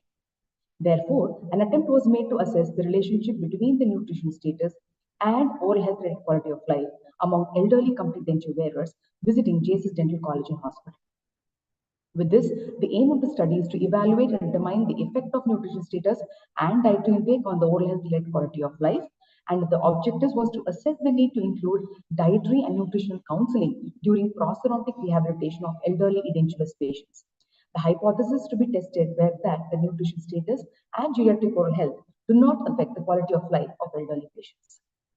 So the type of the study was an observational cross-section study which included a duration of 2 months from October 2023. The study setting was the Department of Prosthodontics, the outpatient department of JSS Dental College and Hospital. The patients who reported to the Department of Prosthodontics were the source of data, who came here for rehabilitation of their edentulous mouth with complete dentures. So these are my few inclusion and exclusion criteria. There was also a criteria for withdrawal if the patient is not willing to be part of the research.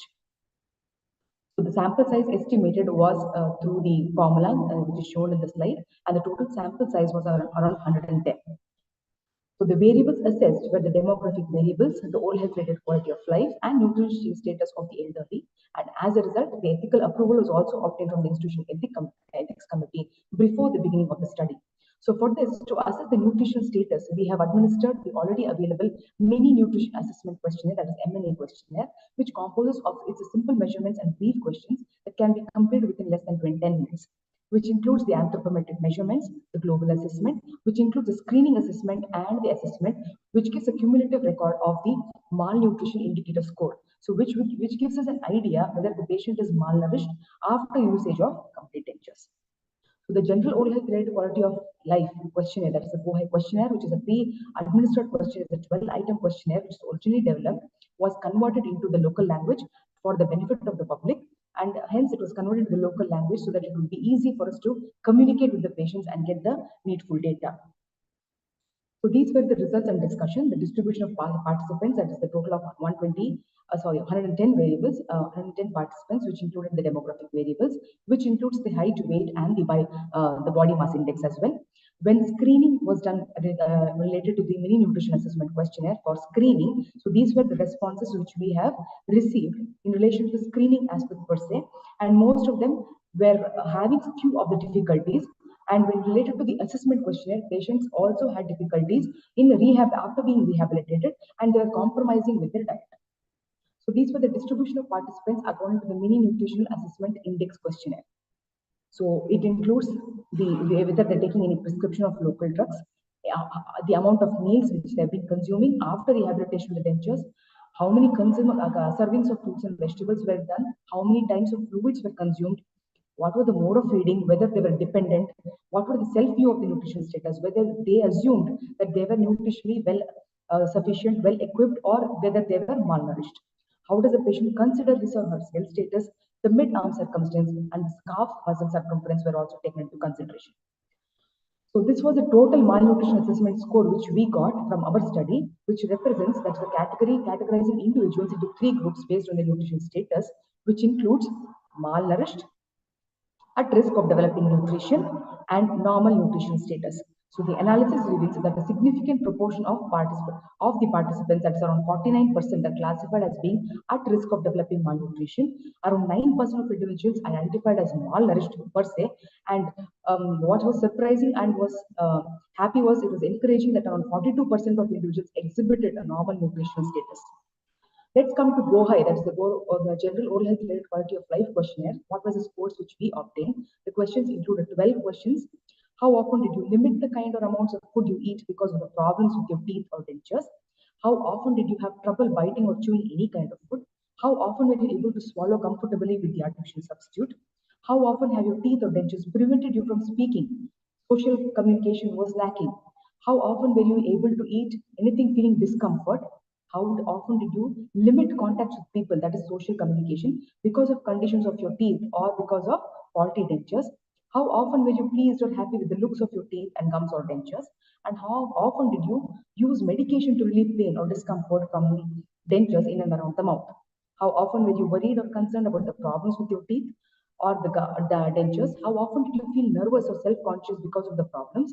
How often did you feel uncomfortable eating with people with the artificial substitute? How often were your teeth or gums sensitive to hot, cold, or sweets? And the GOHI total was around less than 24 and more than 24. If it is less than 24, then it is a matter of concern. If it is more than 24, that means they're satisfactory after the usage of artificial substitute.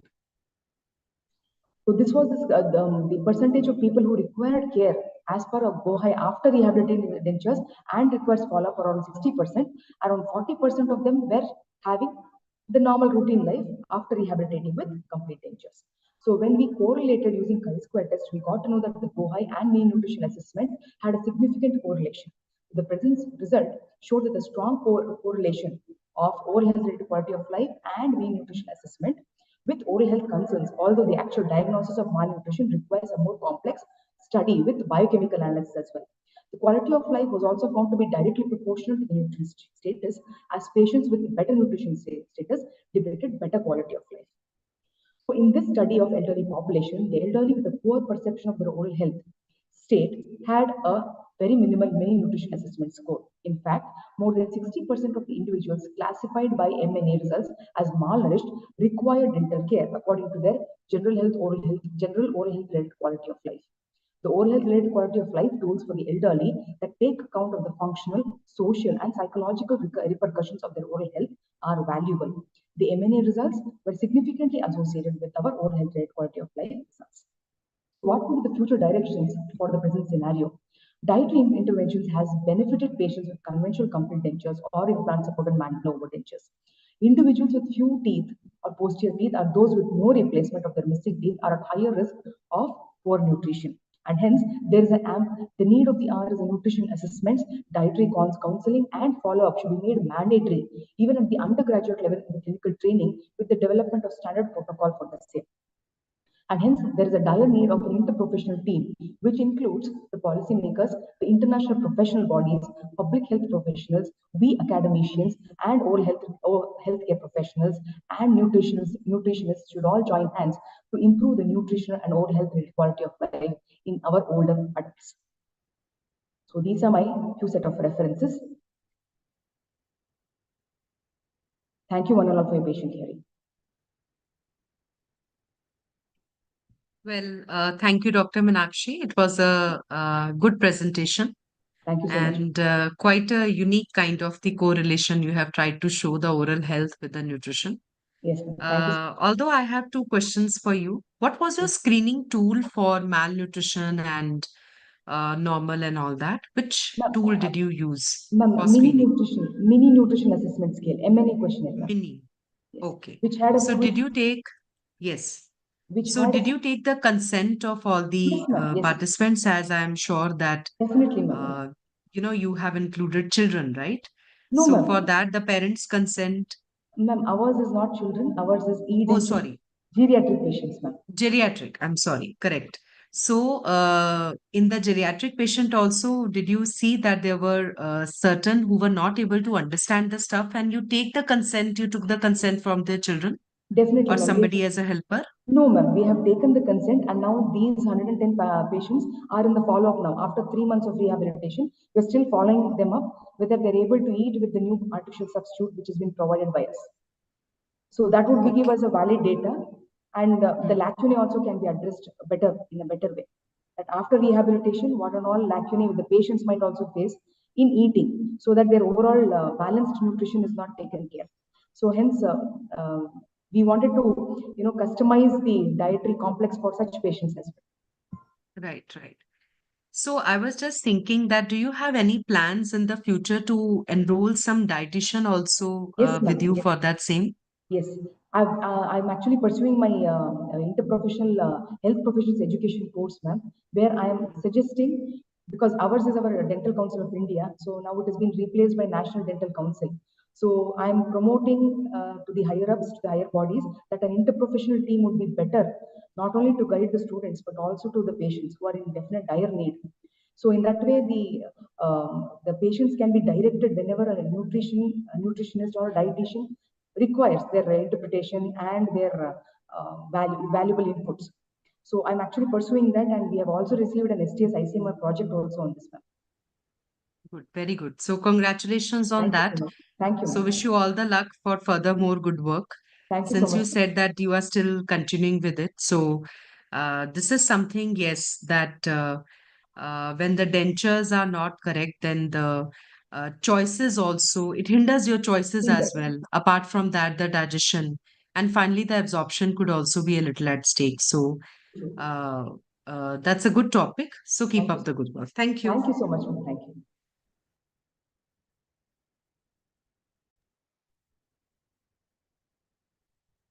Okay, ma'am.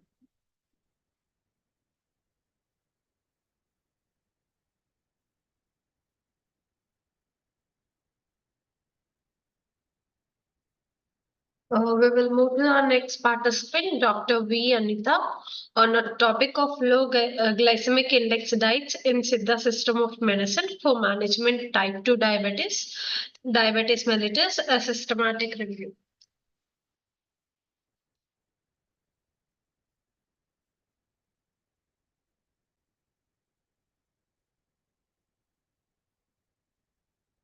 Dr. Anita.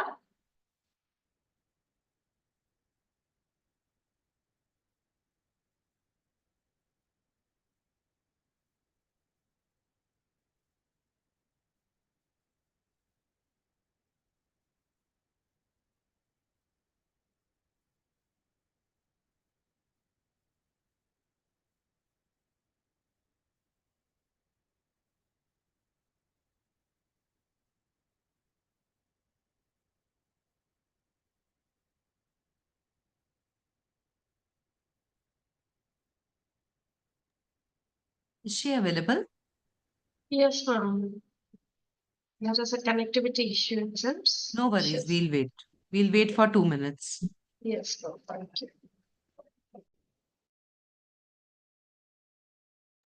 Ma'am, that would be our last presentation of our day, ma'am. Okay, noted.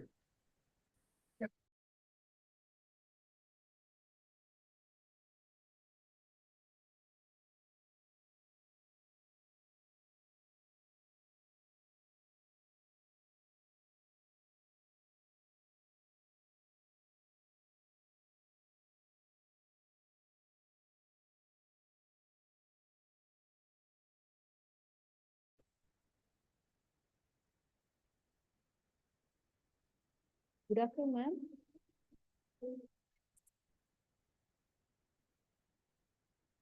Good afternoon, ma'am. Am I audible? I'm Dr. Yes. Anita. Yes, please continue. You are audible. Just a minute, ma'am. I'm going to share my screen.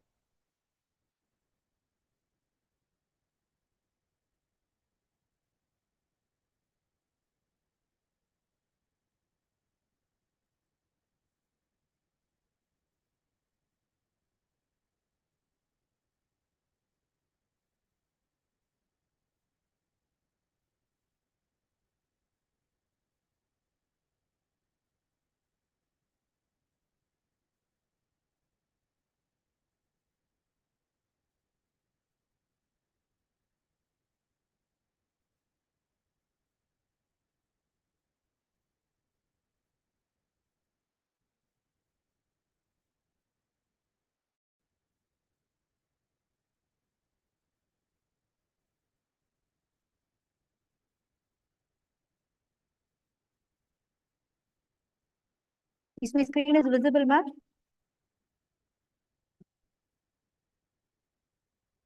Is it Yes. visible, ma'am? Yeah.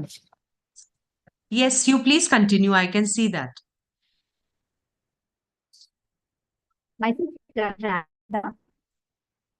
My topic is about low glycemic index diets in Siddha system of medicine for management type 2 diabetes mellitus systematic way. Introduction. The burden of diabetes is high and increasing globally and in developing economies like India, mainly fueled by the increasing prevalence of overweight, obesity, and unhealthy lifestyles. Diabetes in India, which is expected to rise over the 134 million by 2045. Approximately 57% of these individuals remain undiagnosed. Siddha system of medicine emphasizes low glycemic index diets would be effective diet plan in lowering blood glucose level in people with type 2 diabetes or impaired glucose tolerance. Basic concept of Siddha is unave marandu, marande unavu. That is, food is medicine and medicine is the food. Our aim of the study of this review are create awareness about diabetes complications and consequent improvement in dietary knowledge. Attitude and practices lead to better control of the diseases and encourage the patients to understand the importance of diet, which may help in disease management, appropriate self-care, and better quality of the life. The study involves a review of various Siddha literature and research papers, which explains about the food which containing low glycemic index help to maintaining the blood glucose level. In Siddha system of medicine, the diabetes is mentioned as the நீரிழிவு நோய். These are all the definition noted in the Siddha text, that is அடிக்கடி சிறுநீர் செல்லுதல், that is frequent urination, the sugar in the urine, that is sugar smell in the urine, that is the emaciation. The causes are mentioned in the Siddha text is increased calorie intake and hereditary and loss of calorie burning. These are the symptoms mentioned in our textbook is polydipsia, polyphagia, and induces complications. There are 4 types of Vada and 6 types under the Kapha. 6 types in the Pitta and 10 types in the noted in the Kapha. There are under the manganese. It is noted in the Siddha text. It is mostly correlated to the diabetes mellitus.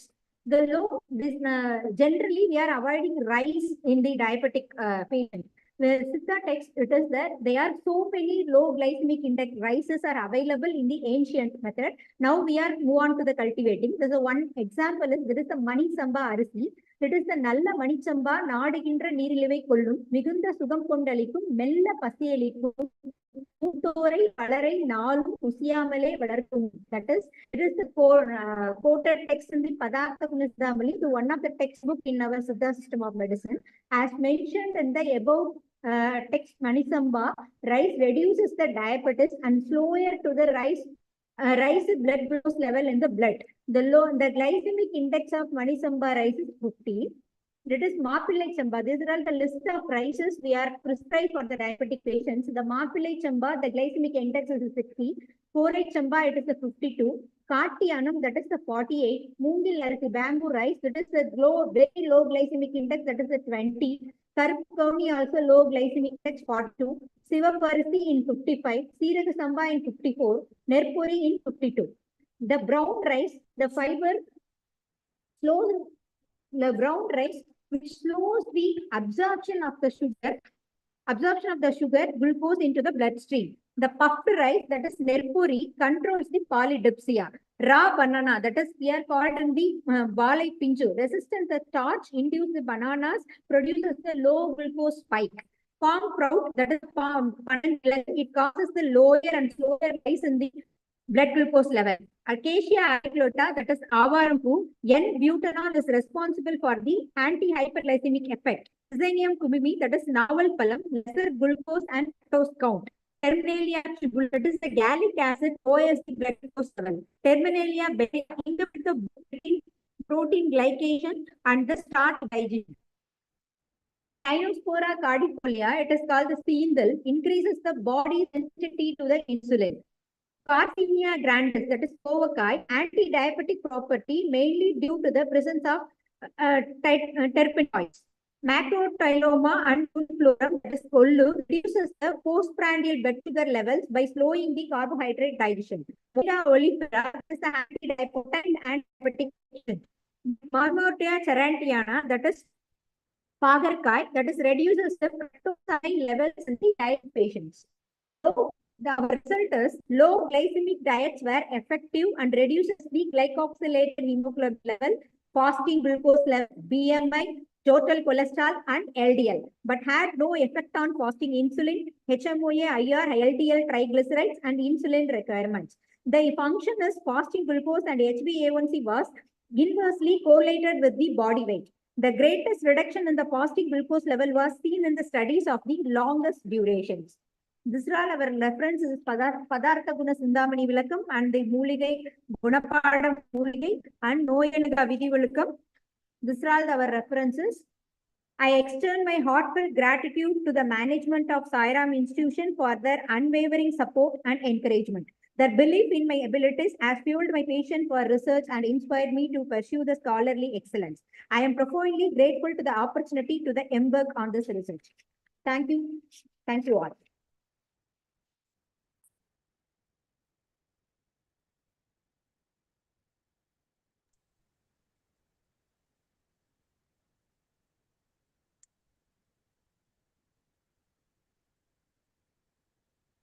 Yes, could you please on your video? I think it's on. Okay, I think your presentation is there. That's why I'm just not able to see. Actually, I stopped my presentation. Stopped my screen sharing. Yeah, now I don't see your presentation, but I'm not able to see you. All right, no worries. No worries. But Dr. Anita, did I pronounce yes. it correctly? Yeah, ma'am. All right. So this was a nice presentation. Even there were certain foods which were probably a little maybe not available in all the regions, but a good enlightenment for everybody to learn. Especially there was some kind of rice which you mentioned, right? Yes. Can you tell me the name again of that This is rice? the Manik Chamba. Manik Chamba Correct. rice. Correct. So you mentioned something over there, 50. So was it the name of that or what was it Glycemic implying? index. No. These are all the glycemic index in the glycemic Glycemic index you were just mentioning. yeah. Okay. I thought maybe It is a variety low, has got indicating some. low. Yeah. But I thought maybe that variety has got some code or something like that. All right. That is fine. So how is the consumption? Like this was the systematic review, which was done in a good manner, but just I would like to ask you, how is the consumption of that kind of a rice in your region? Have you seen that or have you gathered some information about it? Yeah, ma'am. It's Manchamba rice. It is now available in the market and organic stores. We are eating for the lunch as a breakfast. It's a rice varieties. We are usually in Tamil Nadu. They are taking rice in the lunch. Also used for the making idli and anything we make it in rice types. Any form of way we can take as a puttu, as a rice and sambar and dal and dosa and idli. Anything we can make it. I think it would be quite interesting to see that, the comparative nutritive analysis of the brown rice, which everybody is saying, and it is popular as low GI, and, everybody just says like that in a spur of moment. And in comparison with this, that is having really low GI, I think this local food should be promoted more, not only in the area in your region, but also in the other region. Yeah, that would be the quite too good to see that how this comparison maybe trials could be run on the same. Maybe in the next conference, I wish to see if you can take up this topic and research a little more about it, right? Sure. All right. Okay, then. Our Thank motive you is so to much. promote our native foods is my motive. Thank you. Right. All right. Okay. All right. So, thank you so much. I guess, Joshua, that was the last presentation, as you mentioned. Yes, ma'am, that was the last presentation of our session. All right. Okay. Thank you, ma'am. Yes. So, could you just unpin me so that I can talk to all the candidates together? Yes, ma'am.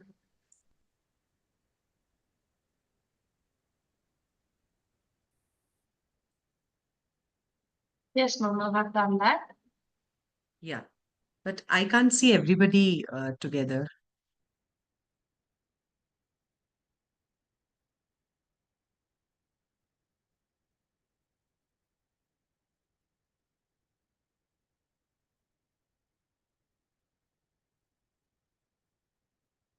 Yeah, so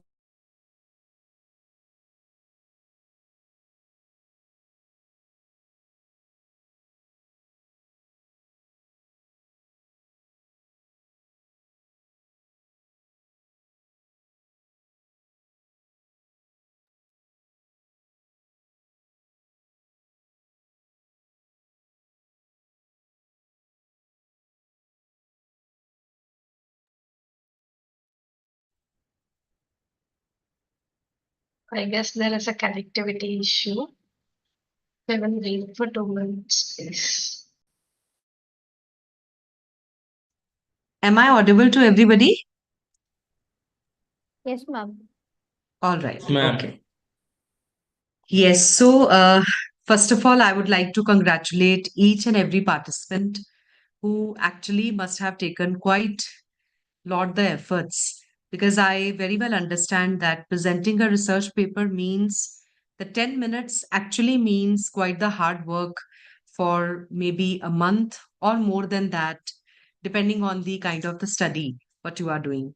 I can understand that we need to speak more and more about our research, maybe for hours or so, but respecting the virtue of the time, and as per the community works, you are allotted only 10 to 12 minutes. But very good work was seen by lot of you, and you have put all your hard work. But yes, there were certain takeaways also, which I have seen that few participants, they forgot to give appreciation to the work of the people who have actually done their researches long time ago, which were used by you as a tool of reference so that you may design your study, work on the same lines, or maybe what they left and they were not able to do, from there you took that point ahead.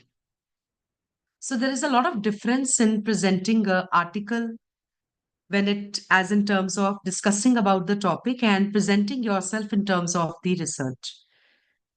So your work would also be used by somebody else. And I think you should be appreciated for it when your work is going to be used. So I urge everybody that wherever you present, here or maybe anywhere else, online, offline, or maybe when you are teaching also to anybody, now the view has to change. That means whatever we say always has to be backed up by some kind of a data, because when you present something, you can actually influence the other person in for good or maybe for the bad. So somewhere down the line, the responsibility rests on our shoulders, that whatever we tell, we take the responsibility of the same. So that is how appreciation and making the reference there and then, and making a proper references used as per your second last slide before thank you. This is something which is very important, or maybe at the footnote of each and every slide, in whichever way you feel comfortable. And the another is that consent when you are doing it on any human, that is something which is very, very important, because there could be some adverse events as well because of your intervention, especially that intervention which you are asking your client or maybe patient or your sample or your sub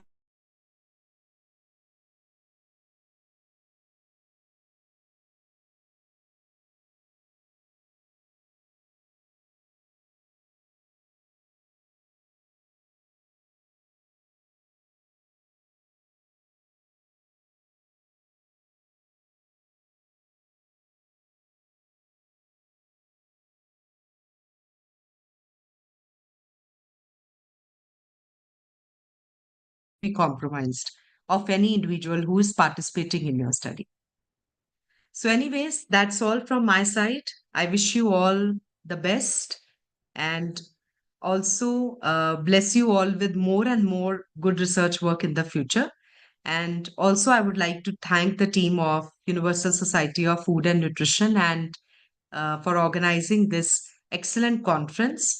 Thank you so much. Thank you, ma'am. Thank you so much for your presence.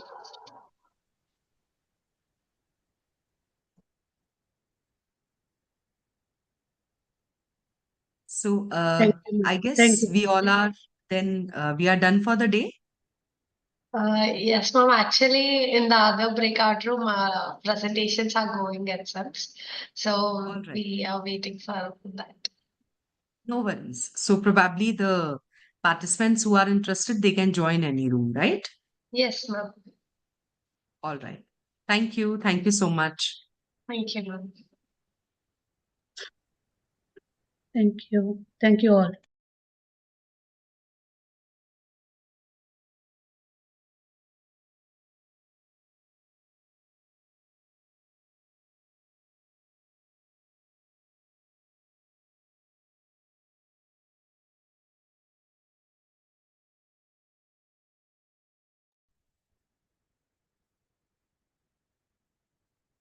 All the participants will receive the certificates after the post-conference, either via mail or your WhatsApp.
Before we end our session on today, I would like to give a vote of thanks.